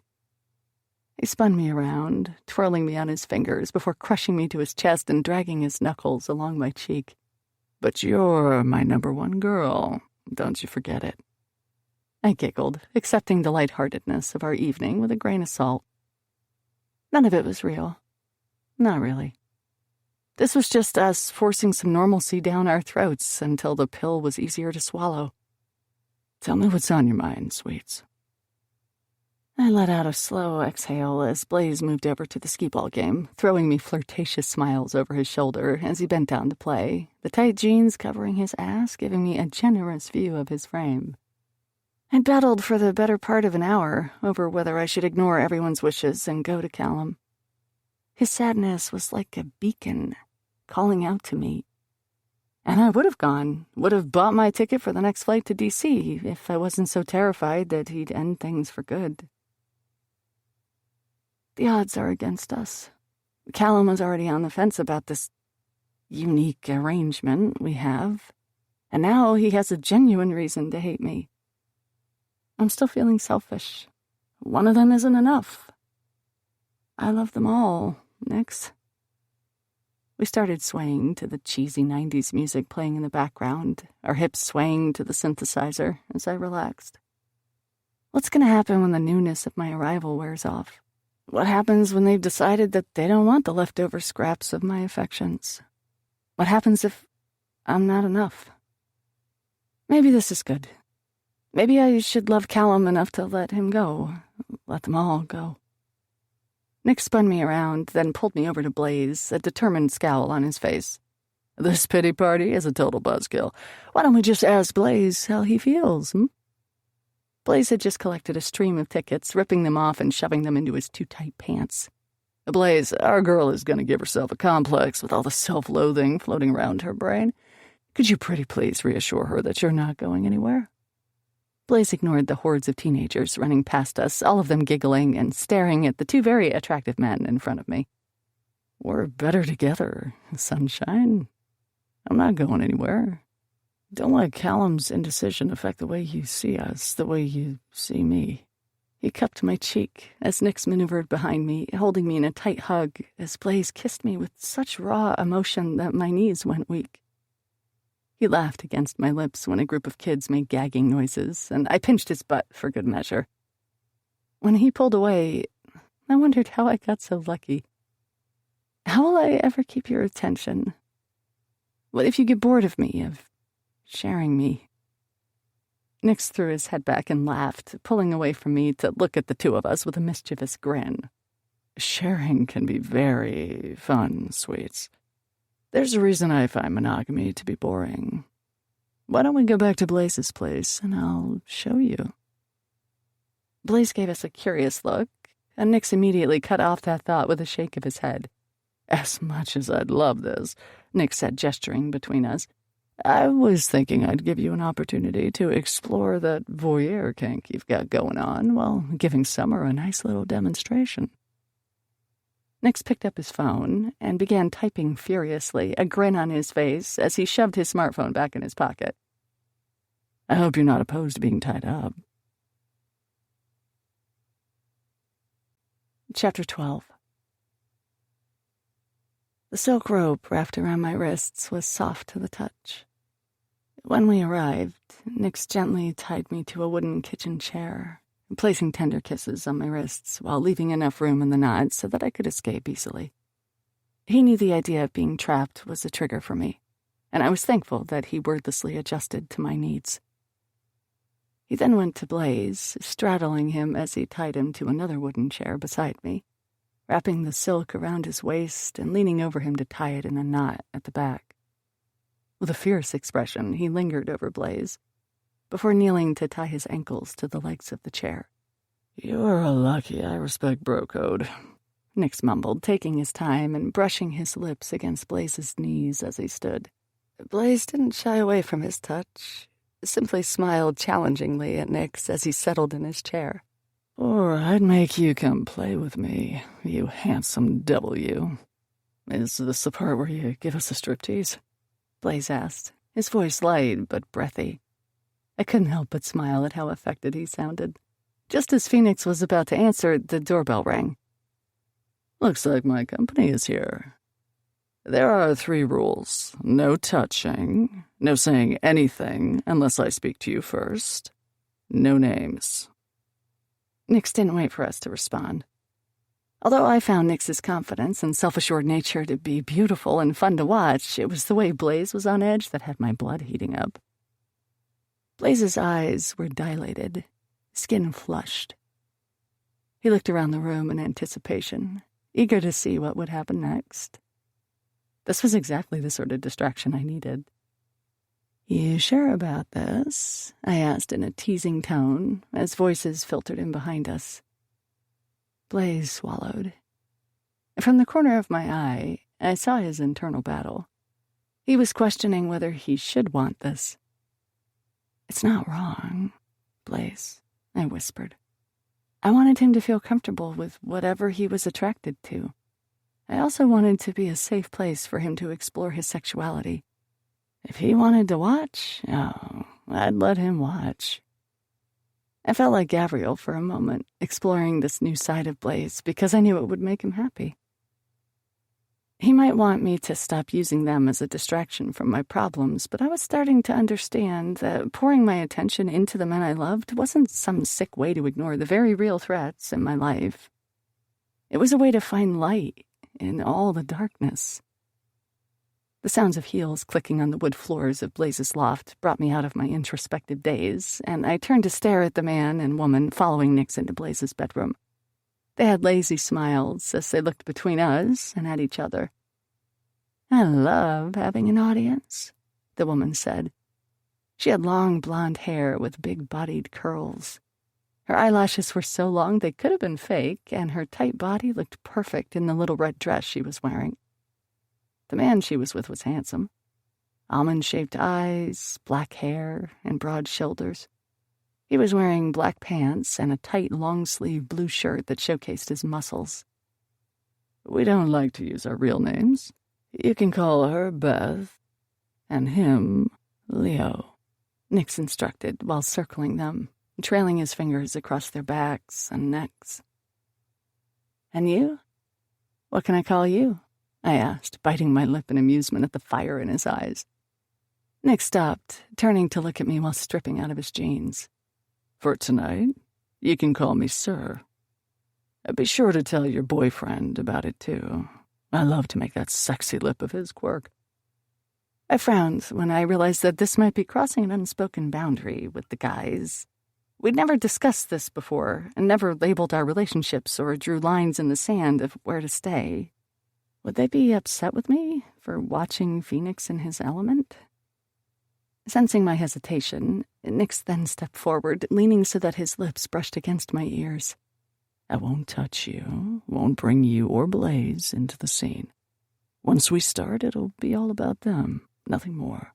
Like watching porn with your boyfriend. I wouldn't do this if I didn't think it would be good for you. And if we're being honest, We both know this is more about Blaise than anything else. I smiled wickedly before chancing a glance at Blaise. His chest was heaving, and when I peeked at the tight denim in his lap, I grinned at the hard erection pressing through the fabric and traveling down his thigh. "Let's get this party started," I whispered before settling back in the wooden chair, grinning at the beautiful woman in front of me. Nix whispered to them, double-checking their consent and limits. I loved how seriously he took everyone's pleasure. He wanted them to trust him. He wanted this to be a good experience. It wasn't until the stereo started playing a haunting tune with a sensual beat that Nix completely slipped into his dominant role. "Strip for them," Nix ordered while lighting a couple of candles he'd found, and the room started to smell like vanilla and sex. The woman, Beth, sauntered towards me and started slipping out of her red dress, easing the front zipper down her body slowly. She let the swells of her breasts free as she bit her lip, watching my response to her. I could appreciate a pretty body. Even if I'd never been attracted to a woman, I was enthralled with her confidence, turned on by her enthusiasm. Her perky nipples were pink, and she spun around, showing me her muscular back and the angel wings tattooed on her soft, creamy skin. She was beautiful. Since we weren't making eye contact, I felt brave. I knew that Nick said no talking, but I couldn't help myself. I was curious. "What do you love most about this?" I asked in a small whisper. "Do you ever get jealous?" Being the perfect submissive that she was, Beth turned to Nix before answering me, wordlessly asking his permission to answer. He let out a dissatisfied scowl towards me before nodding once. I was never one to follow the rules, and I could never truly see Nix as a dominant. We were equals in every sense. "Does this make you jealous?" she asked as she sauntered towards Blaise. He had his eyes on her body, cautiously roaming her skin with interest. There was an old pang in my chest, one that hadn't been there for a long while. It still felt just as intense as it did when we were teens. It was one of the cruelest forms of jealousy, one that made me feel inadequate. And instead of enjoying this experience with confidence, I was now itching to leave. "It does, doesn't it? I can see it on your face," she said before trailing a finger down his biceps. Blaise turned to stare at me, gauging how I was handling another woman touching what was mine. I knew that if I said something, he would tell her to stop. This was a two-way street, and Blaise would never do anything to compromise us or my happiness. "But here's a little trick," she offered before straddling Blaise, positioning her pussy right over his hard cock. Anger coursed through me. My emotions were so blindingly hot that I almost clawed my way out of my chair to attack her. From behind, Nix looked almost ready to intervene, but Leo was just stroking himself, eyeing his wife with appreciation. Jealousy is such a weak emotion. It'll bleed you dry. Focus on his face. Pretend I'm not here. Get off on how turned on he is. She started kissing his neck, leaving trails of red lipstick along his tan skin as he stared at me. I broke through the anger to look at him, really look at him. Blaise's eyes were hooded as he watched for my expression. He was making this all about me. Despite her lips on his skin, he was worried about my enjoyment, my pleasure. It was still about us. "Do you like how she feels, Blaise?" I asked, honestly wanting to know the answer. "Yes," he groaned, "but I like watching you more. Seeing your fiery eyes is making me so fucking hard I can't even see straight." I bit my lip as she maneuvered off of him, fluttering those long eyelashes for a confident wink before heading towards Nix. I could focus on Blaise. I could make this about him. "Good girl," my best friend said before crashing his lips to hers, tasting her fully as she giggled into his mouth with sultry pleasure. I wasn't as interested in them, though. I was transfixed by Blaise, his lusty dark eyes and stiff frame. He was leaning forward as much as he could, straining against the silk fabric keeping him in the chair. He watched Nix ease her onto the bed. "Come reward your wife for being so good and teaching my friends," Nix ordered before sliding away to make room for Leo. She arched up to greet her husband, licking his neck before diving into a kiss so passionate I felt myself growing hot. The man was eager to kiss his wife. Staring at her with zero jealousy. The only thing between them was passion, and it was addicting. I licked my lips as Blaise squirmed, tearing his eyes from the two of them to look at me. "Does watching them make you want me?" I asked. My voice was throaty, and I sounded breathless. "Hell fucking yes," he choked out. "Well, that's too bad," Nix said as he sauntered towards us, brushing his fingers down his abs as he looked at Blaise. And for the first time, I was kind of turned on by Phoenix, or at least the idea of him. Would Blaise ever explore something like that? Would I enjoy it? For a brief moment, I pictured Ryker, Gavriel, Callum, and Blaise, all limbs and kisses and passion, wrapping me up with as much sensations as I could handle. A groan drugged me out of my daydream. Beth had started trailing her tongue up and down the shaft of her husband's cock as he writhed and moaned in appreciation. "Why?" I asked, egging Nix on. Once I was able to shift my mind to only think of Blaise, the entire dynamic of this night changed. I couldn't wait to see every expression, hear every moan. I wanted to see him shaking in his seat, desperate for relief. "Because I'm going to make you wait until your dick is so hard it hurts. You can touch my girl when I say so," Nix purred before spinning around to help his couple. Nix was attentive, authoritative. He guided their movements, bringing them both to the cusp of pleasure, then dragging them away from their relief with a vengeance. Their dynamic was intriguing. Beth would make eye contact with Blaise, blatantly getting off on his panting chest, and I didn't care. Tonight was about him, and maybe that made me a little fucked up. Maybe other women wouldn't get this, wouldn't understand. Why would I ever willingly let the man I love lust after another? But this woman, Beth, was just an idea. A pretty face and sultry smile wrapped up in confidence. Blaise would never love her like he loved me. She was a means to an end. I wasn't jealous, because what Blaise and I had transcended reason. When I was with him, it was only him. I could focus on the way his chest heaved in excitement. I could enjoy his hard cock, enjoy the way he was turned on by them. But at the end of it all, he wanted me. And damn, that was power. Pure, pure power.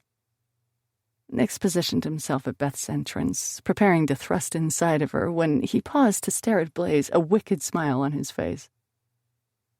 "Do you want to watch me fuck her, or are you ready to have a bit of your own fun now?" "Please," Blaise begged.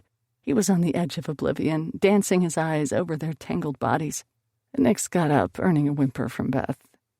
"Please, what?" His proud erection glared at us as he marched towards Blaise. "Let me out of these restraints." Bending over, Nix was just a breath away from Blaise when he ordered, "Say, please, sir." Blaise looked angry, furrowing his brow as defiance rippled off of him. Nix was pushing too far. Blaise might be open-minded and accepting, but he wasn't submissive, not in the slightest. "Untie me so I can fuck my woman now," Blaise growled while bracing against the silk rope, keeping him in the wooden chair. Seeing their power struggle was hot, and seeing Blaise so worked up for me was even hotter. Even with the gorgeous couple in front of us, all he wanted was his sunshine. Nix laughed, throwing his head back before quickly loosening the knots on his wrists and ankles. "Have fun, you two," Nix said with a wave before redirecting his attention back to the couple on the bed. Blaise shot up from his seat, ripping a knife from his pocket before cutting through the loose ties half-heartedly, keeping me in the chair. In seconds, he had the knife pocketed, and I was hoisted over his shoulder. Nix slapped my ass as we went, with a laugh.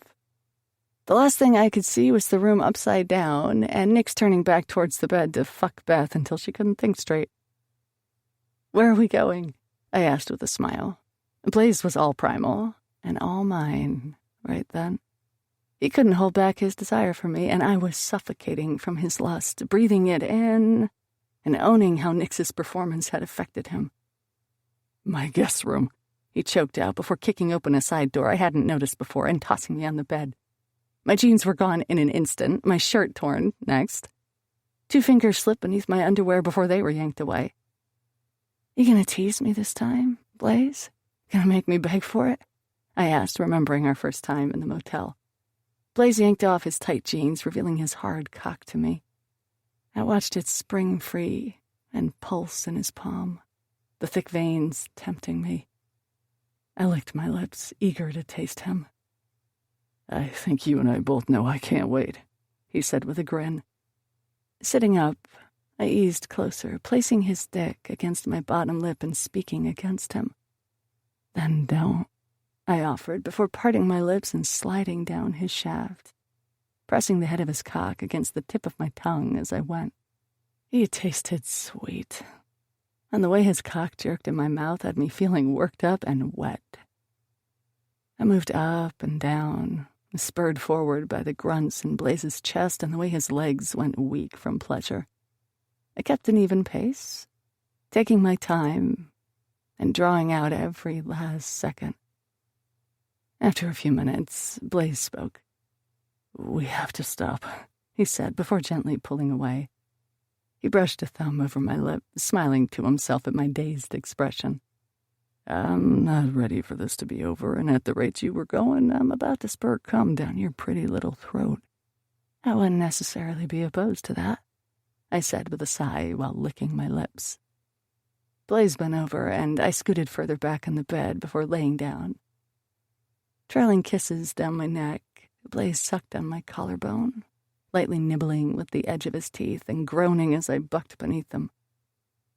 I felt delicate and loved. Please, I asked, needing to feel him inside of me.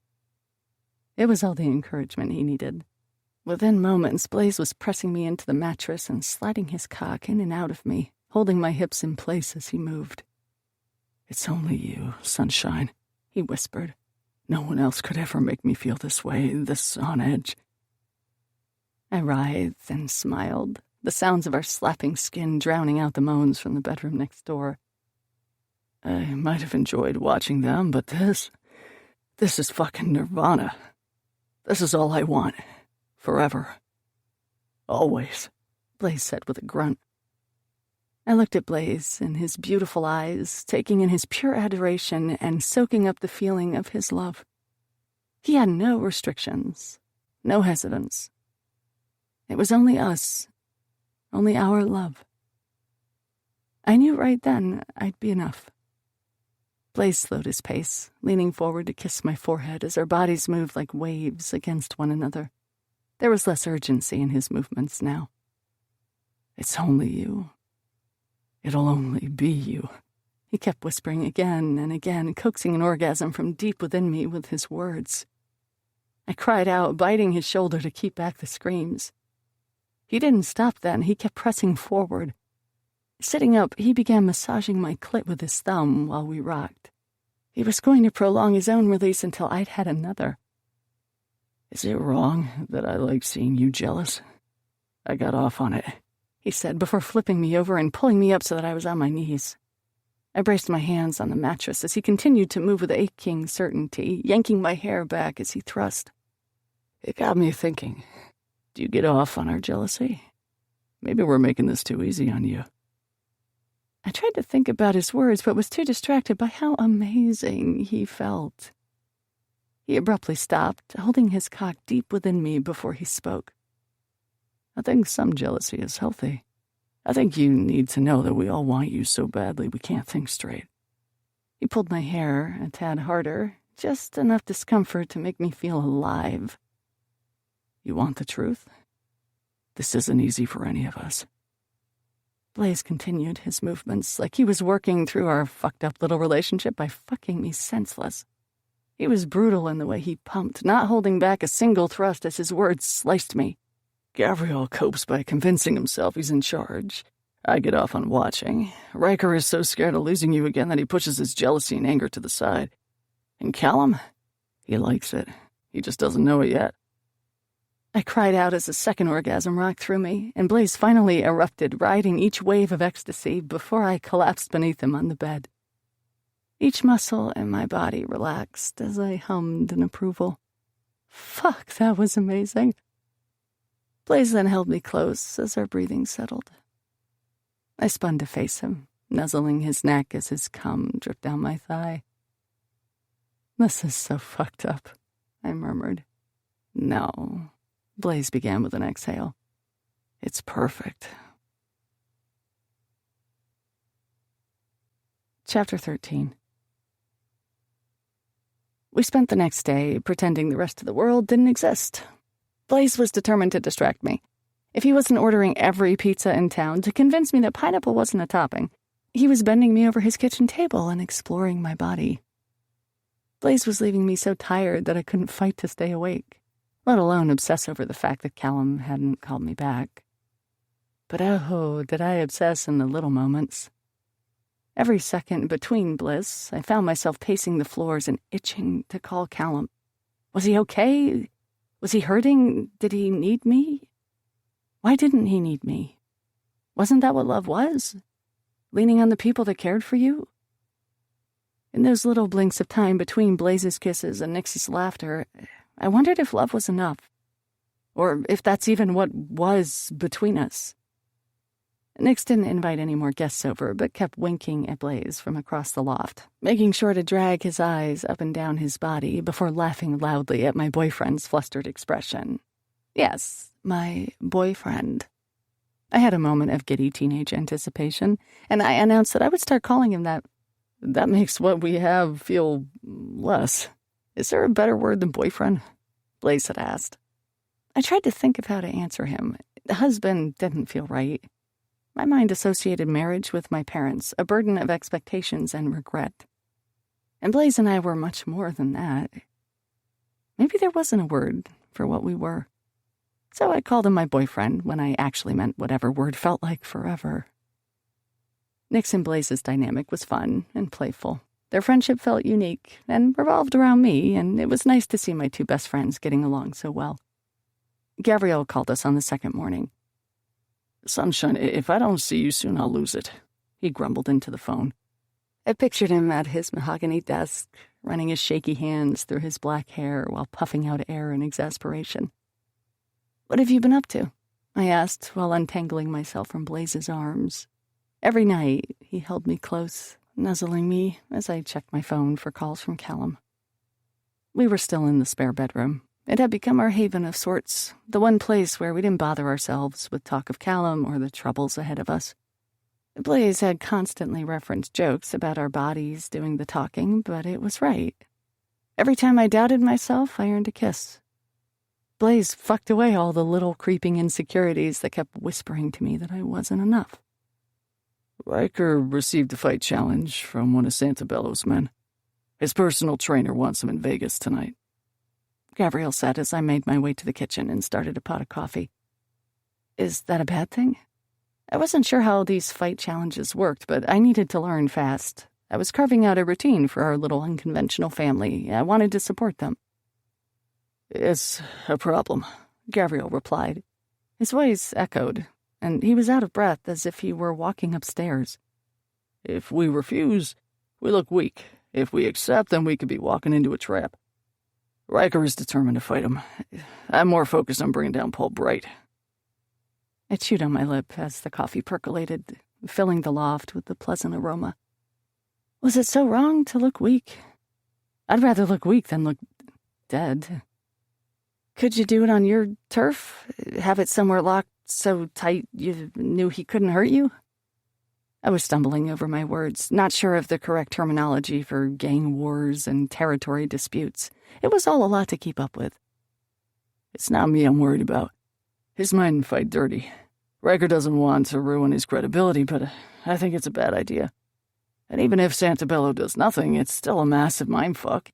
Ryker doesn't do well when he's on edge. He was right. Last time Ryker was off his game, he ended up in the hospital. I know you needed a couple days there, but I really need Nix back for some surveillance. I also might have a bounty for Blaise here pretty soon. Letting out an exhale, I took a moment to settle myself, sipping my coffee with Gavriel on the other end of the line. This blissful little hideaway couldn't go on forever. I couldn't pretend the battle with my father in Santabello wasn't happening. Avoiding my problems was a dirty little self-sabotaging cycle I did whenever shit got too hard to handle. And at the end of the day, it didn't make me feel better. It just made me crave something that wasn't real.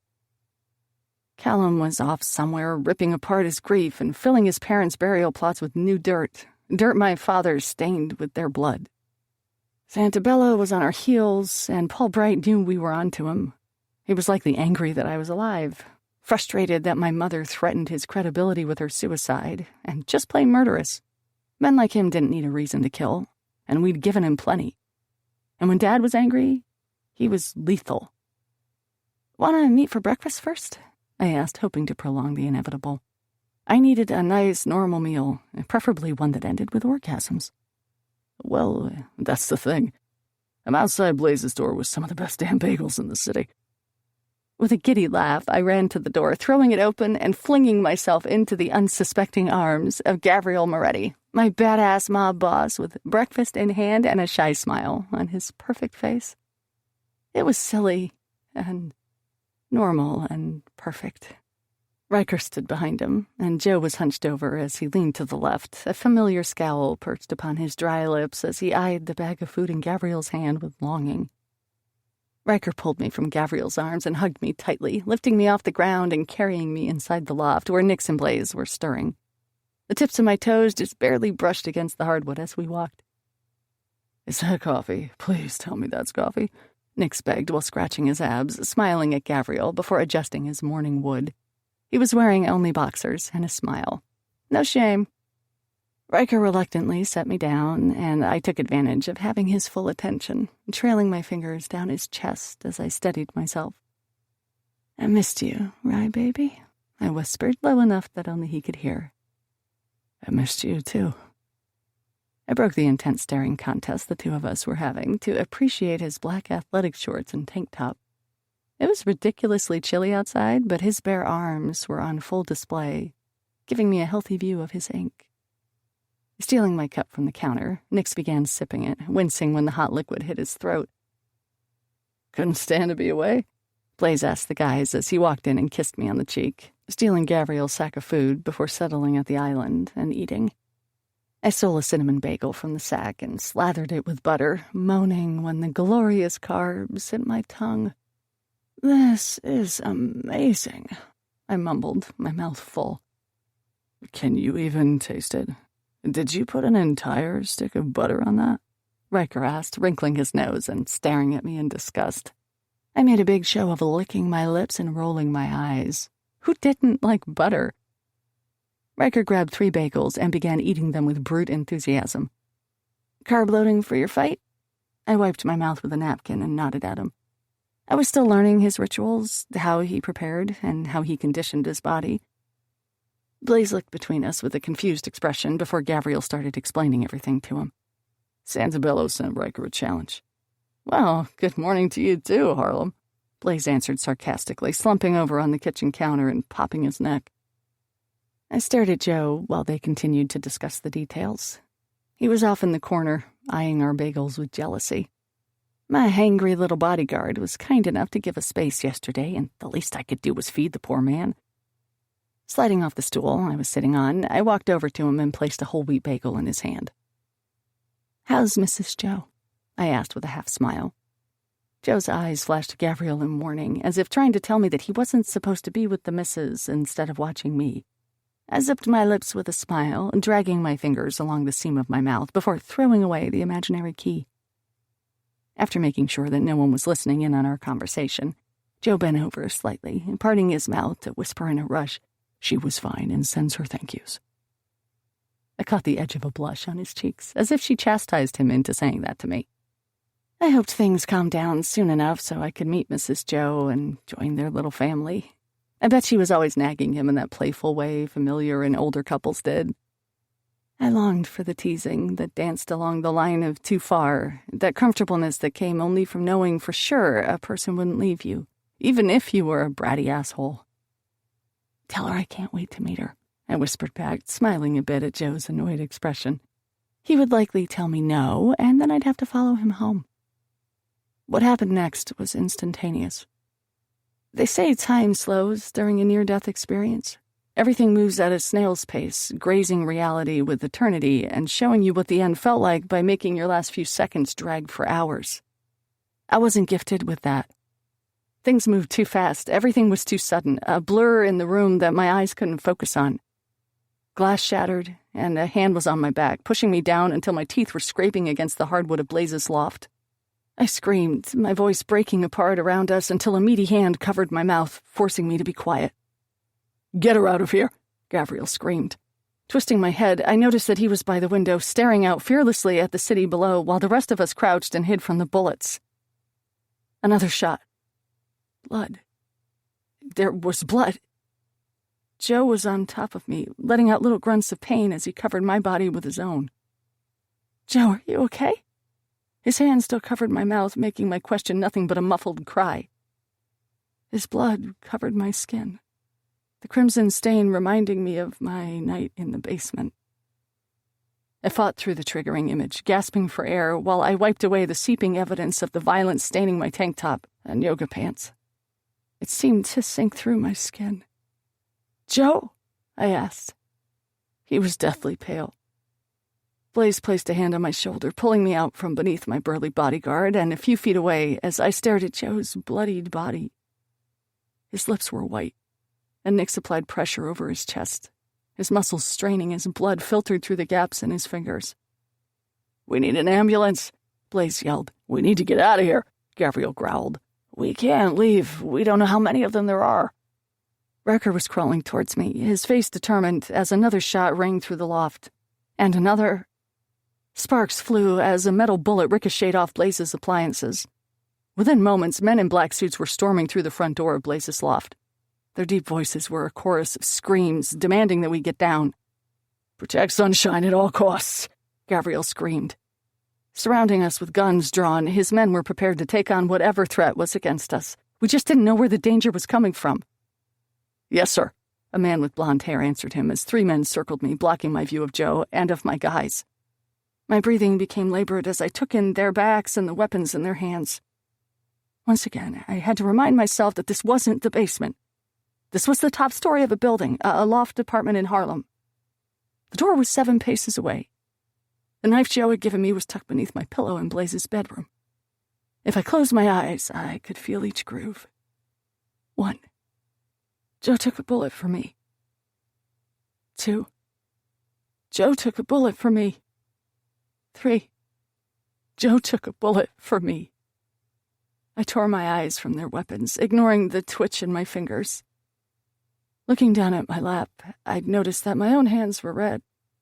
No matter how much I wiped them on my thighs, I couldn't get rid of Joe's sacrifice. "What's happening?" I asked. One of the men yanked me up from under my arms and pulled me to his side. Gavriel's voice carried over the group, answering me as the men in suits guided us out Blaise's front door. "Sunshine, just keep quiet. We're getting you to safety." Blaise lived on the top floor of his building. Each twist in the staircase brought on a new level of unease, a new threat. We were out of breath but didn't want to breathe too loudly. In the middle of our trek, someone had cut the power, making it impossible to see. Another shot. It was louder this time. I reached for my phone in my pocket, wanting to illuminate the staircase, but a hand reached for my wrist to stop me. "We don't want them to see us," a gruff voice explained before letting me go. When we got to the bottom floor, emergency lighting flickered on as if the backup generator were finally working. The familiar hum of electricity brought me even more unease. The lobby of his building was deserted. People likely heard the shots fired and fled. "Marcus, is the building cleared?" Gavriel asked. "The team is currently clearing each apartment," the man who had stopped me from flashing my phone said. I snapped my head to stare at Gavriel, surprised by how efficiently he ran his team. They acted more like a special ops group than a bunch of thugs. "I'd say I'm impressed, but we shouldn't be in this situation in the first place. I'm snapping a neck for every goddamn shot fired at her, Marcus.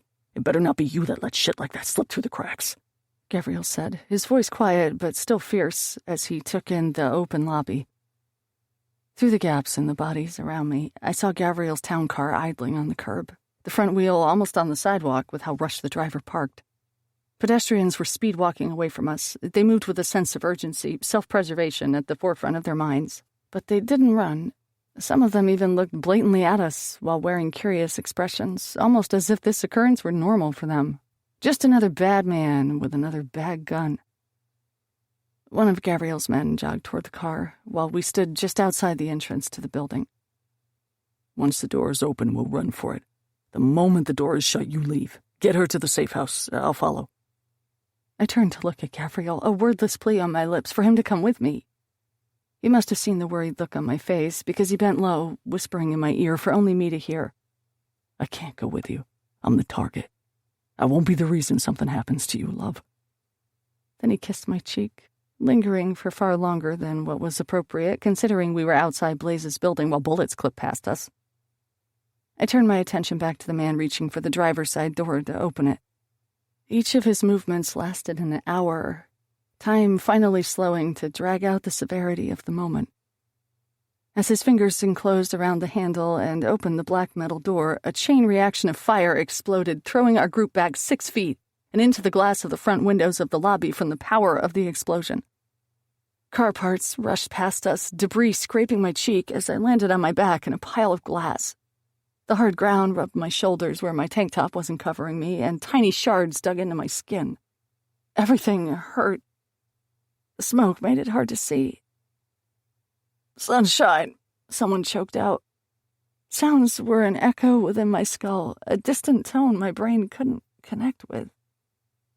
There was a ringing, too, a pitch so high and constant that I had to squeeze my eyes shut to block out how painful it was. "Help!" I choked out. A heavy body was on my legs. He wasn't moving. No one was running. Was this what death felt like? Was this how it ended? Ringing, ringing, ringing. Around us was a war zone, but all I could think of was my men. 2 hands looped under my arms, pulling me free from the body that had collapsed on top of me. I looked down, crying out when I saw the man that had inadvertently saved my life. It was the man named Marcus, and he had a long piece of metal protruding from his chest. He'd saved me. 1, Joe took a bullet for me. 2, Marcus shielded me. 3, who would be next? I was cradled against someone's chest. Nick's. Tears streamed down his cheeks as we moved. "I've got you, sweet. We're going." Or at least that's what I think he said. The ringing wouldn't let up, forcing me to read lips and expressions and the drops of blood on the concrete. It wasn't until we were in an alley that I truly collapsed into my fear. My limbs shook. The adrenaline coursing through me left me struggling to breathe. I felt like I could run a triathlon and collapse all at once. Each nerve ending was on fire. The cuts along my skin a painful reminder of what just happened, but also a welcome distraction of everything I couldn't cope with. "Where are they?" I asked, choking out my question as I swallowed more smoke. "I lost Ryker in the blast. Blaise stayed behind with Joe. Gavriel was just here." Nix was shaken up, pacing the ground and wiping his hands on his pants. He'd always worked behind the scenes, hiding behind a computer to fight his battles. Seeing the gore of crime had scared him. I cradled my head in my hands. If anything had happened to them, I'd never be able to forgive myself. "They're okay, sweets. Just keep calm. They'll find us." Nix watched me pace for a moment before tackling me with another hug. More glass cut deeper into my skin, but I didn't care. I hugged him back, feeling the drops of blood ooze from my various cuts as I held my best friend. Sirens in the distance drew my attention, and I broke away from Nix to start walking towards the sound, eager to see if the bodies on stretchers were Gavriel, Blaise, or Ryker. I didn't know how much time had passed. Had it just happened? Was this real? 1, Joe took a bullet for me. 2, Marcus shielded me. 3, who would be next? 2 arms wrapped around my waist, yanking me back into the safety of the shadows, and I cried out when I recognized the strong man holding me back. "Gavriel?" I cried while spinning around to hold him tight. 2 more bodies circled me, and I nearly collapsed in relief. The bullets were safe. I took inventory of all of them, stepping back to see their faces clearly. Blaise had a slash across his forehead, and Gavriel's face was covered in soot. Ryker had blood all along his torso, but no visible cuts, so I knew it wasn't his. "Is Joe?" I asked, not sure if I was ready to hear the answer. "He'll be okay, but he had to go to the hospital," Ryker answered me. "Are you okay?" he asked while looking at me up and down.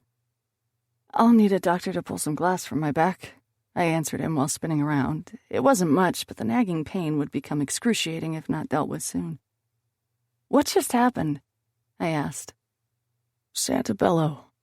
He wants a fight. He got it." Chapter 14. Joe was alive.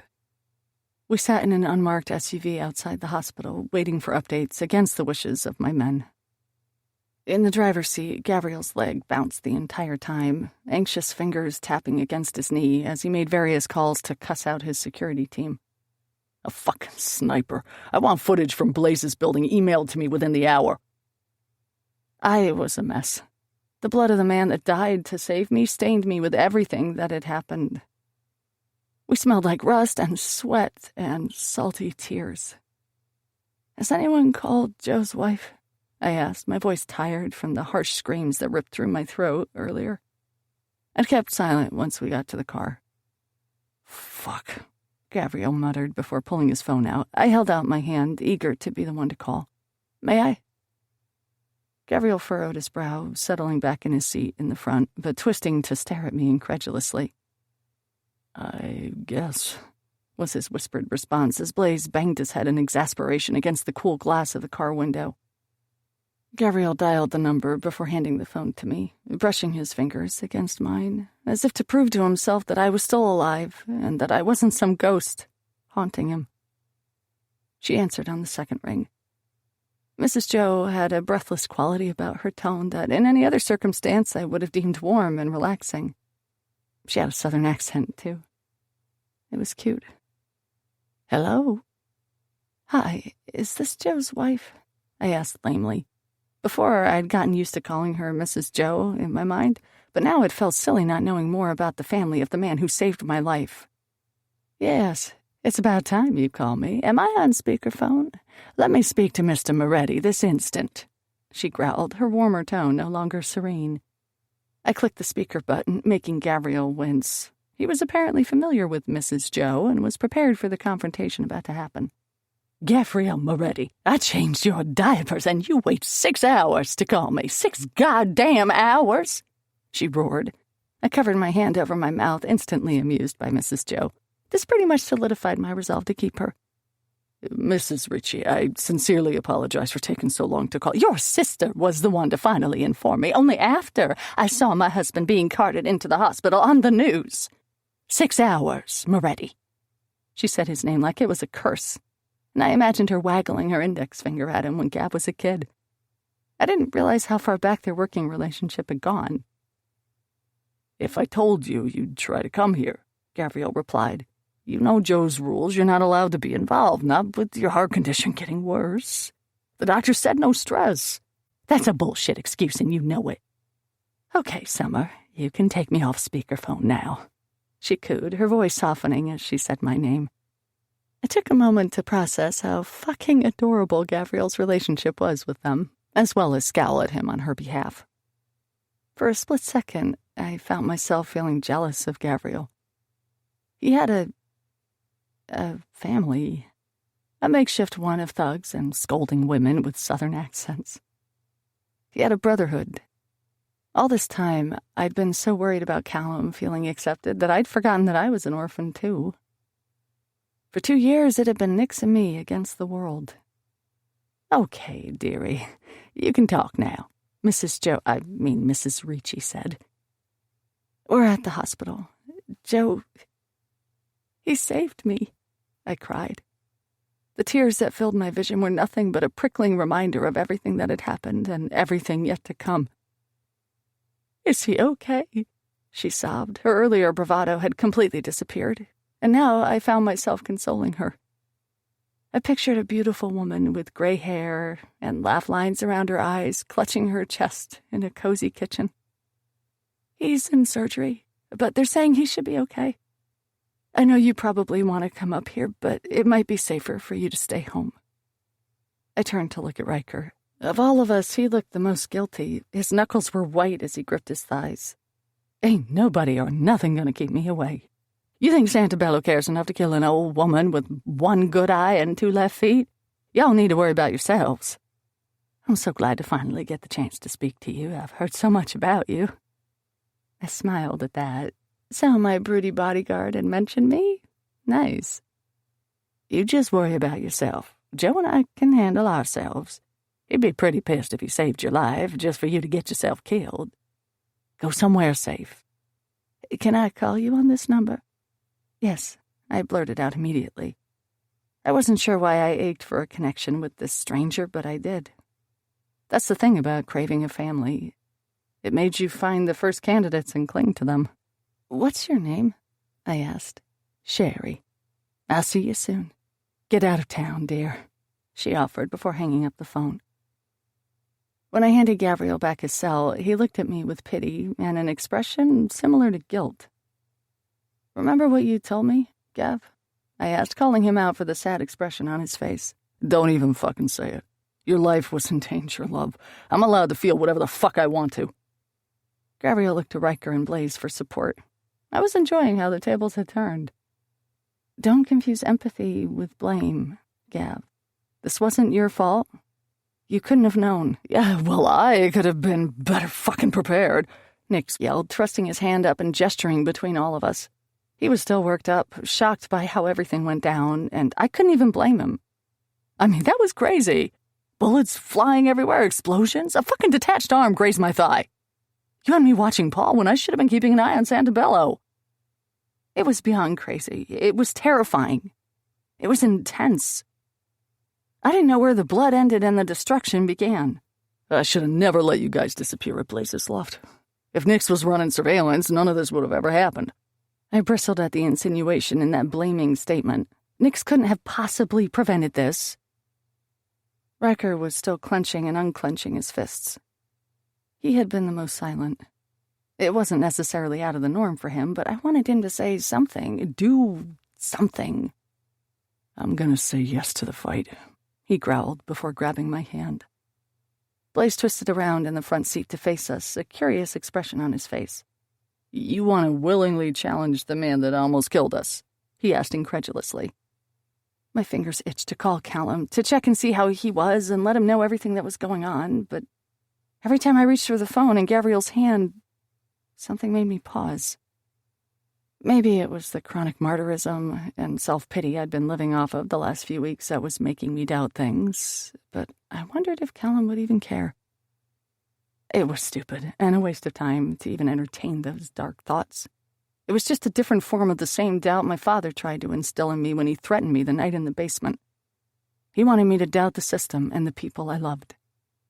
He wanted me to think that no one would believe me, and those that did wouldn't care. Why would he do this? Challenge you to a fight, then bomb our car? It makes no sense. I was working through the motives, packaging them up and looking for pieces that made sense. You don't think it was... Everyone looked at me. Did my father plant the bomb? Usually Blaise would have finished my sentence for me, answered my unspoken thoughts, and provided me comfort, but none of them interjected. We simply weren't sure. Was Paul Bright crazy enough to plan that sort of assault? Gavriel started the car and headed towards the airport. We're going to Vegas. I think it's our best bet, he finally instructed. Turn around so I can pull the glass out of your back. I just realized that you've been sitting there in pain, and if we don't get it out soon, you could get an infection. Why didn't you say anything? Twisting in my seat, I showed my back to Ryker as he opened up some tweezers and a first aid kit Blaise picked up from a drugstore earlier. Slowly, he began pulling the small collection of glass from my shoulders. "This sucks," I grumbled, feeling naive because I didn't know what else to say. "That's an understatement," Nix replied from the very back of the SUV. It didn't escape me how Gavriel kept peering out the windows, anxiously checking for a threat on the horizon. He didn't like feeling out of control. Gavriel Moretti prided himself on the safety and protection he provided the people he cared about, and when there was a threat to their safety, he took it personally. The night sky was quickly closing in on us, and after this morning, the monsters lurking in the dark seemed much more real. Nix had been on his phone since the attack, scrolling through various different things on the dark web and checking for updates. "Your dad was conveniently at a public event, kissing babies and making cringeworthy smiles at the camera." I should have been comforted by the fact that it wasn't him that tried to kill us, but I wasn't. Instead, I shuddered, imagining him so close to helpless people that had no idea about the devil within him. He was sick, probably getting off on his secret, internally laughing at how ignorant the world was for not knowing he could end them with a snap of his fingers. I let out a hiss of pain as Ryker pulled a rather large piece from my back. "All done." You've journeyed far through this story. Now allow the music to guide you into stillness and calm. I can't resist, you got me in a hole. Fingers tracing, you're leading the way. I love this feeling, I can't help but stay. Love this feeling, I'll just stay. Fingers tracing, lead the way. Love this feeling, I'll just stay. Fingers tracing, lead the way. Lead the way.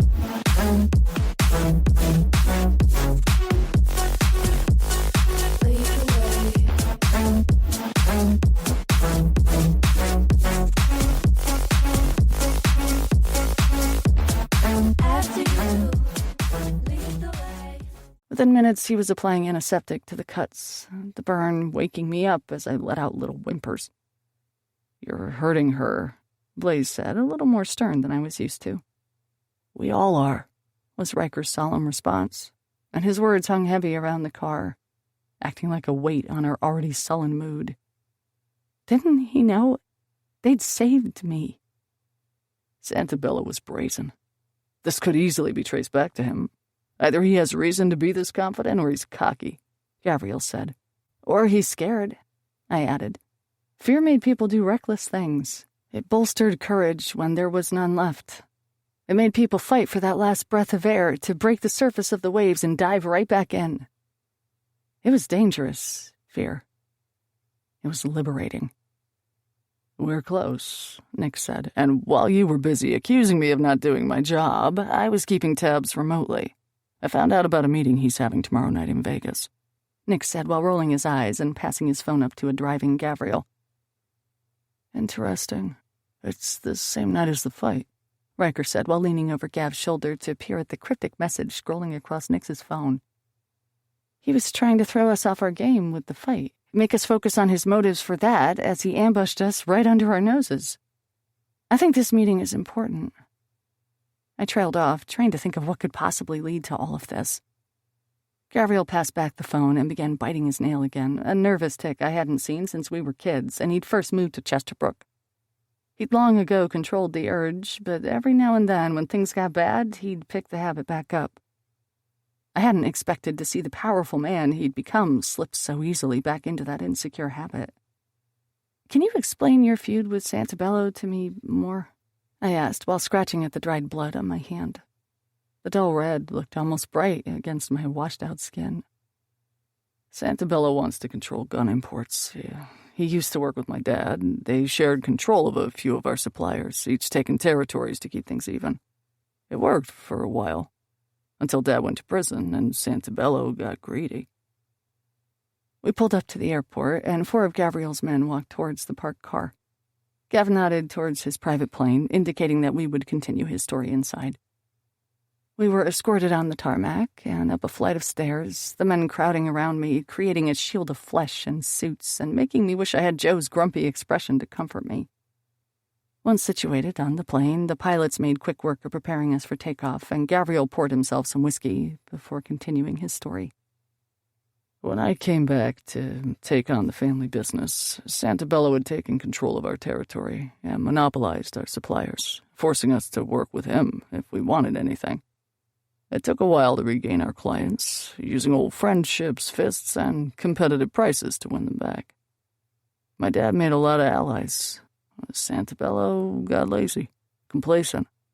And when I started stealing my family's business back, he got pissed.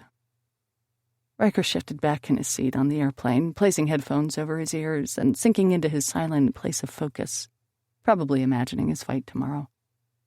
It was a routine I'd only just begun to understand, but I saw his calm expression for what it was. He was preparing to channel all his anger into whatever sorry motherfucker ended up on the other side of his fist. He's probably meeting with a supplier tomorrow and doesn't want you there, Blaise offered. He didn't bother to sit down, despite the pilot's numerous requests. It was like he couldn't sit, couldn't keep still while our minds were racing. I unbuckled and moved over to Gavriel, sitting on his lap as the plane leveled out in the sky. He immediately wrapped his arms around me, eager to hold me tightly to his chest. I was quickly realizing that he enjoyed offering me what little peace he could. He liked showing that other side of himself, and I couldn't help but feel like Gavriel hid behind control but thrived within comfort. "Why did you go back, Gav?" I asked, pressing my lips against his and ignoring the smell of grease and smoke on our skin.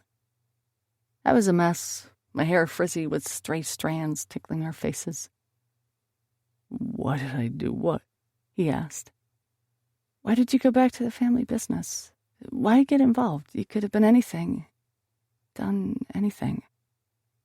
I truly believe that Gavriel was selling himself short with this job. He was a leader, cunning and driven. He could have run the world.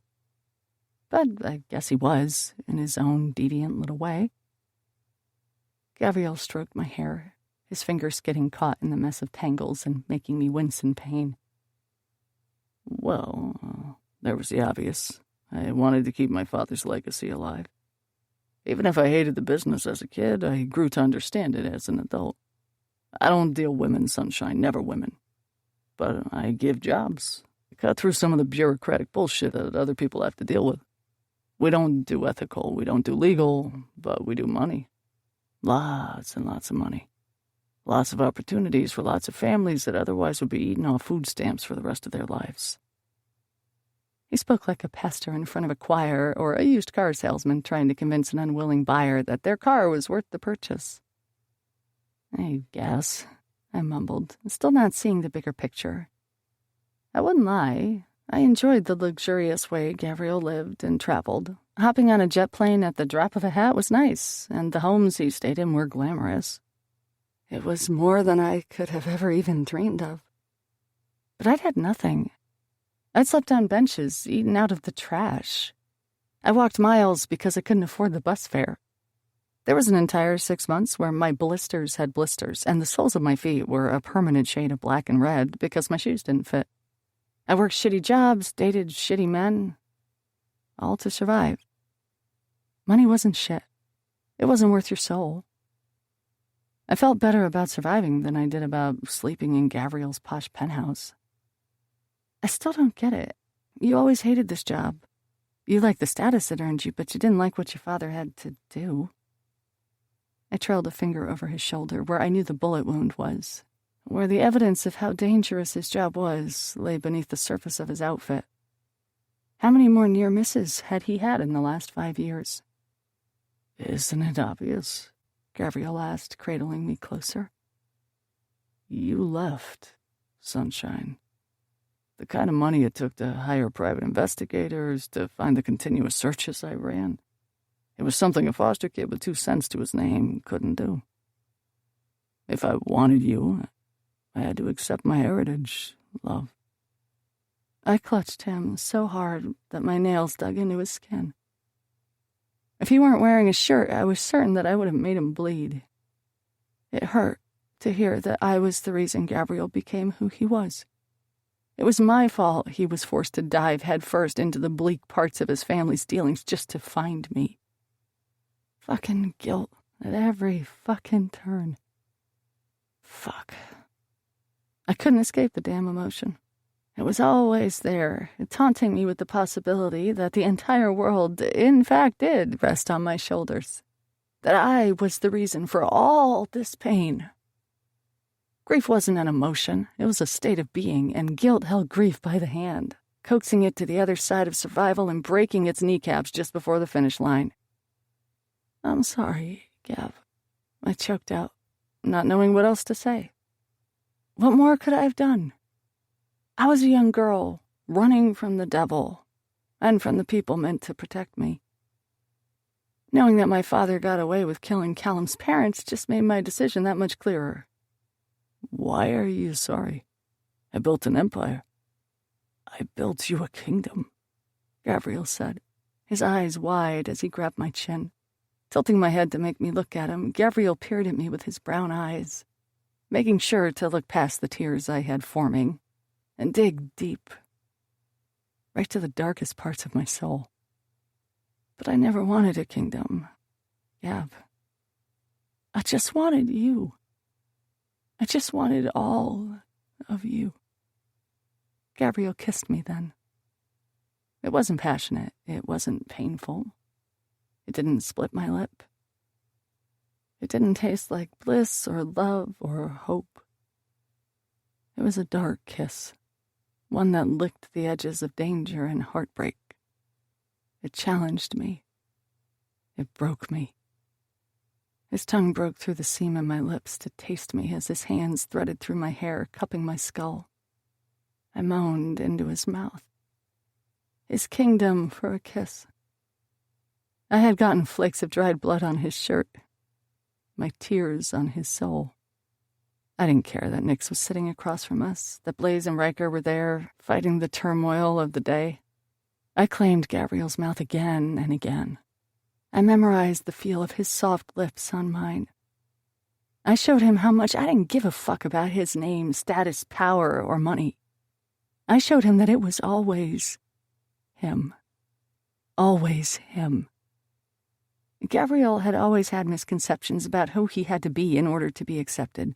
He was either controlling or powerful or rich. He thought he had to be the baddest in the room, the wealthiest or the scariest. He could never just be. Only with me. The plane landed hours later. I had dozed off in Gavriel's lap. We decided to stay at a hotel off the strip, far enough away from the commotion that if things went down after the fight, we wouldn't be in the thick of it. Once again, I found my fingers trembling to call Callum, but I stayed firm to give him the space he so desperately asked for. I also knew that this was an extenuating circumstance, but maybe a part of me was being prideful. I wanted him to know that distancing himself came at a price. I was sure that by now the explosion had hit the news. The authorities were there before we could hide the bodies, much to Gavriel's dismay. And still, there had been no call, no reassurance that he still loved me, still cared, or still wanted to make this unconventional relationship work. I found myself wishing that, at the very least, he would care enough to let me know that he couldn't love me anymore. And fuck, I hated myself for worrying about Callum while Joe was somewhere recovering from surgery in a hospital and Ryker was up for a fight against one of Santabello's men. Nix was typing away at a computer that Gavriel had delivered to the hotel the moment our keycard slid into the slot at our top-floor suite. The moment we were checked in, I took a shower, scrubbing away at my skin until it turned raw. Red little streaks were left behind by my scratching marks. Lathering up soap, I rubbed it in my palm and kept washing over and over and over until the layer of skin with Joe's blood was completely gone. Once I was done, and dressed in the tight clothes Blaise snagged from the gift shop downstairs, I joined the guys. Santabello is covering his tracks on the dark web. I'm checking for hits, but keep getting kicked out. I think he's finally hired someone that could rival me. Nix exclaimed, awe evident in his voice. Well, I'm paying you to be better, Gavriel growled while Ryker stretched on the floor of the hotel. Blaise was standing at the window, occasionally checking outside.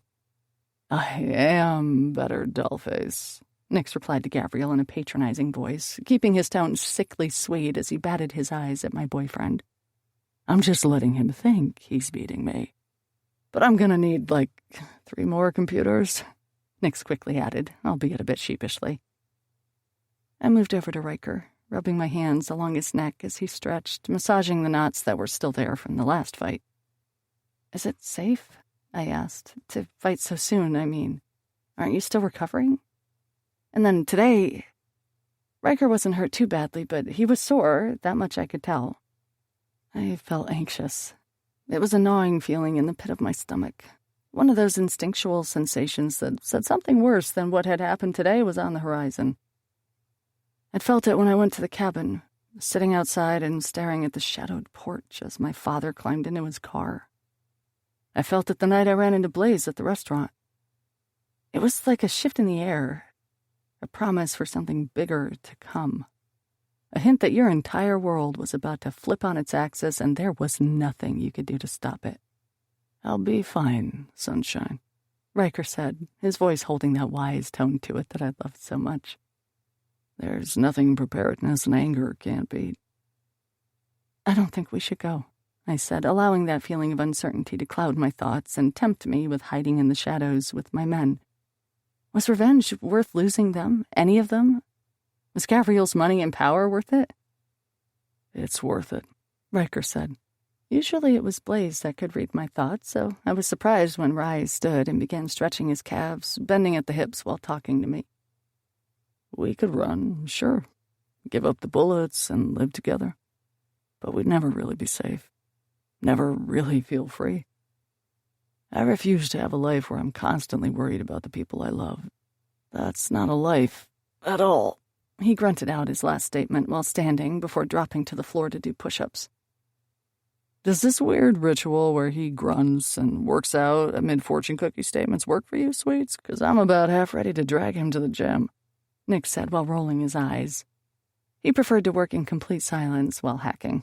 You could always tell how stressed Nick's was by the way the veins in his neck throbbed, and right now there was one particularly angry one thudding away. I'll go, Ryker offered before kissing me on the cheek and heading off to his room. He'd requested to sleep alone so we could focus, but I didn't like having him even down the hall. We were on Santabello's turf for the time being. But exhaustion tempted me with sleep, and I passed out soon after Ryker left. Chapter 15. Are you ready for tonight? I asked Ryker while we ate a cheap breakfast of microwaved bacon with eggs so fluffy they seemed artificial. When I lived on the streets, I used to break into hotels just like this and eat their continental breakfast. I had to rotate hotels in whatever city I was in, careful not to take too much and not to look too eager. Looking back, it was crazy to think of how resourceful I had to be. I could think of a few things that would make me more ready, Ryker said, his green eyes bright as they took in my low-cut shirt. Blaise had bought me a makeshift wardrobe while here, making sure to only pick clothes that were too small. And although it was November, we were in the desert where the temperatures weren't nearly as frigid as Chesterbrook or New York. Ryker had become progressively flirtatious as the morning went on. I wasn't sure if he was trying to distract me or if he was trying to redeem himself from our previous pre-fight chat in the locker room. The last time I fucked him before a fight, he had left me with cum on my chest and a lot of self-loathing. I had a feeling I'd end up in the same position before tonight's fight, but I was more than okay with being on his list of things he did to prepare for a fight, especially if it distracted me from all the shit going on. Yeah? Like what? I asked, pushing the eggs around on my plate as I distractedly looked towards the elevators off to our left. Blaise and Gavriel were upstairs discussing logistics for tonight, each arguing over what to do. Blaise wanted all of us to go to the fight and show a united front. Gavriel wanted to go to the meeting and catch Santabello off guard.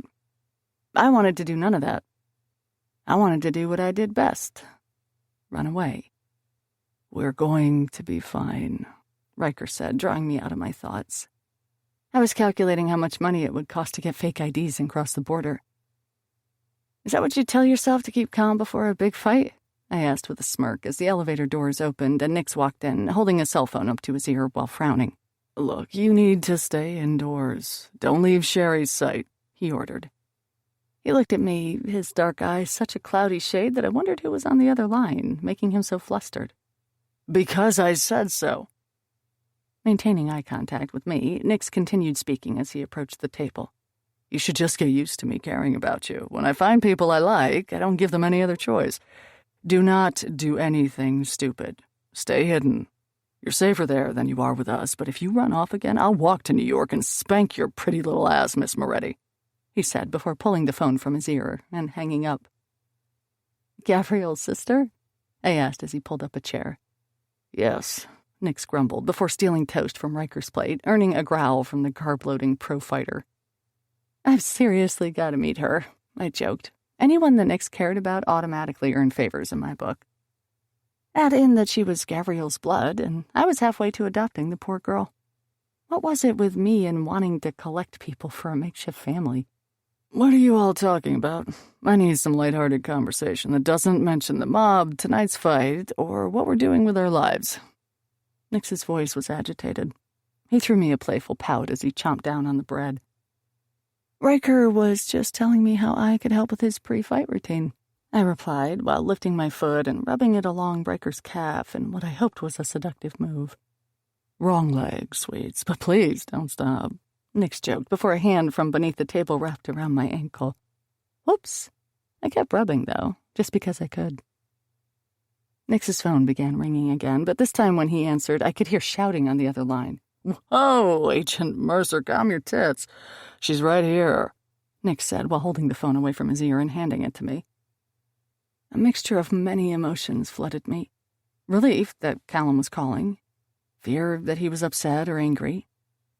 Then I was excited by the possibility that he was worried for my safety.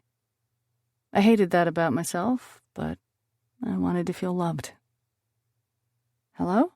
I answered just as a parade of questions and floundering statements assaulted me. Summer, are you okay? A fucking explosion? Where are you? I frowned when I realized he was still using the name that put an invisible barrier and distance between us. Yeah, I'm fine, I choked out, suddenly losing my appetite. What happened? I called Gavriel to let him know that I'm on my way to New York, and he says you're in Las Vegas. Then I learned that there were snipers in a car bomb. What the fuck, Summer? Why didn't you call me? You told me not to, I said. My answer simple, yet weighed down with all the things we still needed to say to one another. We had so much to work through and so little time to do it. Ryker, Blaise, and Gavriel had years that bonded them to each other and in their friendship with me. How are we supposed to add Callum to the mix as the world went to shit? There was nothing but silence that greeted me on the other end of the line. I could practically feel the regret rolling off of Callum, and I was mad at myself for enjoying the way that he was questioning everything. Was it so wrong to want him to need me? Was it so wrong that I wanted him to see that when we were apart, bad things happened? I'd been without them all for far too long. I'd survived without my men, but I didn't thrive. Not really. Did you deliberately not tell me, Summer? Callum asked, his voice holding a dark tone that I'd only ever heard from his lips on the day of his parents' funeral. It was rare that Callum ever broke free from his carefully constructed image. I deliberately did what you asked me to do. I gave you space, Callum. I see. I could feel Ryker's and Nix's eyes on me as we spoke, my cheeks red for throwing a tantrum in light of all the things that were currently happening. This was nothing, just a blip on the bigger picture. But still, I needed to say all the things I'd come to terms with. Sometimes your truth hurts. Sometimes the timing is bad, but sometimes you have to dive under the icy water anyway. Callum, I fled that field because I didn't want to remind you of him. But I've gotten a few days of clarity to really think things through. I began, standing and making my way towards the elevator. There were people nearby that I didn't want listening, and on the bombshell I was about to drop in his lap. I'm angry, too. I'm hurting, too. From the moment I got back, from the moment we started to develop feelings for one another, I've made everything about you. I worship the ground you walked on. You needed time and space to understand our unique relationship. I gave it to you. You wanted to use me for a quick fuck in the cemetery. Work through your pain. I let you. You wanted time to force your views of justice? Fine. Let's go to the deepest, darkest place in my mind and dig up the evidence of my trauma. I wanted to yell at Callum, but my voice was nothing but a low whisper. The truths I was spitting out were almost too painful to say any louder. You were so wrapped up in your own convoluted ideas of right and wrong that you didn't even care that I was mourning your family, too. When you looked at me, you saw him. My throat seemed to close in on the last word, like I couldn't choke out even the idea of my father. But how you're handling this has me thinking that you're more like my father than I am, Callum. And if things don't change, then I'll just end up like my mother, chained to a man who uses me up when it's convenient for him. I almost died. Joe is in the hospital because he quite literally took a bullet for me. And at the end of the day, I was surrounded and comforted by men that don't see me as Paul Bright's daughter. They see me as sunshine. Silence. Complete silence. Callum absorbed my words like the venom they were and suffocated under their weight, refusing to spit out his answer and let me know that he was done with me. Are you pushing me away, some sunshine? He asked.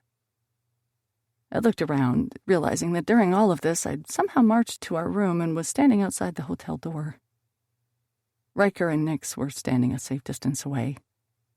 I'm pushing you to be the man that loves me, I said before ending the call and tossing Nix his phone. I reached for the handle to open the door and paused. Was I too harsh? I asked, doubting myself. Callum was still grieving, still reeling from the new information. Was it really fair of me to call him out and rip off the Band-Aid of our relationship so soon? No, was Ryker's rushed reply. Grabbing my hand, he yanked me away from Gavriel's suite and towards his room 3 doors down. He'd requested privacy so he could get in the headspace for the fight, but now he was frantically clawing through his pockets for the keycard and pushing me inside. Ryker? Did I do something wrong? I asked, but his lips slammed down on mine before he could answer. Fuck, he hissed into my mouth, gradually working the tight shirt from my body and thrusting his tongue in and out of my mouth. You're so sexy, sunshine, he grunted before picking me up and tossing me on the nearby queen bed. Ryker took one look at the too tight sports bra on my body and ripped the fabric, refusing to waste time working it over my shoulders. He didn't move with his usual calm collectedness. His kisses were wild, primal, instinctual. He wrestled with my mouth, nipping my lip as he worked my jogging pants off my legs with ease.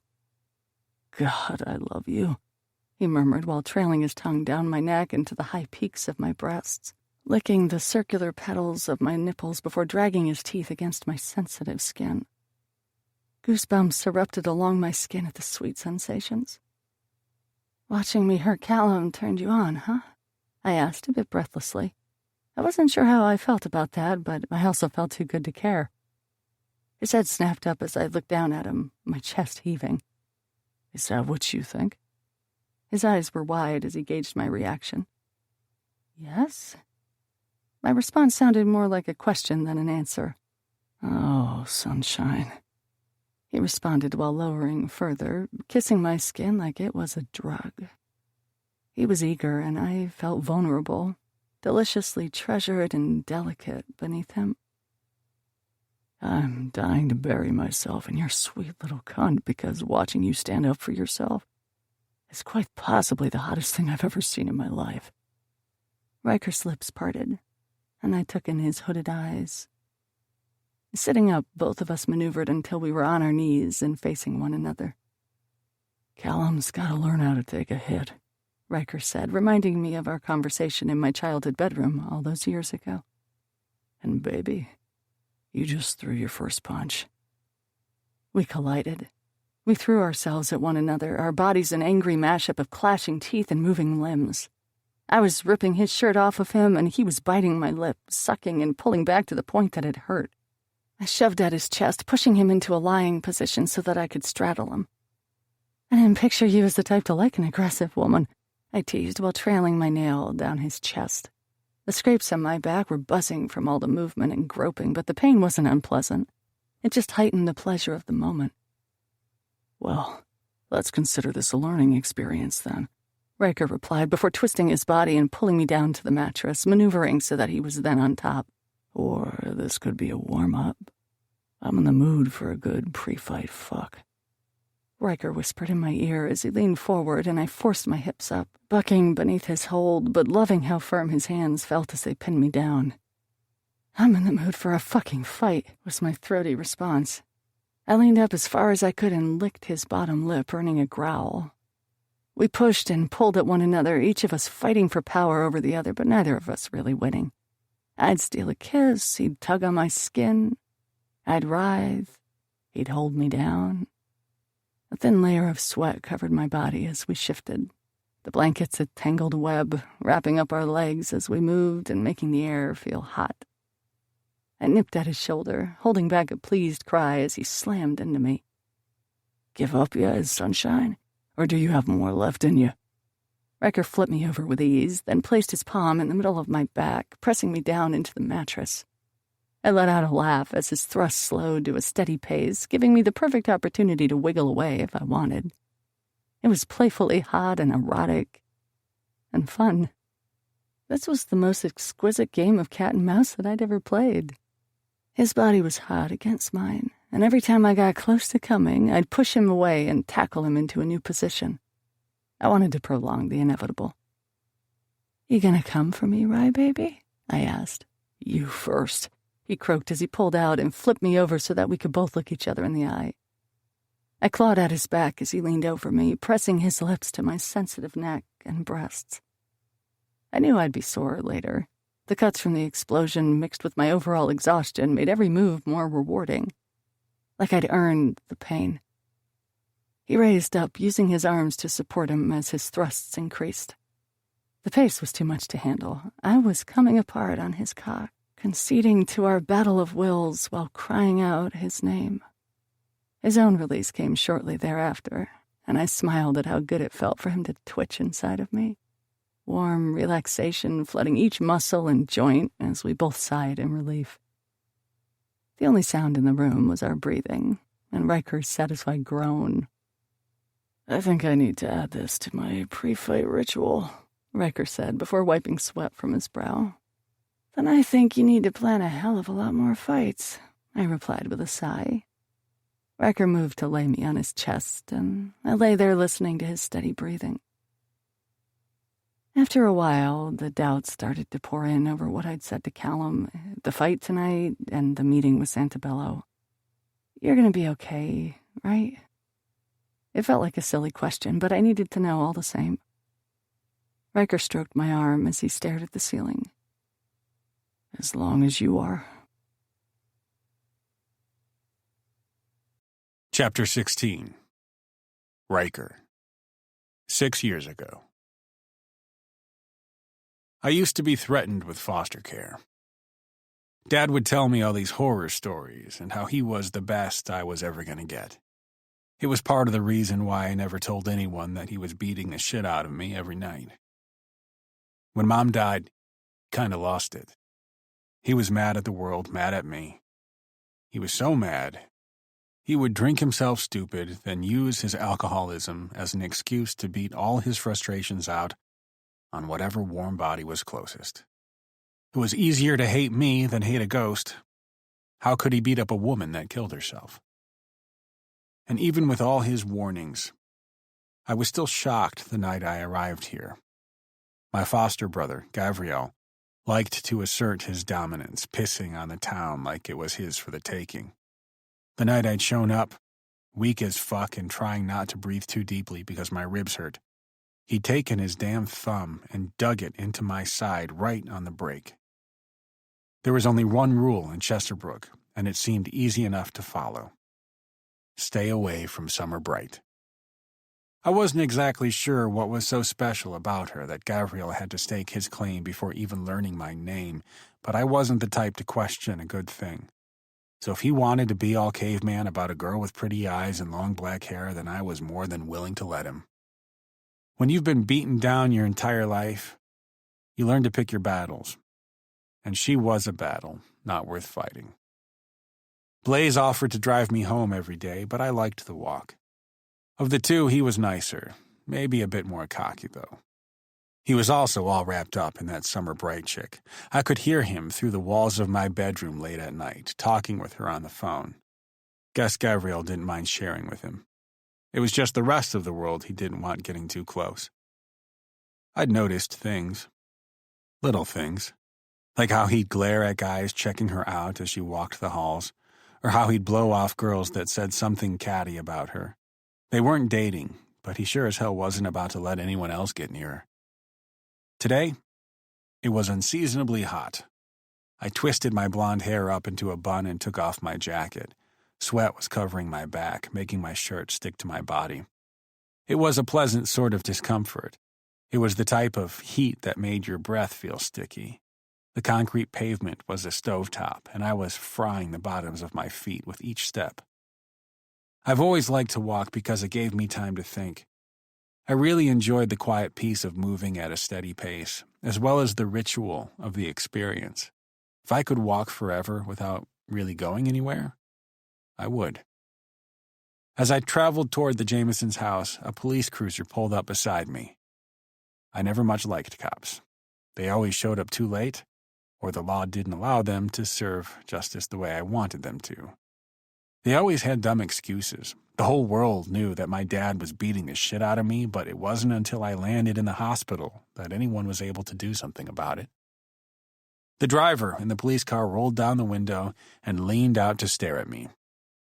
"You the new kid at the Jamesons?" I turned my head to stare at the man. There was nothing that truly stood out to me. His hair was thinning, and his face had the forced quality about it that I'd come to expect here in Chesterbrook. Everyone was on display, but it was the calculating eyes that I recognized. They reminded me of my dad's, and it was an automatic indicator that he was not someone I wanted to mess with. I had a sense about these things. I could pick out a dangerous person a mile away. Gavriel Moretti thought he was intimidating, but he didn't know the half of it. The real evil came from people good at hiding it. He used his intimidation like armor. The rest of the world used it like a knife. "Yes," I answered. I kept walking, ignoring the way his police cruiser crept alongside me. "Well, I live next door," he answered. Once more, I felt his eyes on me, and I found myself walking faster to get away from him. He had that sense of assuming power. He was cocky, and I couldn't put my finger on it, but I knew that something about him was off. "Would you like a ride home, son?" he asked. "I'm sure Mr. and Mrs. Jameson don't want you out here in the heat." There was something about the way he brought up Mr. and Mrs. Jameson that made me pause. It wasn't quite a threat, nor was it considered blackmail. Either way, I got the sense that if this guy didn't get what he wanted, he wasn't above going to others to make sure he got his way. "I like to walk," I responded. "Come on, get in." I sensed that this was another one of those pick-your-battles moments, so I turned and got in the passenger seat. "Attaboy. I'm Chief Bright. You go to school with my daughter?" he said. That was right. That summer chick lived next door. "I've seen her around," I said. Chief Bright was driving extra slow, and I felt his eyes on me as we went, checking me in the corner of his gaze. I looked out the window. Was this the part where he told me not to cause any trouble in his town? Did he know my dad was a public defender? "Do you like to fish, son?" he asked instead, catching me off guard. I didn't like the way he kept calling me son. There was an arrogance about the nickname, like he was trying to assert his dominance over me. "Not really," I replied. Dad was never one to take me fishing. Chief Bright pulled into his driveway, but he didn't turn off the car. I reached for the handle but realized that it was still locked. "Well, that's a shame," Chief Bright said. I looked over at him, noticing that his cheeks were red. Beads of sweat rolled down to his neck, leaving drops of moisture on his collar. "I have a cabin in the woods, kind of close to this real nice fishing spot. You should come out sometime." I dipped my brow in scrutiny, unsure why this guy I barely knew was inviting me out fishing. He seemed to recognize the confused look on my face because he then said, "I make it a point to introduce myself to the new foster kids of the area. I think it's important that young boys have good role models in their life. I looked into your files. Your dad was a real piece of work," Chief Bright said. I clutched my hand into a fist, wishing I could escape this police cruiser. I didn't want to talk about my dad, nor did I want some man with a superiority complex to think he was saving me. "I'm just saying, son, sometimes boys need a strong role model. I'd be happy to spend some time with you. Teach you how to fish." I opened my mouth to respond, but a gentle knocking on the window of the driver's side door made me pause. Outside was Summer. I'd only seen her in passing a couple of times in the last 6 weeks, but there was a fear in her eyes that caught me off guard. She always seemed so composed, so perfect, so afraid. Chief Bright let out a huff of annoyance before killing the engine and opening the door. When he got out of the car, he took a moment to adjust his belt before addressing her. I took the opportunity to leave the car as well, with Gavriel's warnings still in my head and the need to just survive the next 7 months without any trouble. I had every intention of walking up to the Jamesons' house and sitting in my room for the rest of the night. But there was a fear in her voice that made me pause. Maybe I was just attuned to these things, but Summer Bright was scared of her father. "What do you want?" her dad growled. He loomed over her, using every bit of his influence to intimidate. That didn't sit well with me for some reason. "It's Mom," she began with a stutter. "She passed out and fell. I can't pick her up." Chief Bright looked at me, a flash of insecurity crossing his face. He shushed his daughter before saying, "Well, come on then. Let's go put her to bed." I wanted to go after them and see if they needed help. Not really because I wanted to be around Chief Bright any longer, but because the frown on Summer's face was all too familiar. "You okay?" I called after her the moment he disappeared inside. She looked back at me over her shoulder and nodded once before following her father inside. I didn't notice Gavriel standing by the Jamesons' front door when I walked up, but the frown on his face was glaringly obvious. He didn't like that I had shown up in Chief Bright's car, and he definitely didn't like that I'd talked to Summer. I don't know what it was about her that had him all out of sorts, but I was starting to see that there was more to her smile than the act she put on for everyone else. "Why were you in his car?" he asked, his voice more like a growl than a question. "He offered me a ride. Wanted to invite me to his lake house," I replied with an involuntary shiver. Blaise was in the garage working on his car. If I hadn't seen him with so many girls, I would have thought he was fucking his machine. He threw me a cocky smile before saying, "Well, that's weird." He said something about wanting to be a role model for the foster kids. I bet it has something to do with him running for office. It was no secret that the Brights were popular in this town. Signs boasting a bright future under his leadership lined our street, and election season hadn't even started yet. "Isn't your daddy a public defender? I bet you're right. He just wants a picture in the newspaper, sly bastard," Blaise said with a frown. Both he and Gavriel stared off toward the Brights' house, and I wondered what other things they knew about Summer's family. From what little I'd seen, I thought that they had the picture-perfect little life, but today reminded me that pictures were only two-dimensional. "Well, anyway, I'll just get going," I said before sidestepping Gavriel. He stuck out his hand and placed it on my chest, stopping me from avoiding them. Ever since I got here, Gavriel had let me do my own thing. But now that I'd said 2 words to Summer, he wanted to chat. This was why I didn't like to get involved. "You remember my rule, right?" Gavriel asked. I gave him a hard look before shoving his hand off my chest. "Yeah, I remember." I didn't give either of them a second glance. I simply went inside and upstairs to my room. They were probably going to some party tonight to get shit-faced again. Blaise liked to be the center of attention, and Gavriel liked having an opportunity to forget himself for a while. I simply liked that they left most nights so I could have the house to myself. When they left for the evening, they didn't bother saying goodbye to me. Gavriel only felt compelled to talk to me when he thought I was breaking his rules. Otherwise, they were in their cute little club, and I was more than happy to be excluded.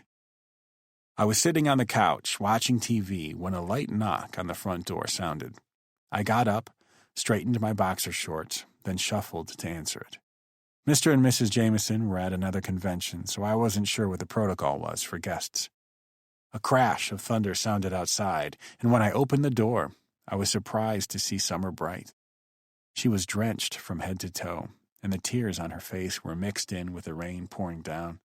She looked completely devastated, and this weird sensation balled up in my chest, forcing me forward. I wanted to wrap my arms around the little broken thing in front of me. "Is Gavriel or Blaise here?" she asked with a sniffle. I stepped to the side, motioning her inside the house. I was afraid that if I told her they were gone, she would leave. And for some weird reason, the thought of her leaving felt like when Gavriel pressed on my broken rib. "They're out," I answered. I felt her eyes on my abs, and I quickly ran to the laundry room to grab a shirt and some sweatpants. When I came back, she was shivering. "Are you okay? Do you need me to call someone?" I asked. I wasn't sure what it was about her that made me want to help, but I recognized myself in her terrified stare. Abuse, no matter the type, was one of those things that bonded people. It was a shitty bond, always trying to balance on its shaky foundation of distrust and trauma. But it was still there, a flashing indicator that there were more people in the world like you than you originally thought. "I was hoping that they were here," she said. Her teeth began to chatter, and I quickly grabbed my cell phone. "Stay right here, okay?"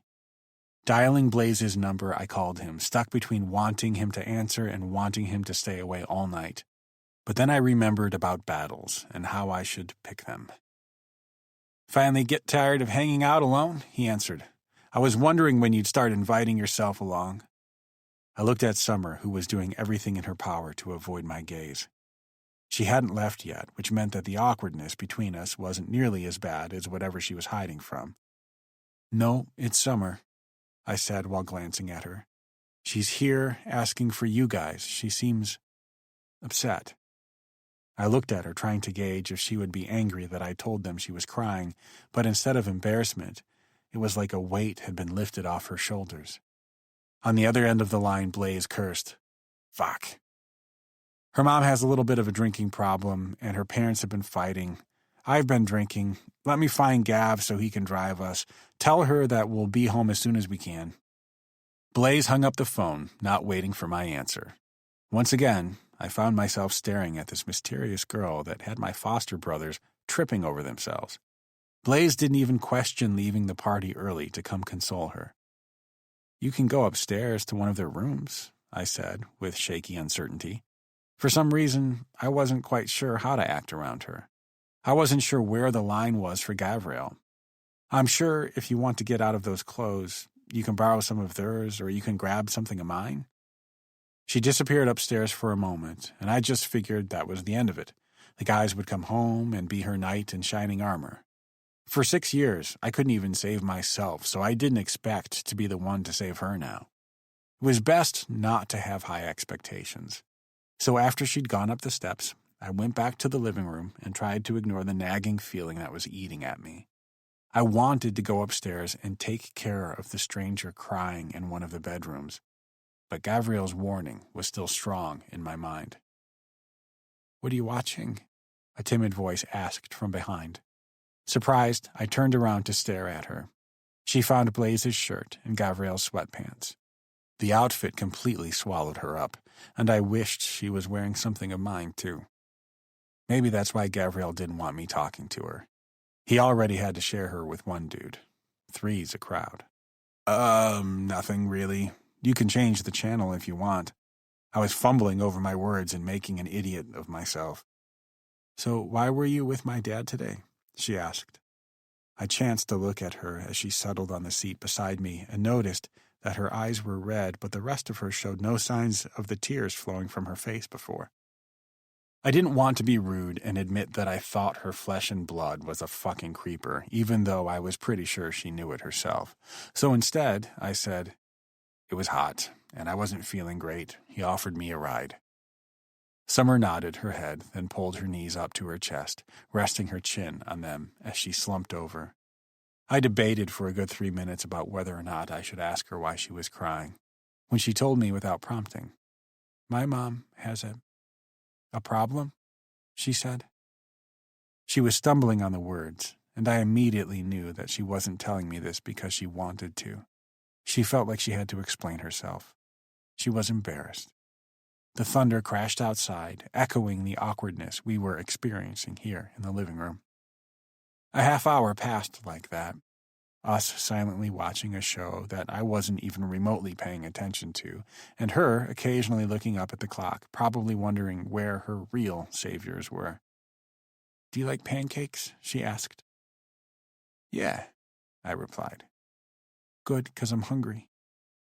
Summer Bright knew where everything was in the Jamesons' kitchen. She opened the pantry and got out the ingredients with ease, needing little direction from me, which was good because I had no fucking clue where anything was, nor did I feel comfortable enough rummaging through their stuff. This wasn't my home. She mixed the batter and poured some into the frying pan.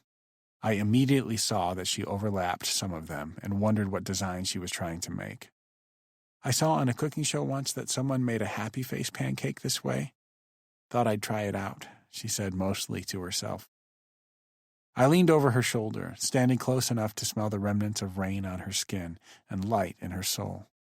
She smelled like sunshine, and she was making a penis-shaped pancake. I smiled for the first time in what felt like years. "It looks like..." She tilted her head to the side, and I wasn't sure what to say in that moment. "A penis. It looks like a fat penis." I watched in awe as her cheeks turned a perfect shade of pink, and she tossed her head back to laugh. I was still standing so close that she was then resting on my chest, giggling so much that her shoulders bounced as the pancake penis burned in the frying pan. "Looks like you're doing better," Blaise's voice said to our left. I immediately backed up, feeling a shiver of cold from the distance between us. Blaise and Gavriel were standing there, one with a drunk and mischievous smile on his face, but the other with his arms crossed in disapproval. Fuck. Gavriel Moretti was going to strangle me in my sleep. Blaise surged forward, wrapping his arms around her middle before carrying her off. "My little sunshine, out in the rain and looking so pretty in my shirt," he cooed before walking away. Gavriel's stare was hot on my neck. I was pissed. Who was he to tell me what I could and couldn't do?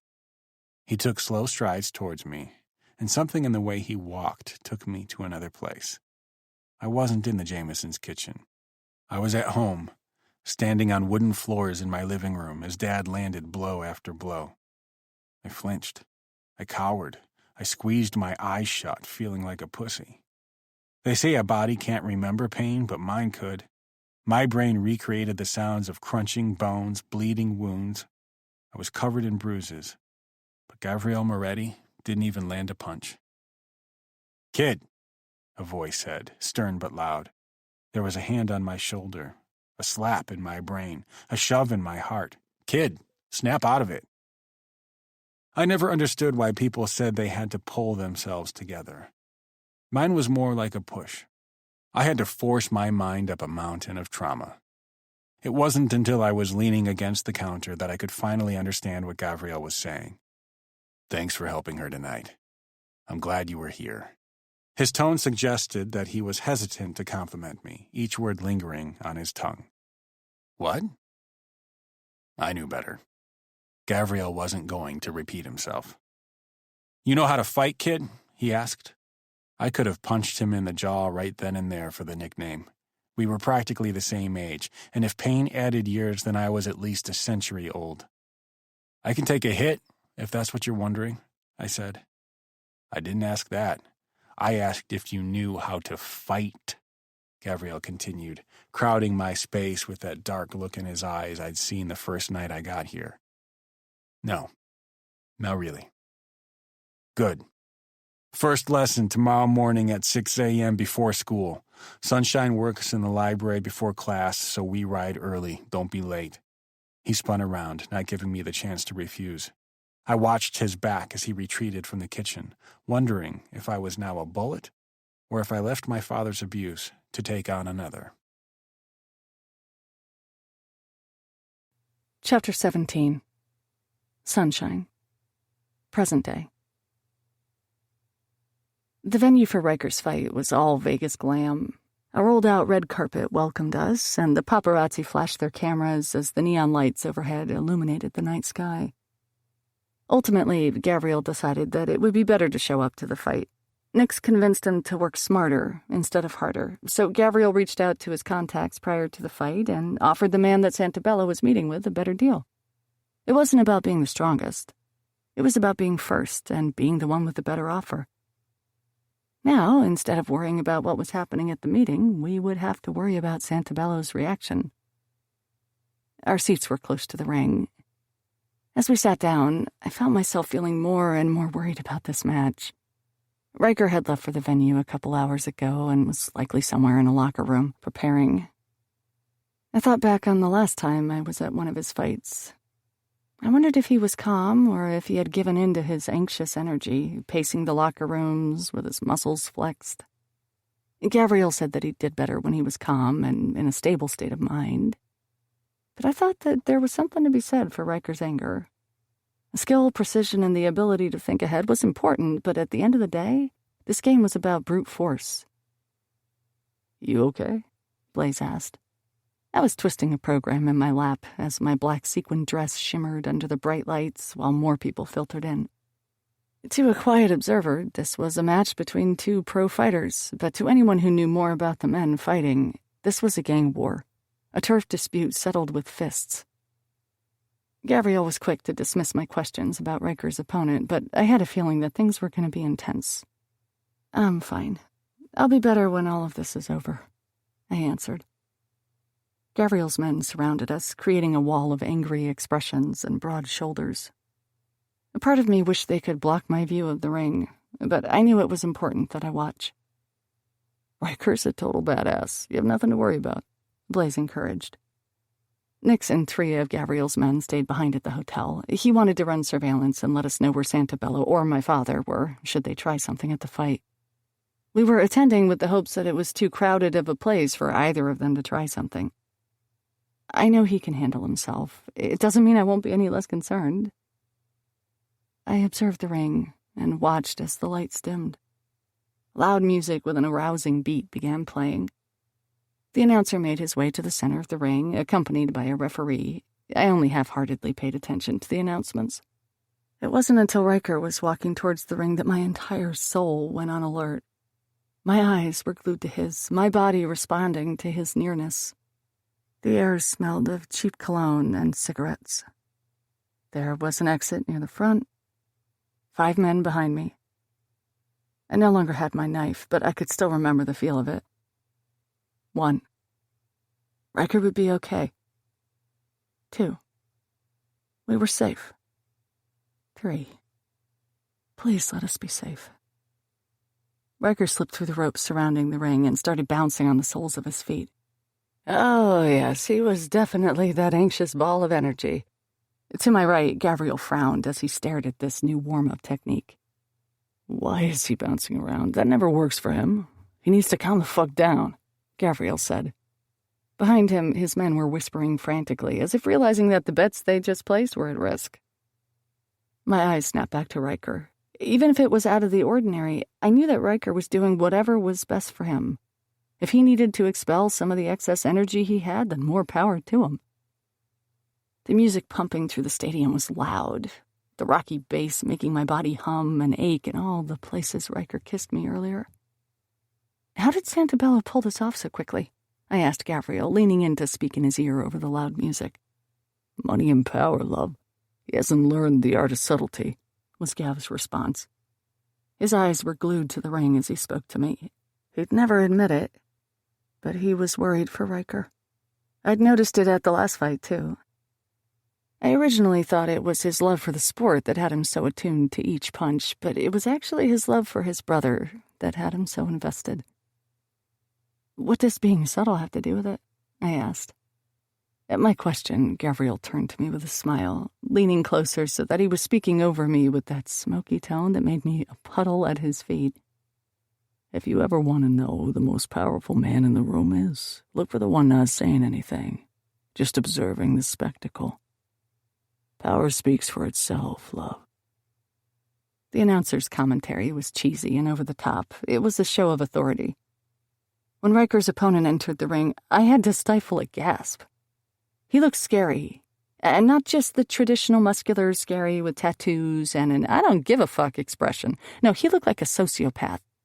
He looked like my father, with a cruel smile bordering on manic. His eyes were bright as they took in Ryker's bouncing form. I watched how he categorized each movement. He stared at the way Ryker was still bruised from his fight just a few days ago, eyes shining when he saw the hickey on his neck. Did Santabello only employ sociopaths? It was like he found people so brutal that they didn't know any better. Santabello gave them an outlet for their addictions for inflicting pain. "Shit, he looks scary," I said to Blaise. He was chowing down on popcorn, a full beer sitting untouched beside him. They were both trying to look like they were here to enjoy a fight, but there was no hiding the fact that this was all show. Beneath the surface, my men were bubbling with as much adrenaline and anxiety as I was. "He doesn't have the same sort of rigorous training as Ryker. He's got strength. This'll hurt a fuck ton, but he doesn't move with thought. He's all reckless force," Blaise surmised while plopping more popcorn into his mouth. Half-dressed women circled the ring, smiling and waving at the crowd as they got the audience revved up and ready for the fight. Everyone around us was screaming their heads off, drinking in the excitement and violence like it was sunshine whiskey. Cheap but efficient. The entire arena was practically vibrating. The music grew louder, and a white spotlight focused on the fighters as the ref explained the rules. Everything was a blurry haze, and once again, I felt a fear in the pit of my stomach. That things were gonna drastically change for us. That this was the beginning of something bad. Really fucking bad. Blaise held my hand. "He'll be okay, sunshine. Ryker's a badass." Everyone kept assuring me of that, but I still wasn't sure. The beginning of the fight came too fast. Although everything leading up to the first punch was a warning of sorts, I still felt that there wasn't enough time to prepare myself for the brutality of it all. I wasn't prepared for the solid steps of Ryker's opponent as he charged him. Blaise was right. There was no rhyme or reason to his hits. He just moved as fast as his thick body would let him, delivering punch after punch to the faded bruises on Ryker's ribs. The crowd was too loud, but I imagined the intense sounds of flesh hitting flesh, the vibrant pain bubbling within him, and the quick exhales of his lungs. And all the while, Ryker smiled. He was patient, half-heartedly dodging each strike, but still standing proud and durable with each meaty throw of his opponent. "Why doesn't he try hitting?" I asked Gavriel. Tough and rugged, Ryker looked cocky in the ring, using his agility and knowledge to evade and accept. I recognized that there was some underlying motivations behind each move, but couldn't help worrying that this was like the fight in L.A., when he just stood there, locked in his mind while his opponent beat him. "I don't know," Gavriel growled in response. There were no rules in the MMA-styled match. It seemed like everything was fair game. No hit too below the belt, no amount of blood too much. The crowd began chanting his opponent's name. Donovan! Donovan! Donovan the Destroyer! When we'd first arrived, they were all about Ryker. The crowd flipped on a dime, following after the strongest man in a room because they didn't know my man their loyalty. They wanted blood and would steal it from whoever delivered first. Donovan tried to lock Ryker against his body to pull him down to the mat, but Ryker slipped out of his grip. My fighter was constantly moving just enough to keep away while still getting close enough for Donovan to land a hit. It wasn't long before his opponent's breath was labored and his feet sluggish. Ryker still wore an easy smile, but Donovan's energy was draining. He had no stamina. And suddenly I understood Ryker's methods. He was wearing him out, accepting the pain he could handle so that he could catch Donovan while he was tired. But, of course, he had to be smart about it. He had to look like he was struggling and weak from the hits. Well, that was a risky move, I said to Gavriel. He, too, seemed to come to the same conclusion as I because he nodded in agreement. He's pretty beat up, Gavriel said. Around us, the crowd seemed bored at the anticlimactic and one-sided fight. They booed Ryker for not hitting back, some of them bursting from their seats as if wanting to go to the arena and pick a fight with him, too. "Any signs of Santabello?" I asked. Before arriving, Gavriel warned me that he would be here, probably sitting opposite us on the other side of the ring. But every time my eyes turned to the section reserved for him, the seats were empty. The crowd's restlessness peaked, and soon people were not only booing Ryker, but yelling at him to fight back or get the hell out of the ring. There was a brief moment when Donovan's back was turned to me, and Ryker looked in our direction over Donovan's shoulder. I was reminded of the first fight I'd ever attended, when Gavriel looked at me and paused in shock, propelling us forward into a fate we couldn't avoid. But now, when Ryker's eyes met mine, we exchanged a brief moment of solidarity and comfort. I felt nothing but assurance that this time around things would be different. Danger might have been on the horizon, but so was hope. So was love. A couple rounds had passed, each one Donovan claiming, but after my moment with Ryker, he snapped. Circling Donovan on the ring with quick steps that made his calves and thighs flex, Ryker surged toward his opponent with a murderous grunt. Left-right jab, forward step, a clip to the jaw, a pump to the gut. Donovan's meaty flesh rippled with precision. There was a certain force behind each controlled muscle. I recognized the movements of someone that had been exposed to brutal fighting all their life. He didn't hesitate, didn't hold back. He let loose the bottled-up rage bubbling beneath the surface, and Donovan could do nothing but stand there and take it, his body too tired to dodge the quick assault. I'd never truly feared Ryker. Even at his cruelest, I knew that he wouldn't hurt me, couldn't hurt me. But watching him in his element, delivering each blow like it was his God-given right, had me viewing him through a new lens. Ryker was a predator in disguise. He had so much bottled-up anger that when he unleashed it, he was lethal. "Shit," I said, unable to help myself. I was in awe, but also a little shocked by the sheer power in his hits. Donovan faltered, his face scrunching up into a sad combination of pain and determination. Ryker could easily win. "Your man is doing well," a voice with a faintly clipped accent said to us. I was so enraptured by the fight I didn't notice the group of men walking towards us, or the way that Blaise and Gavriel went stiff beside me. Santabello looked like I remembered. Peering at him now, I couldn't believe that I'd missed it before. He still held that assuming gaze in his eyes, the one that said he truly believed he could own or overpower anyone he wanted. I could still remember how he held my handshake for a little longer than necessary, and how his eyes roamed over my body like he wasn't afraid to make me feel uncomfortable. "Sometimes a fist isn't enough. There's a certain intelligence necessary to win this game," Gavriel said over the cheering of the crowd. I knew he wasn't just talking about the fight. "Enjoy your meeting?" Gavriel asked before leaning back, his body language showing that he was relaxed but lacking authenticity. It was all for show. A twisted competition to see who could handle the threat better, who could look the least affected. My eyes shifted to Santabello as Blaise gripped my hand harder. I saw the flash of fury in the older man's eyes. It was brief, but it was weighted with all the anger he felt towards Gavriel and the bullets. "You think you're clever. You're getting cocky, Gavriel. Not watching your back, not watching those you love." The threat was clear, and Santabello was aiming to hit a sore spot, knowing Gavriel's weakness for me. It was a double-edged sword, being loved by a man with enemies. But hell, my crime boss was worth it. I waited to see how Gavriel would handle this obvious threat. I could practically feel how angry he was, like I could feel Ryker's power, Callum's disdain, and Blaise's determination. Gavriel stepped down from the aisle we were on, brushing off his well-fitted suit as he walked. The men around us went on full alert, and the crowd seemed to move their attention to the power struggle happening off the mat. I had to lean in to hear over the fight, music, and crowd, but each word pouring from Gavriel's lips was abundantly clear. "You think my loved ones are a weakness, but you're wrong. I'm generally level-headed, Santabello. Mess with my business, I'll end you. Mess with my people, I'll have you begging for death. I don't have to tell you all the things I'll do. You're not worth the threat, but know you fucked up when you brought her into this." Behind them, Ryker emphasized Gavriel's point by hitting Donovan with one final punishing punch, ending the match with a knockout that left the room screaming in satisfaction, high from the violence and happy to have won their bets. It was so loud that I almost missed Santabello's parting words.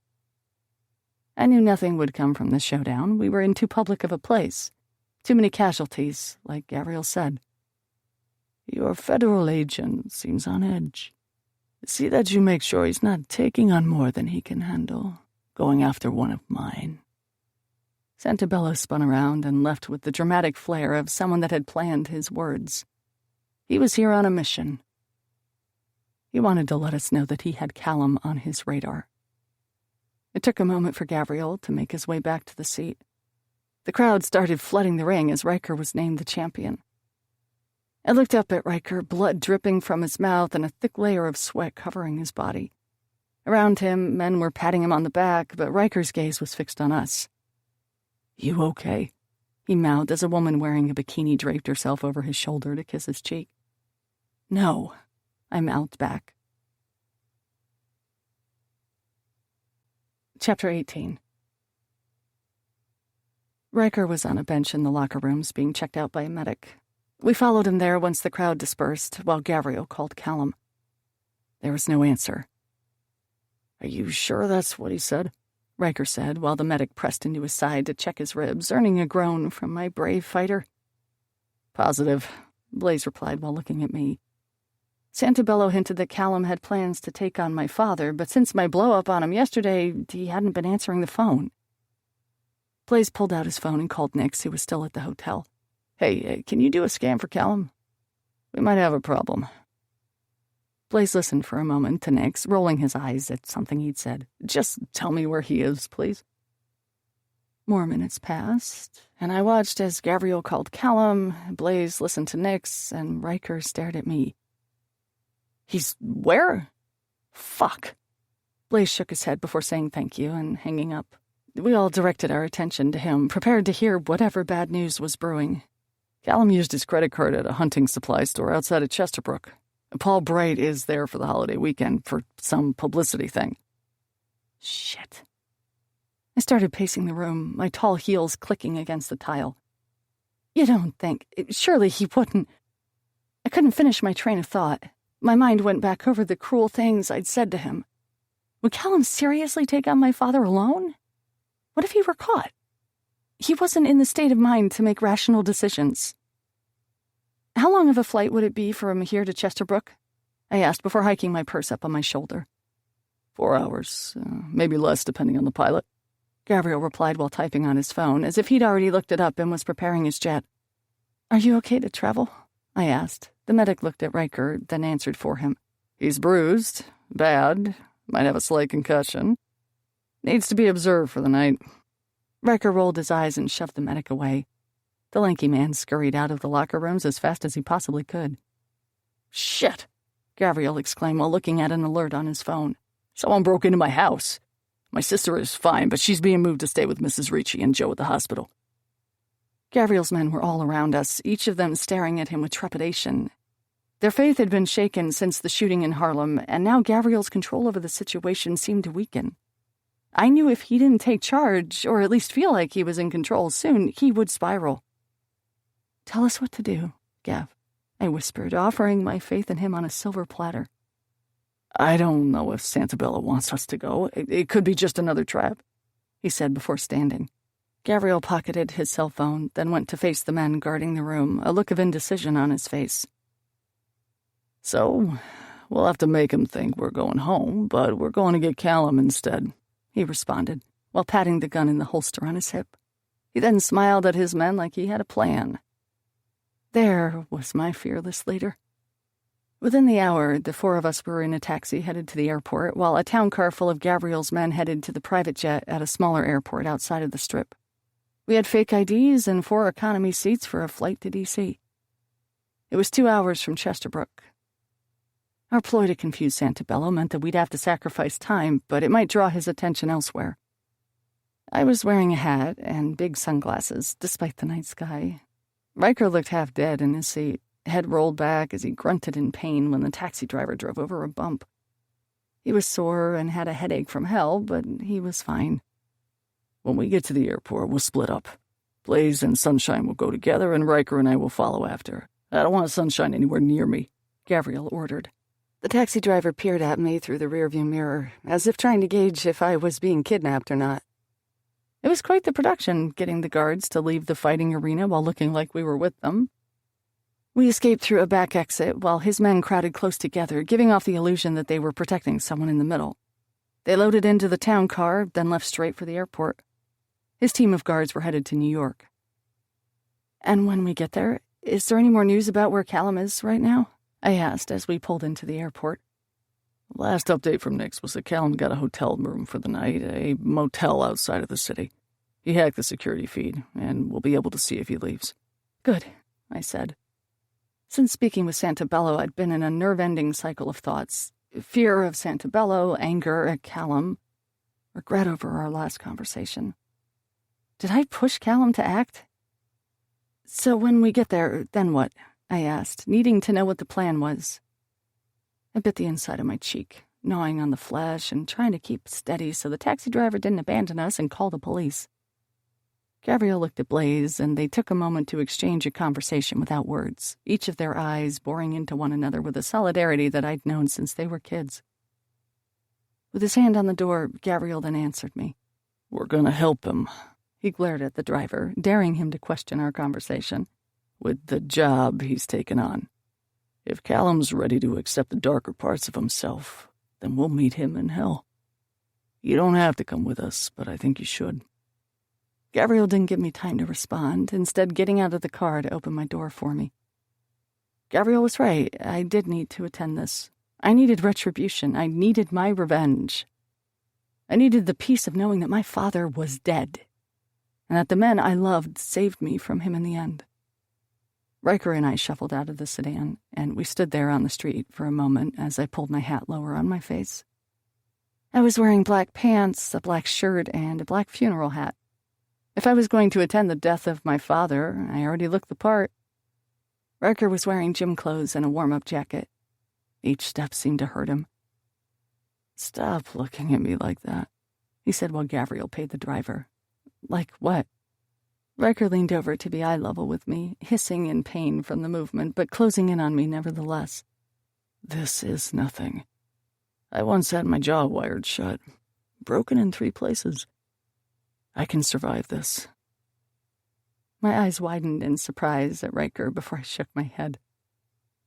I took a deep breath, thinking about everything we were about to face.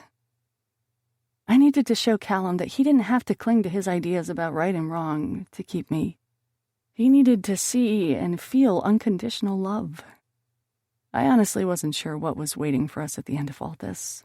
If Callum would finally accept me, accept us, or if he'd finally move on, feeling a bit more free of the restraints he'd put on himself. But I hoped that we'd end up together.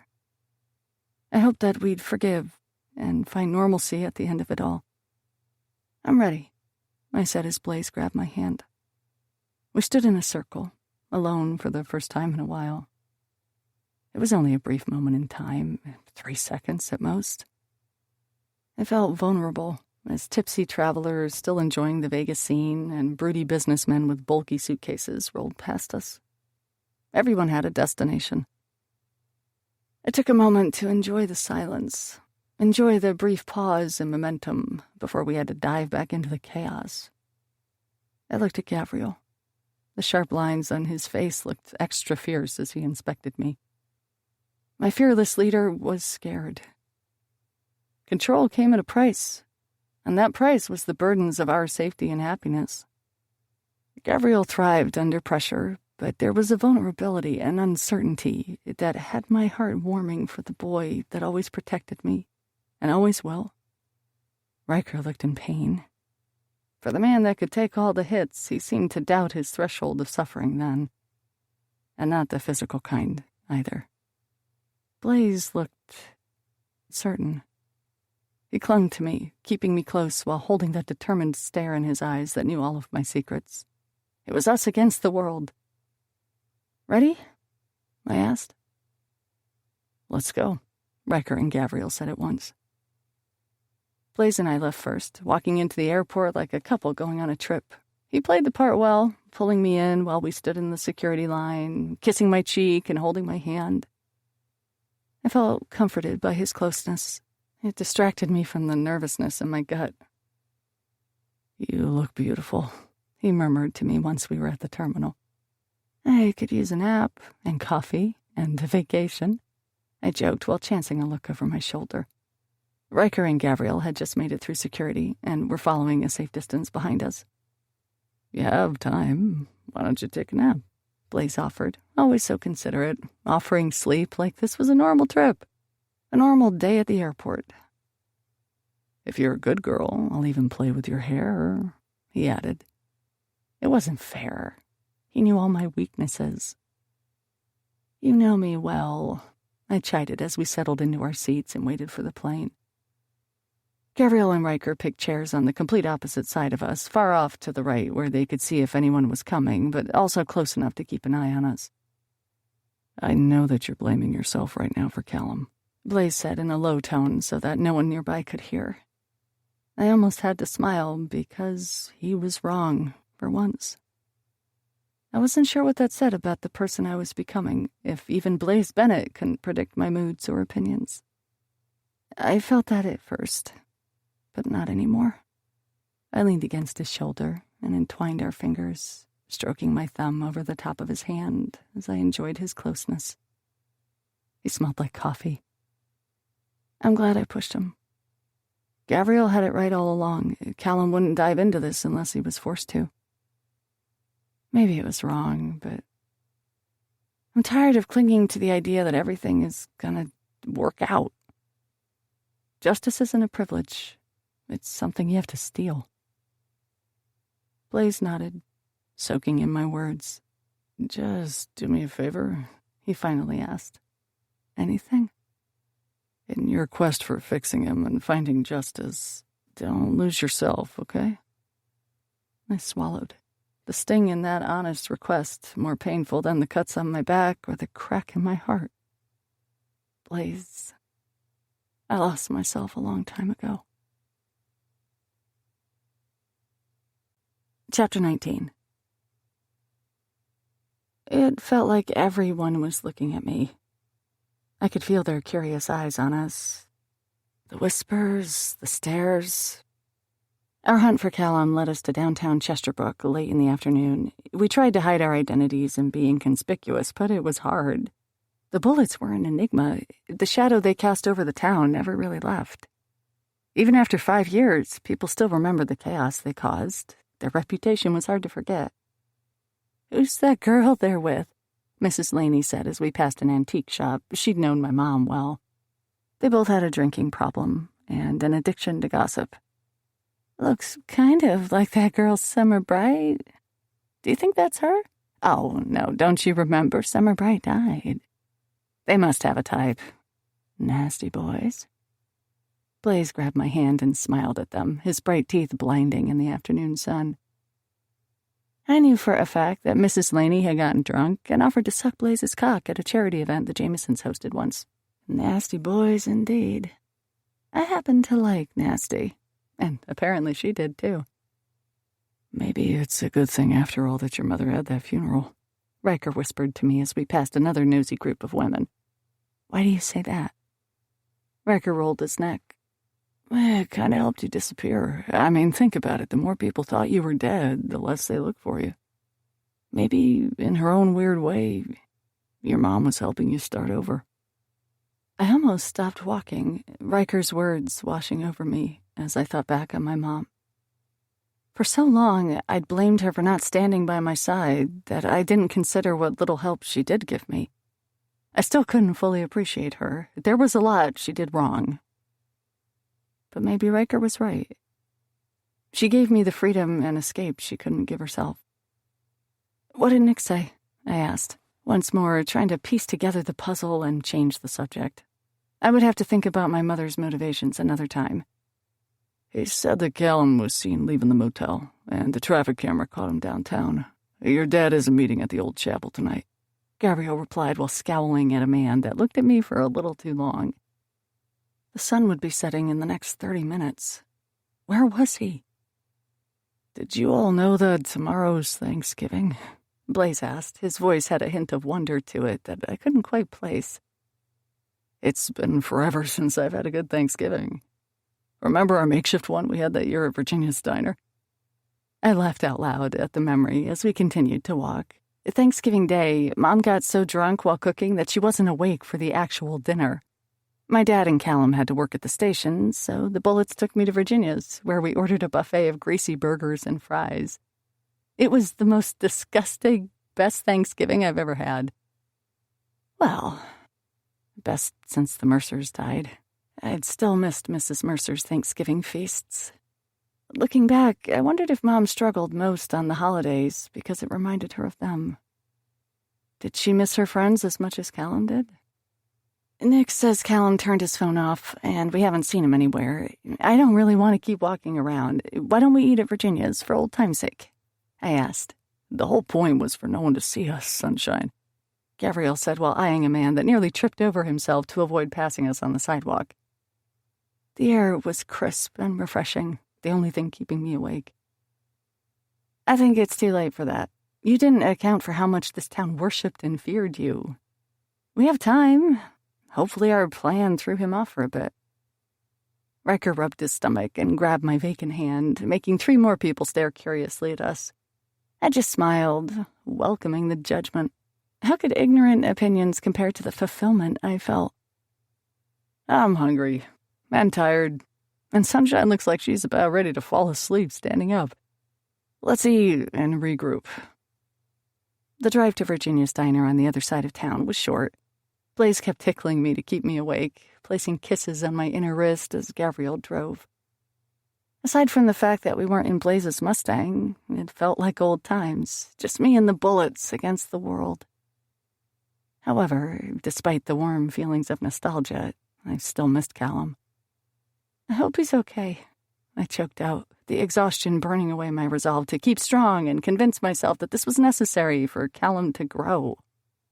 I'm more worried he'll kill Paul Bright before I get a chance to stab him a few times, Gavriel said in a low, threatening growl that made me shiver. It occurred to me then that I wasn't surprised by Gavriel's anger. I'd come to expect it. It was Callum's rash decision to come here that shocked me. Maybe I was putting them into neat little boxes, categorizing them to whatever archetype I assigned in my head. Callum was the good guy, the dependable one. Ryker was wise and tortured. Blaise was fun, flirty, and devoted. Gavriel was intense, protective, and violent. But even Callum showed signs of darkness. Our fuck in the cemetery was proof of that. Ryker fought through his torment and came out swinging. Blaise could be more intuitive and serious than all of them. And Gavriel craved the opportunity to be compassionate. I assigned each of them a need within me, and maybe because of that I was holding them back. People say that comparison is the thief of joy, but it's actually expectations. The more I expected each of them to act a certain way, the more they pushed back, diving into the depths of their personalities and proving me wrong.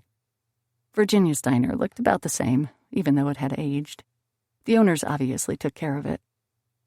I didn't recognize the hostess, though, and they hired a new chef, but the food on the menu was still greasy and glorious. The 4 of us filed into the booth, and a heavy sense of nostalgia fell over me. "Happy Thanksgiving, guys," I said with a tentative grin. Was I allowed to enjoy this moment while Callum was out there doing God knows what? "You're allowed to enjoy this," Blaise whispered into my ear. He was sitting beside me.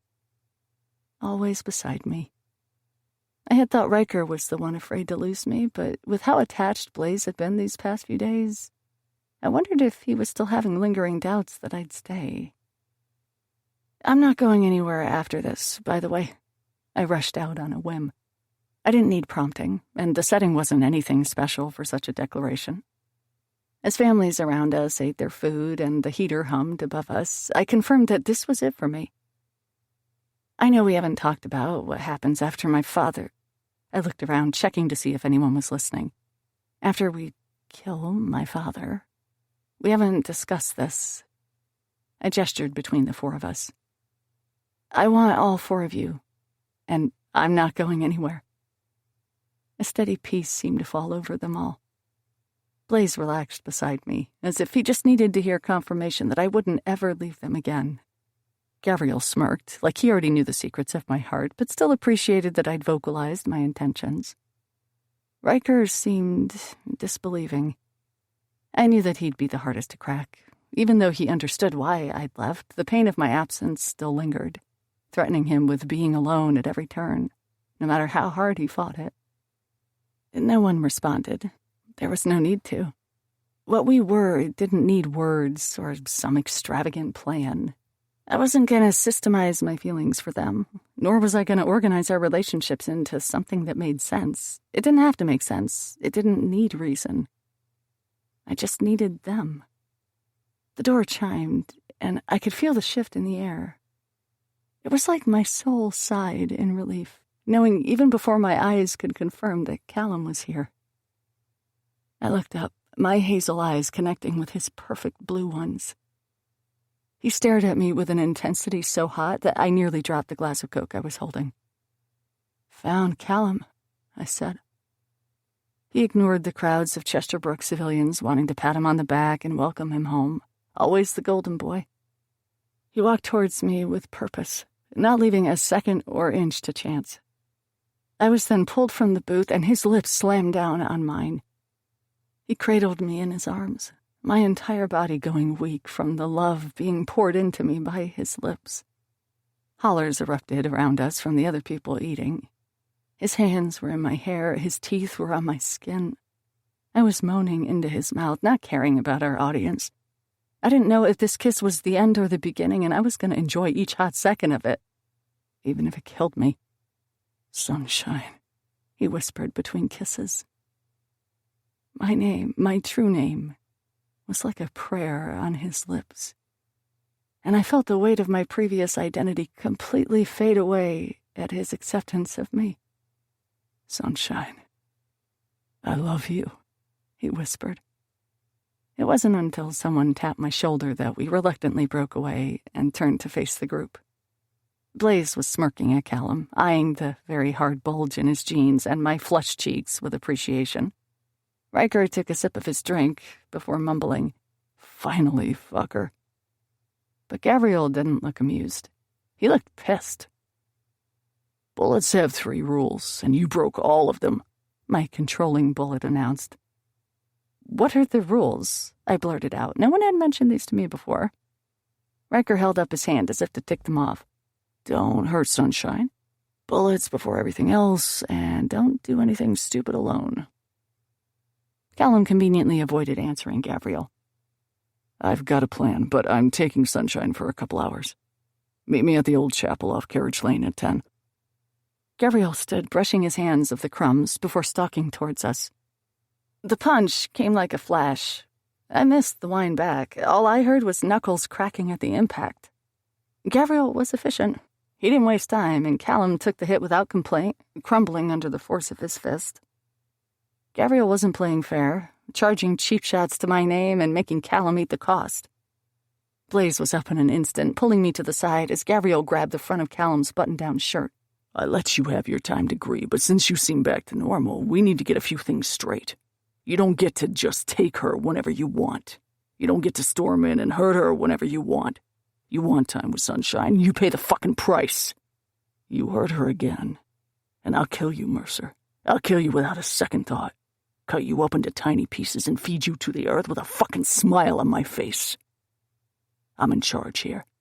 You see her when I say you can, and only after you've earned it. I will always, always do right by her. If you ever fuck up again, I won't hesitate to end you." My mouth dropped open, and my gaze quickly looked around the room. No one was eating. Virginia's diner was completely silent, everyone hanging on to Gavriel's words with a vice-like grip. Callum turned red in the face as he absorbed each statement. He was pissed, lashing out as Gavriel once again asserted his dominance. "I feel sorry for people like you," Callum spat. He sounded brave despite the tension in his stance. "It's those who've had their independence stripped from them that crave control the most. I've seen it enough at my job. Someone once made you feel powerless, so you take it out on us. I'll let you boss me around because I pity you, Gavriel, not because I respect you." Gavriel's spine straightened in that deadly way I'd come to learn as him restraining himself. The gun hidden behind his suit jacket was just a reach away, a vibrant bullet only held back by the trigger. There was no safety switch with Gavriel Moretti. "Keep your pity. I don't need it. Give me your loyalty," Gavriel replied in a dark tone. Callum looked like he wanted to fight more. He might have accepted me, but he hadn't accepted giving up control to Gavriel, and I wasn't sure if he ever would.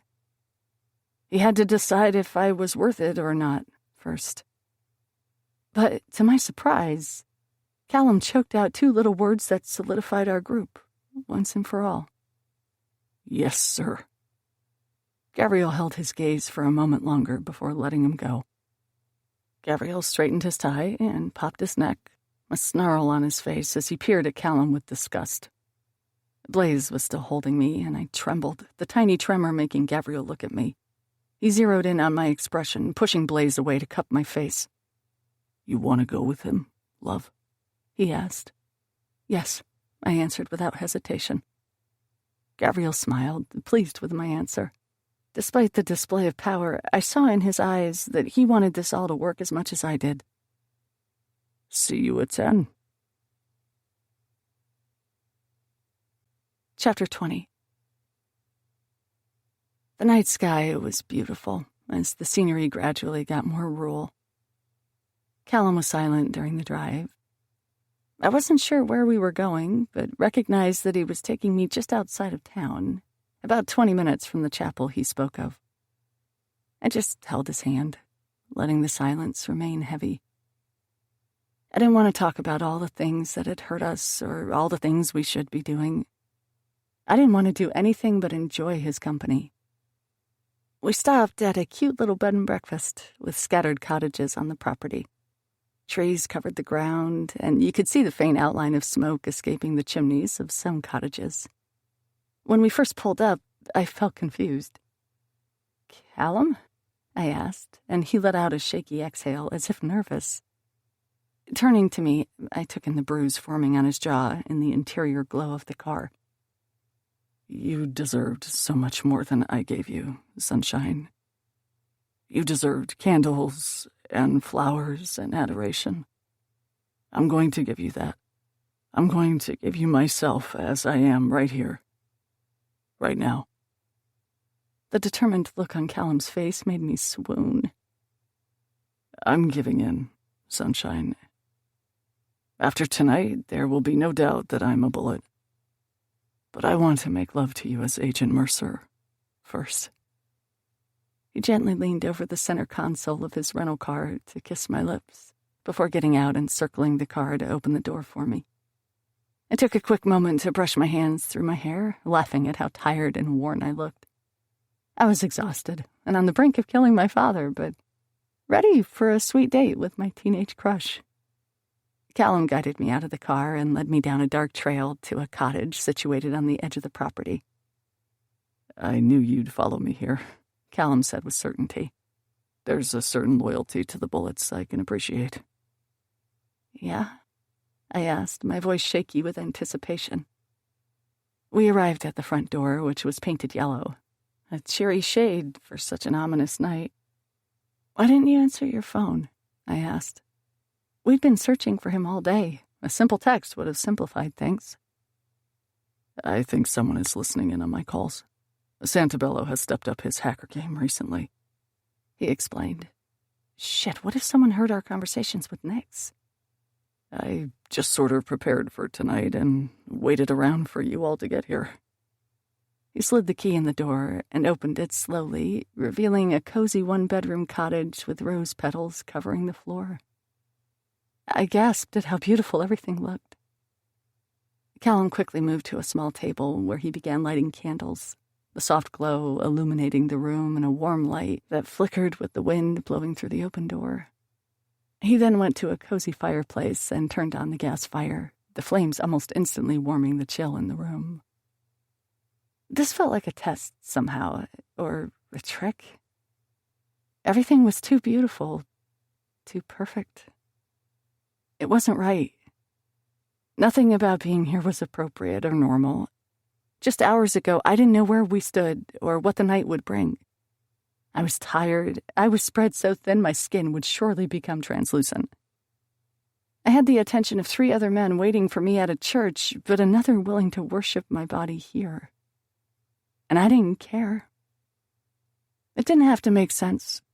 It didn't have to fall into that neat little place or within a timeline that the rest of the world agreed with. There was a time I was willing to blame Gavriel Moretti for all the ridiculous and selfish things I wanted in life. But tonight, this was my fault. I'd claim Callum and not feel guilty for it. I'd guide him outside the barrier of his moral code and into our family. Tonight, I wanted to love Callum before I lost him fully to the bullets. I didn't realize before now how I sort of enjoyed making him a separate entity in our relationships. Callum was an outsider, mine alone to treasure and love. But if they had to share me, then I had to share Callum with them. Their brotherhood was just as important. I shut the door and slowly shuffled inside, feeling awed by the romantic setting. Callum, There was a plate of melted chocolate and strawberries. Did you seriously plan all of this? How? With everything happening, how had he had the time? You told me you wanted me to comfort you. It made me sick that I just used you like that, then left you. I made it very easy for Nix to find me without alerting Santabella that I wanted you here. And I probably could have found a way to contact Gavriel, but I knew he'd just try to control the situation. I wanted to do this my way. I wanted to cope my way, accept what needs to be done my way. I get that. But no more, okay? After this, we're a team. Done. Callum went to get a quilt, and he laid it down by the fire. So that's it. You're just okay with everything? I asked, needing to make sure. Callum stalled for a moment, smoothing out the blanket while coming up with an answer.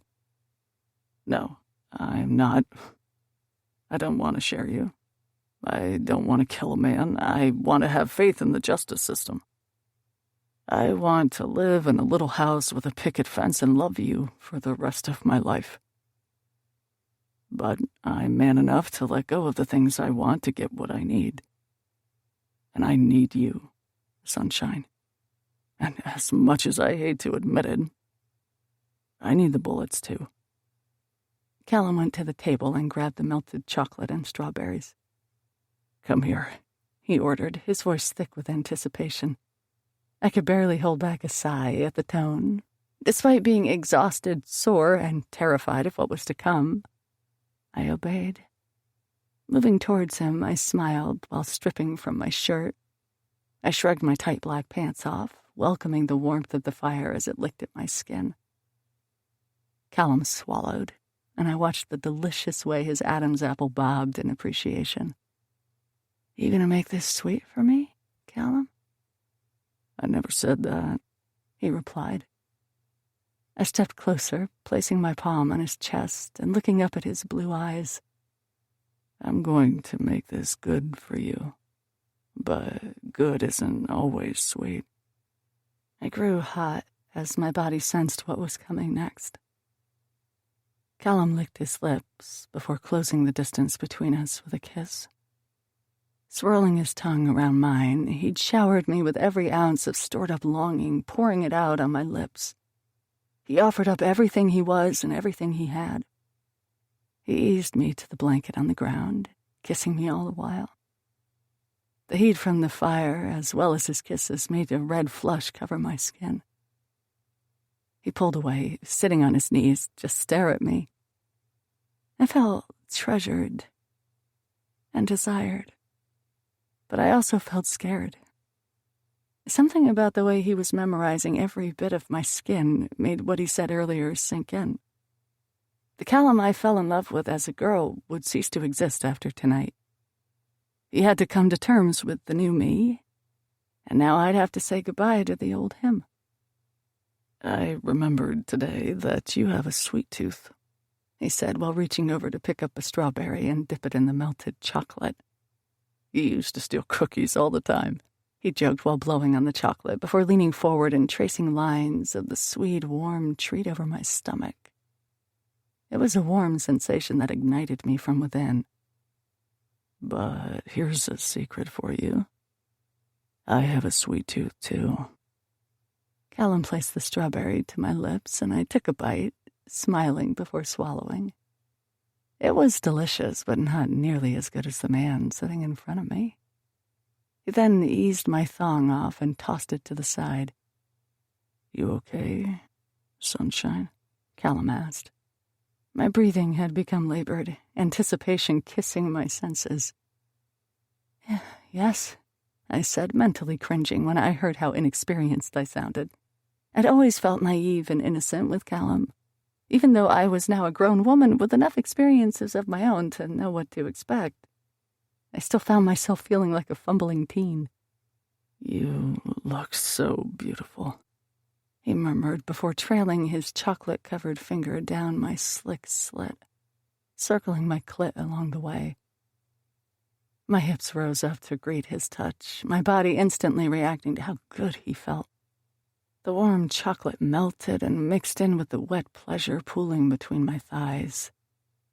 He pulled away to get more chocolate, and I inched my finger down, tracing a lazy circle over my nub before lifting it up to look at the melted chocolate there. With a groan, Callum abandoned the chocolate tray and turned his attention back to me. He then placed my finger in his mouth, licking it up, before removing it with a popping sound that filled the room. Spread your legs, he ordered, and I dropped them open wider for him. Callum wasted no time. He buried himself between my thighs, lapping me up like the treat I was. So good. Callum licked my clit, and once again I bucked as he plunged 2 fingers inside of me. Callum's rough beard added just enough texture to my rising climax, and when I looked down at him, his eyes connected with mine in a flash, their blue hue bright and beautiful.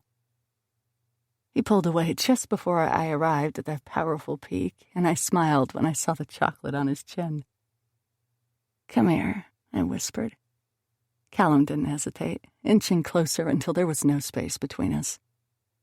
I met him with a kiss. I licked his lips and chin, savoring the chocolate left there. It was delicious.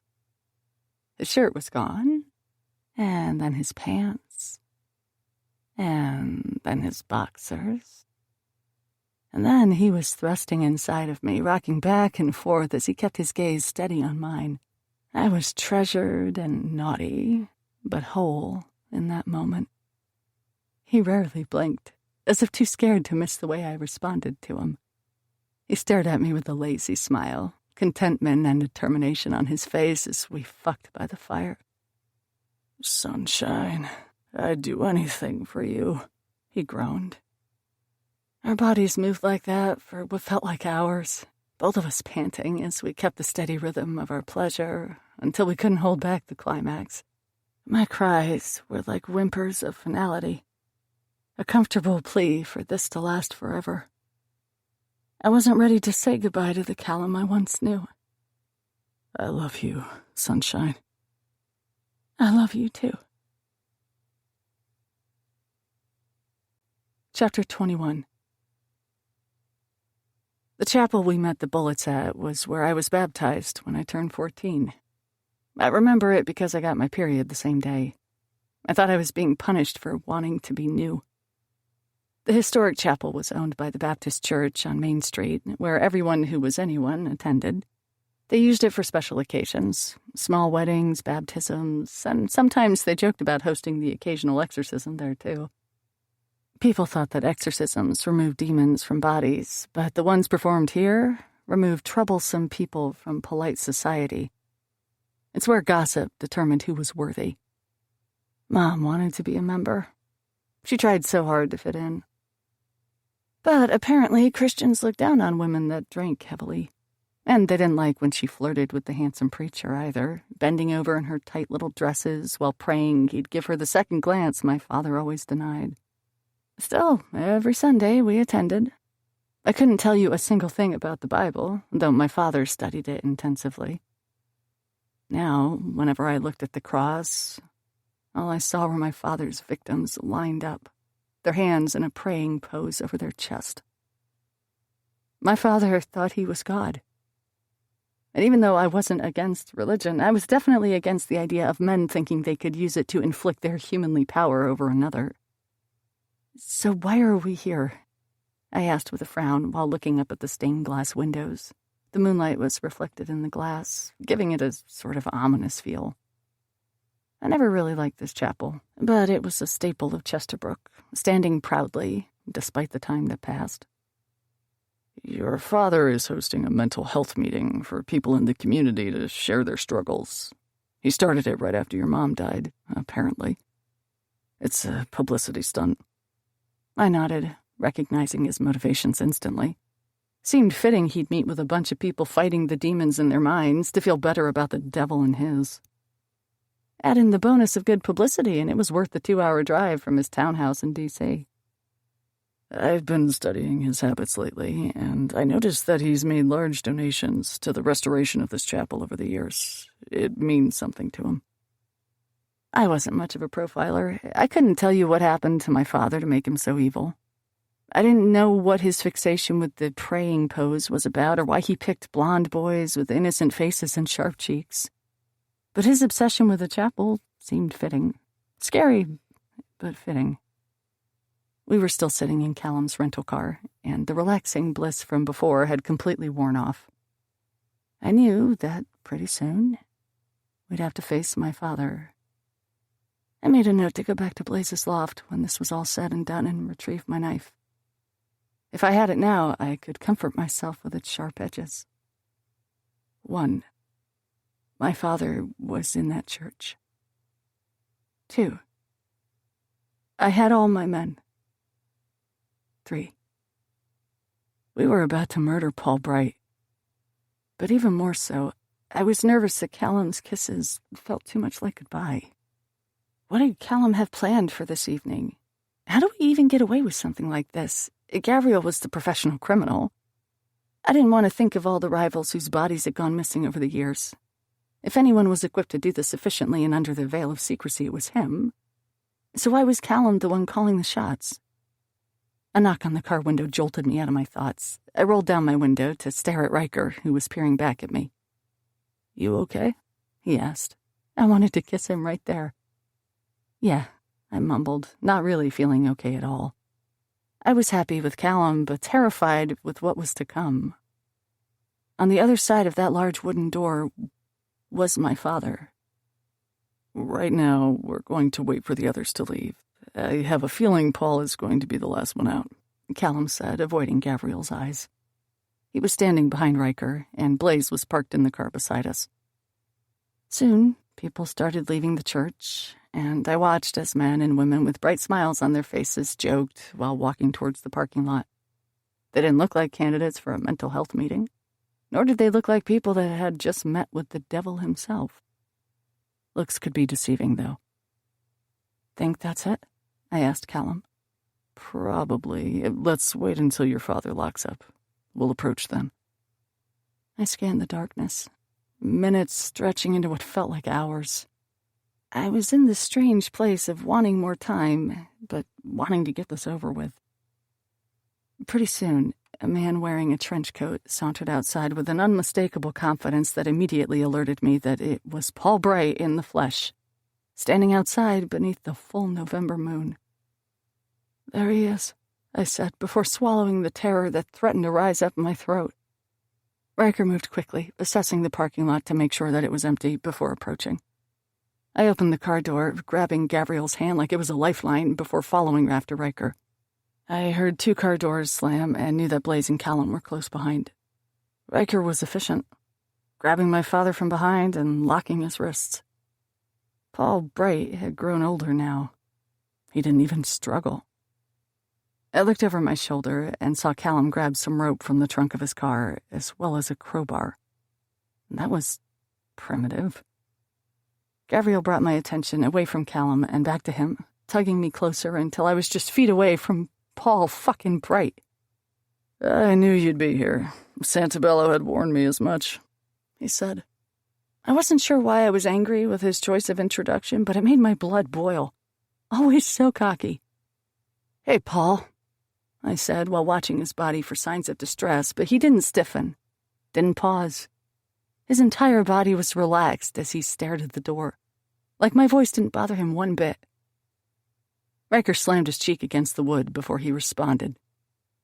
Summer, you sound pretty alive for a ghost. Blaise got to the door and opened it, checking Paul's shoulder as he went inside. You sound pretty calm for someone about to die, Ryker said before pushing Paul inside the chapel with more force than necessary. Blaise turned on the light, and the church was filled with a warm glow. Callum followed after, his posture tall as he stalked forward. He was a man on a mission. The softness from before had completely faded. Scary and proud, tortured but determined.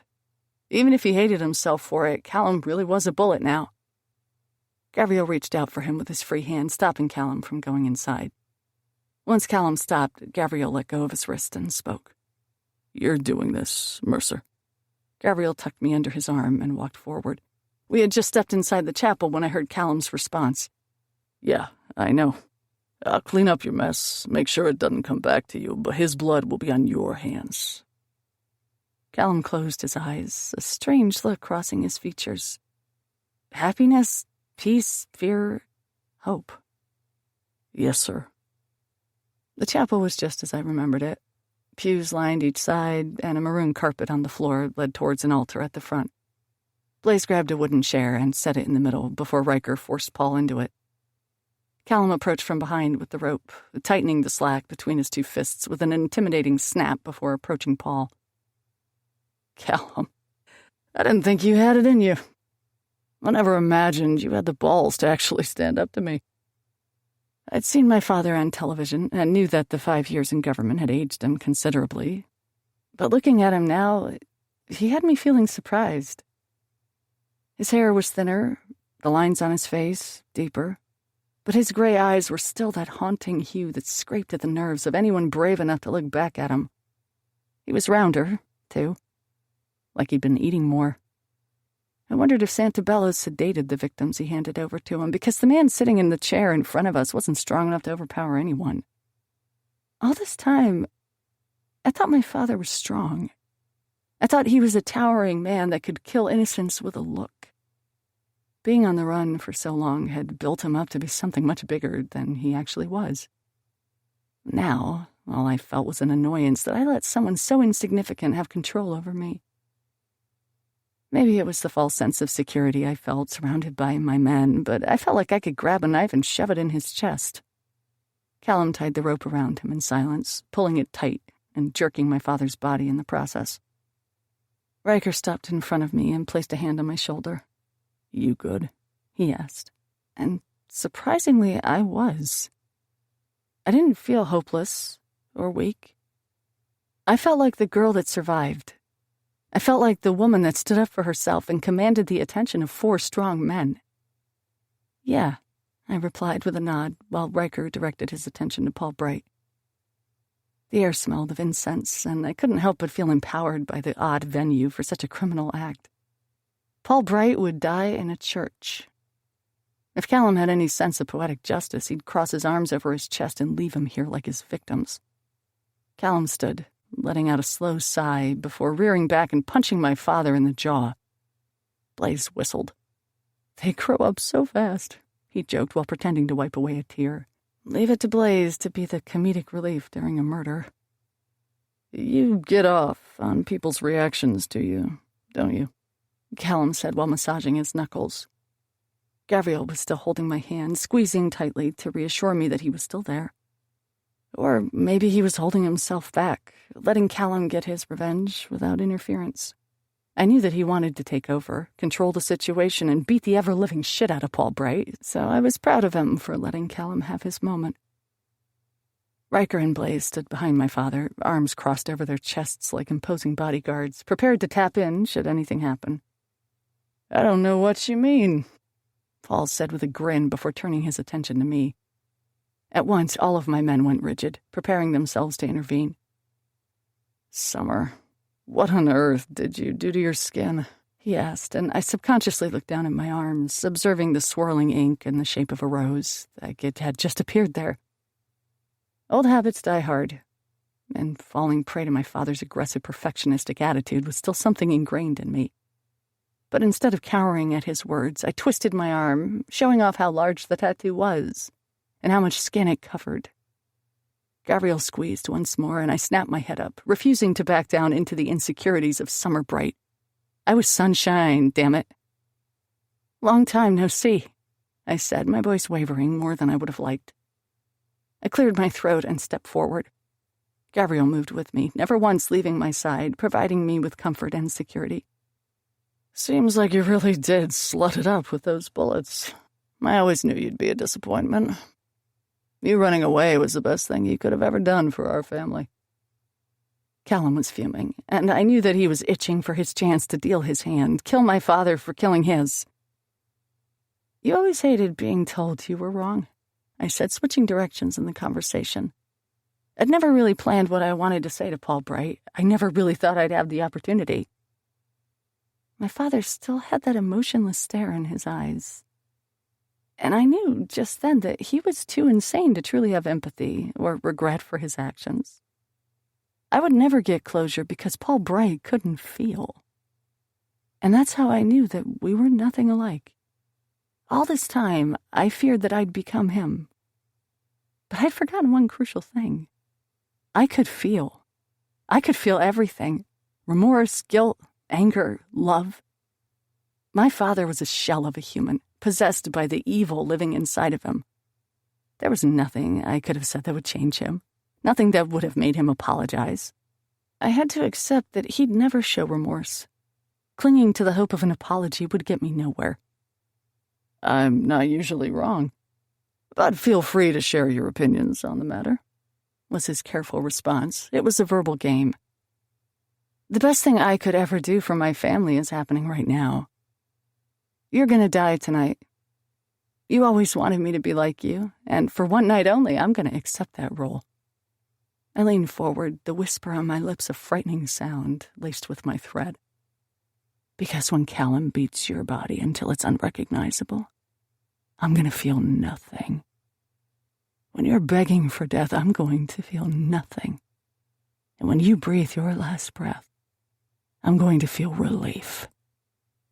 I straightened my spine as he smiled at me, his eyes looking up with awe and wonder. "There's hope for you after all, Summer," he said. I turned to Callum and nodded, letting him know that I was ready for him to claim his revenge. And then I watched as he bent down to pick up the crowbar. His grip on the metal was strong, his knuckles white. Paul Bright seemed unfazed by the tool. "I thought you'd kill me with fire. That seems like a more reasonable route, considering I burned your parents alive." Paul mused with a grin, and Callum reared back to hit him, his muscles flexed and face contorted with fury. But just before the crowbar could connect with his stomach, he started laughing. It was a dark laugh, so loud that it made Callum pause and question himself. Gav stepped forward, his eyes squinting with distrust as Paul Bright delivered his dying words. "You're all going to die by fire." A clicking sound filled the room, and I turned around. Gavriel let go of my hand and ran down the aisle towards the door. He went to open the heavy wooden barrier, but couldn't. He grunted, thrusting his shoulder into the wood, but still the door didn't budge. It was thick, too thick to kick down. "What did you do?" Callum asked, his voice bordering on hysteria. "You think Santabella was going to let me live after the little stunt my wife pulled? It looked bad having her blow her brains out in a public space. My numbers in the polls are so bad I wouldn't get elected even if my opponent died. Paul said through gritted teeth, spit flying from his lips as he spoke. "I've outlived my usefulness. But don't you worry. I've learned lots of fun tricks from Santabello, like how to build bombs. He also taught me how to lure someone to their own demise. He gave me a choice. I could die alone, or I could take all of you with me. Guess what I chose?" Paul looked up at the ceiling and laughed, the manic sound echoing off the walls of the church as my heart raced. "I bet right now he's taking your empire and your sister," Paul added while nodding at Gavriel. The explosion came out of nowhere, igniting the podium behind Ryker and Blaise and billowing up in a cloud of fire. The force of it knocked us all down to the ground. My ears were ringing, a shrill echo through my brain. I couldn't see more than 3 feet ahead of me through the flames, but my father's face appeared through the smoke. The blast knocked him over, and his chair had fallen right beside me. We were face to face as the church burned around us. Still, he smiled. Blood. I was bleeding. I knew that much. Drips of the thick substance trickled down my cheeks. Did something hit my head? Was I dying? Yes. A hand. There was a hand on my ankle, hitting me. It was the second time I'd been blasted with an explosion in 2 days, but this time the flames won. Fire everywhere. On my skin, under my nails. Arms were picking me up, and I was looking into the beautiful eyes of Gavriel Moretti. He was mouthing something, asking if I was okay. Was I okay? Pushing and pulling me through the flames, Gavriel didn't let me sit to rest. I was so damn tired. The fire was so warm. I could have slept. Could we all just sleep? My vision was dark. Black spots clouding the corners where Blaise and Ryker were crawling alongside us. I turned to look over my shoulder to find Callum. He was here, wasn't he? But all I could see was a shadow lifting a crowbar and slamming it into the ground where my father was. Once. Twice. A third time. Gavriel was yelling again. I couldn't hear him. There was nothing but that high-pitched ringing in my ears, begging me to stop. Glass was breaking. I was being passed through a window. It hurt. Everything hurt so badly. Burning me up, swallowing me whole, peeling back my skin. I thought Summer was the one supposed to die. Strong arms laid me down in the grass, each blade cutting me deep. Blinking, I looked for my men. Though confused, I knew they needed me. Gavriel disappeared through an opening in the stained glass, his suit getting caught on a jagged shard as he entered. I think I was screaming, but I couldn't hear it. I only felt the way my breath vibrated against my throat. More blood flowed down my cheeks as I waited. And waited. Then waited some more. Gavriel had to make it. The devil couldn't die by fire. 1. Gavriel was in the burning church. 2. Callum was in the burning church. 3. We were all just burning, burning, burning.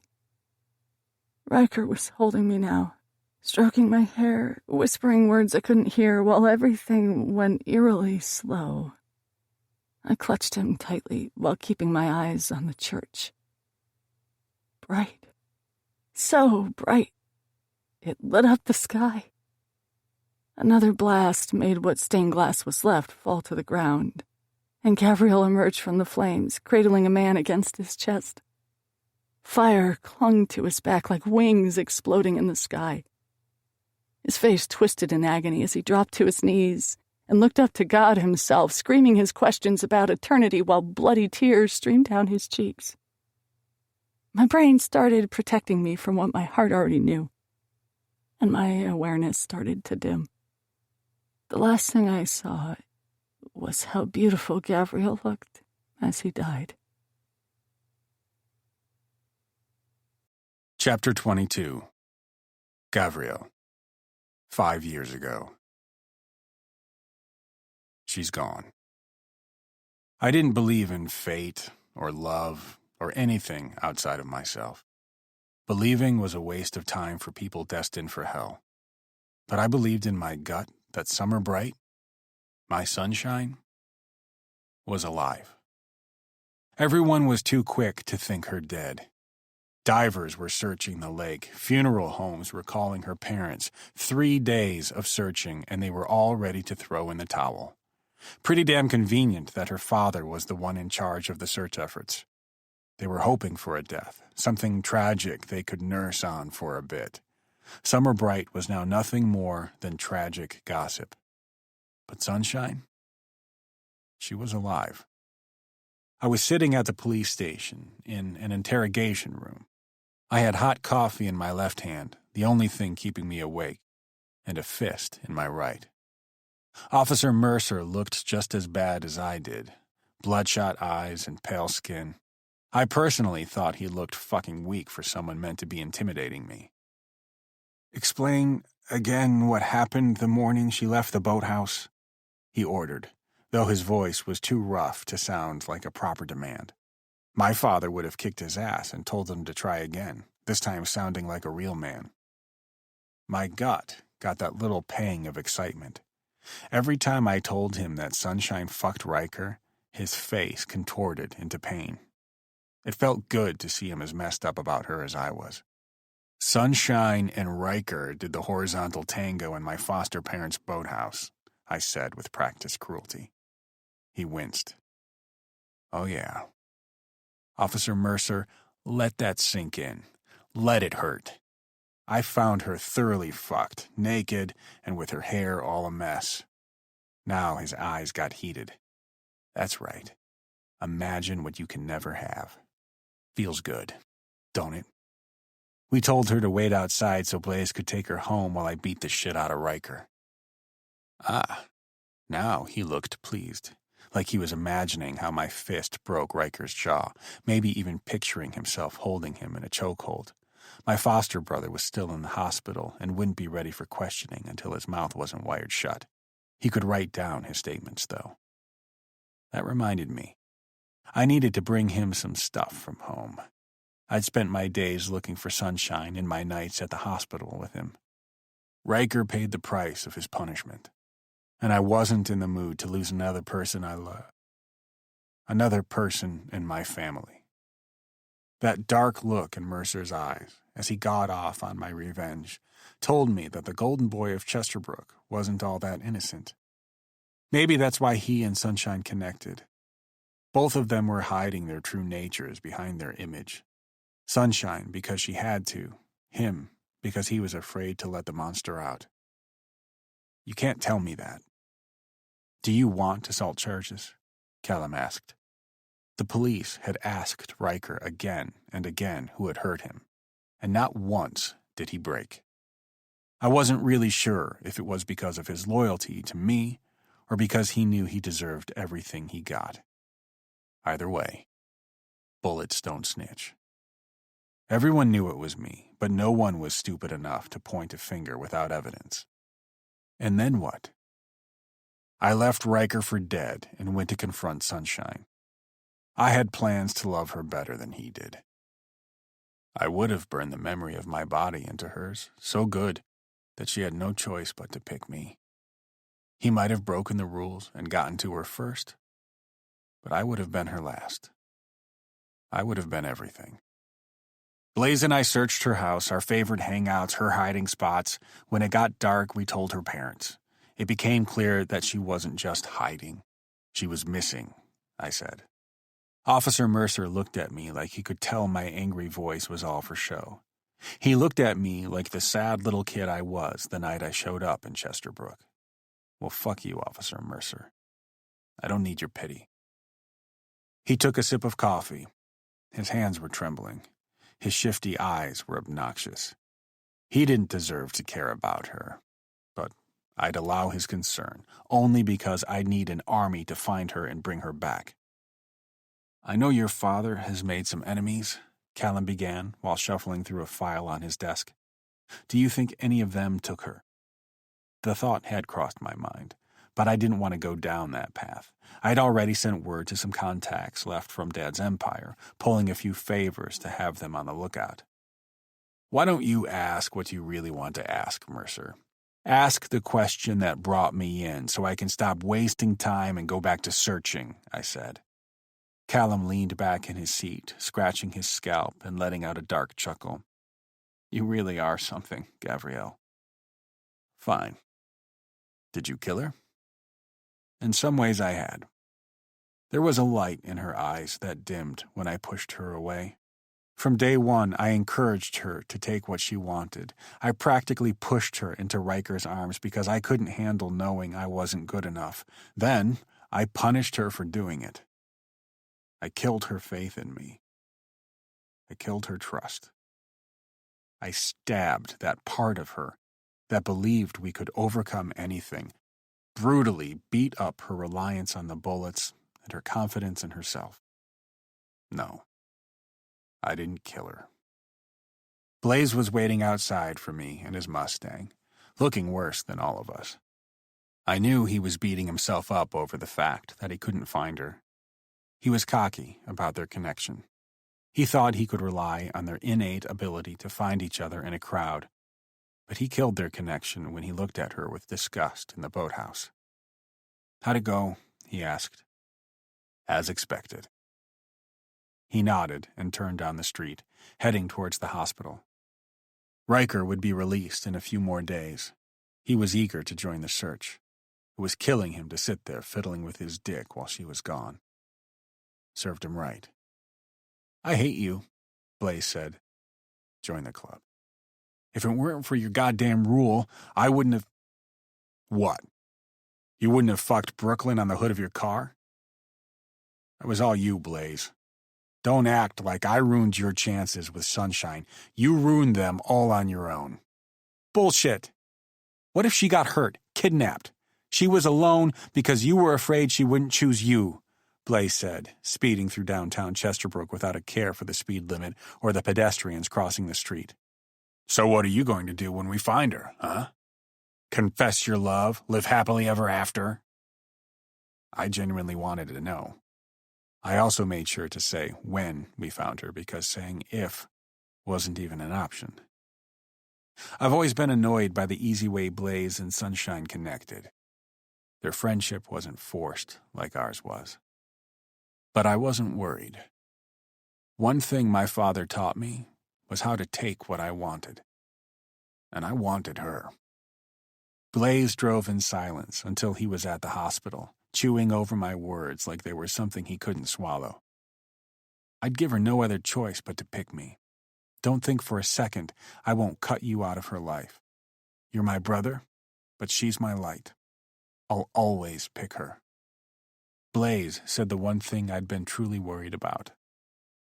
He thought I was afraid to fight for her. And I guess in some ways I was. But not because I was afraid to lose her.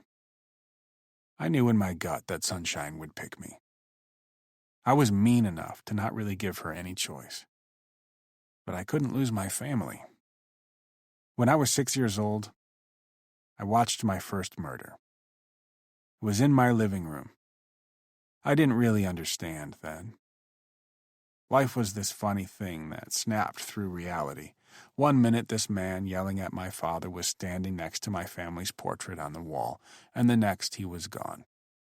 I remember his blood getting on my face.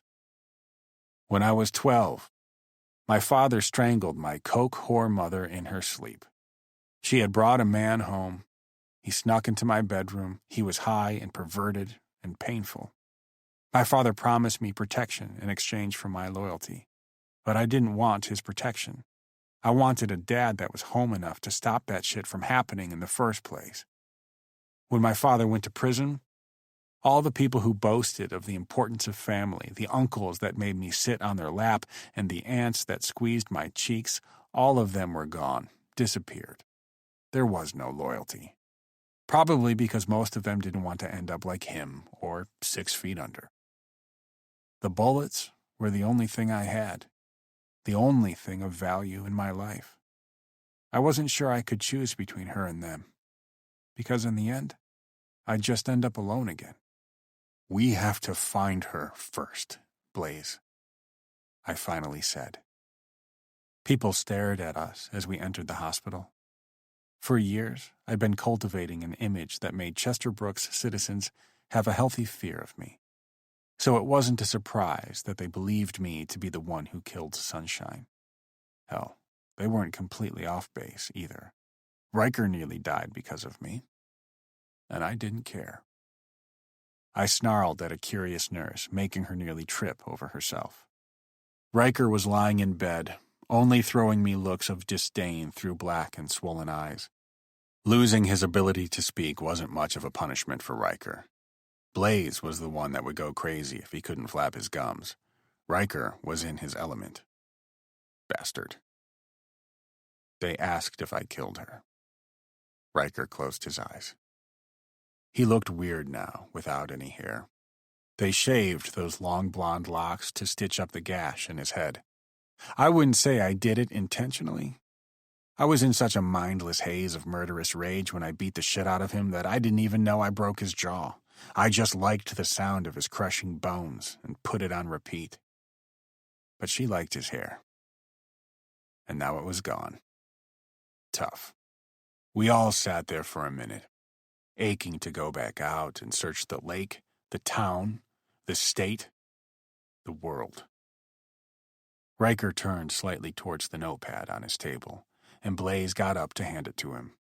Ryker quickly began scribbling his words before tossing it to me. Her father came to see me while you were gone. What did he want? I stood up and made my way over to him and handed the notebook back so he could scribble more words. He just sat in the chair and stared at me for 10 minutes, then left. Unusual, yes. Important to what was happening? No. We all know he's a creepy fucker, but that's not the point. We pushed Sunshine away, so it's our job to bring her back, I growled. Are you sure it was us, though? Blaise still had too much faith in their friendship. I turned to look at Ryker and nodded. We'll save her. Epilogue. Sunshine. Present day. It's funny how an experience can make you hate a place. I started avoiding basements the night I almost died, and after yesterday, I'd be avoiding churches for the same reason. Even this makeshift chapel at the hospital downtown seemed to smell like burning skin, smoke, and the cologne of the man I loved. Everything hurt. I wasn't supposed to be out of bed, but sitting there with nothing to do was driving me crazy. Paul Bright was dead. It should have felt more gratifying than it did, but damn, all I could focus on was the cost. Gavriel. The world had this fucked up way of having a price for everything. Justice was all about balance, so when we entered that church, the universe decided that it would take something from me, from us. I was crying again, feeling helpless and frustrated with myself as I stared at the little cross in the middle of the room. He would tell me to be strong. He'd say the only God listening to me was him. If Gavriel could see the black circles under my eyes and the pathetic tears rolling down my cheeks, he'd give me a real reason to cry. And I'd like it. I collapsed on my knees, which were still cut up from the blast. I welcomed the pain, knowing it was only a fraction of what Gavriel felt the night he saved our lives. My gut swirled as I held my hands together, feeling like a fraud, but not really caring. I couldn't do this without him. I couldn't survive without my fearless leader. God, I choked out, my voice nothing but a whisper. Please, please, I can't live without him. I'll do anything. Anything. Oh, baby. A smooth southern voice from behind me said. It was one of the nurses that worked here. I spun around, wiping my eyes before slowly standing up. She clicked her tongue, eyeing me with exasperation, and I knew I was in trouble for leaving my bed. Staying in my hospital room alone was going to be the death of me.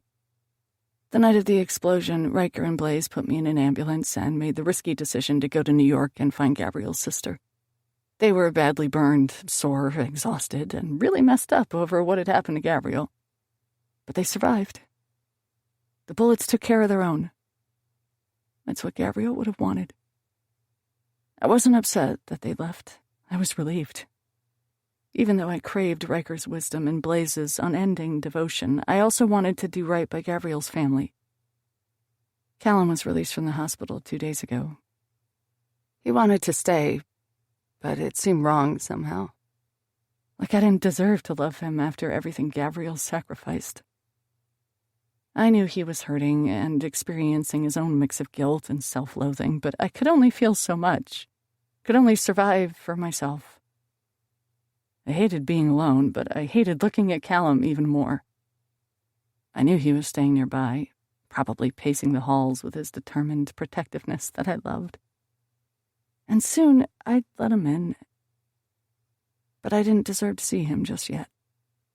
The nurse had kind eyes and a gap between her teeth. "Baby, you need to rest. I know it hurts, but we have to get you better. That head wound was pretty bad." 12 stitches lined my skull where a piece of wood hit. I could have easily died. Almost did, actually. She wrapped her arm around my shoulders, hugging me to her chest while pulling my IV cart to the side. "Let's get you back to your room, okay?" Fat tears rolled down my cheeks as I shuffled down the tiled hallways towards my room. Squeezing my eyes shut, I swallowed my grief. She situated me in bed, checking my stitches and vitals. I was bruised, burned, and beaten by the blast. I had lost a lot of blood, and my brain bleed was bad enough that they wanted to keep me here for a few days. I didn't mind. I wouldn't have left anyways. Where would I have gone? Santabello ran the world. At least here I could pretend to be out of his reach. A knock on the door drew my attention, and I turned to see a tall male nurse standing there with an anxious expression. "Mrs. Moretti?" he asked. I'd taken Gavriel's name. I couldn't very well use my own. I was Sunshine Moretti, and when I woke up in the hospital, I'd told the police that he was Sir Moretti. It was all I could come up with off the top of my head in the height of my hysteria. Nix had changed the roster to say we were at the mental health meeting. The news said that we were victims of an accident, staying late to help clean up and falling prey to a faulty gas line. Paul Bright died a glorious death. Everyone viewed him as a hero, a patron of saints. There would be statues erected in his honor. "Yes?" I asked, my eyes blurry as I stared back at the nurse. "It's your husband. He's awake and asking for you."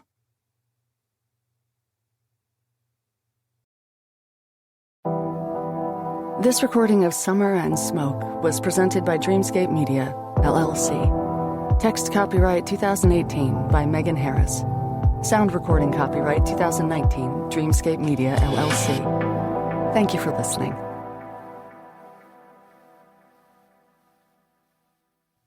Please check www.dreamscapeab.com for Dreamscape's latest releases.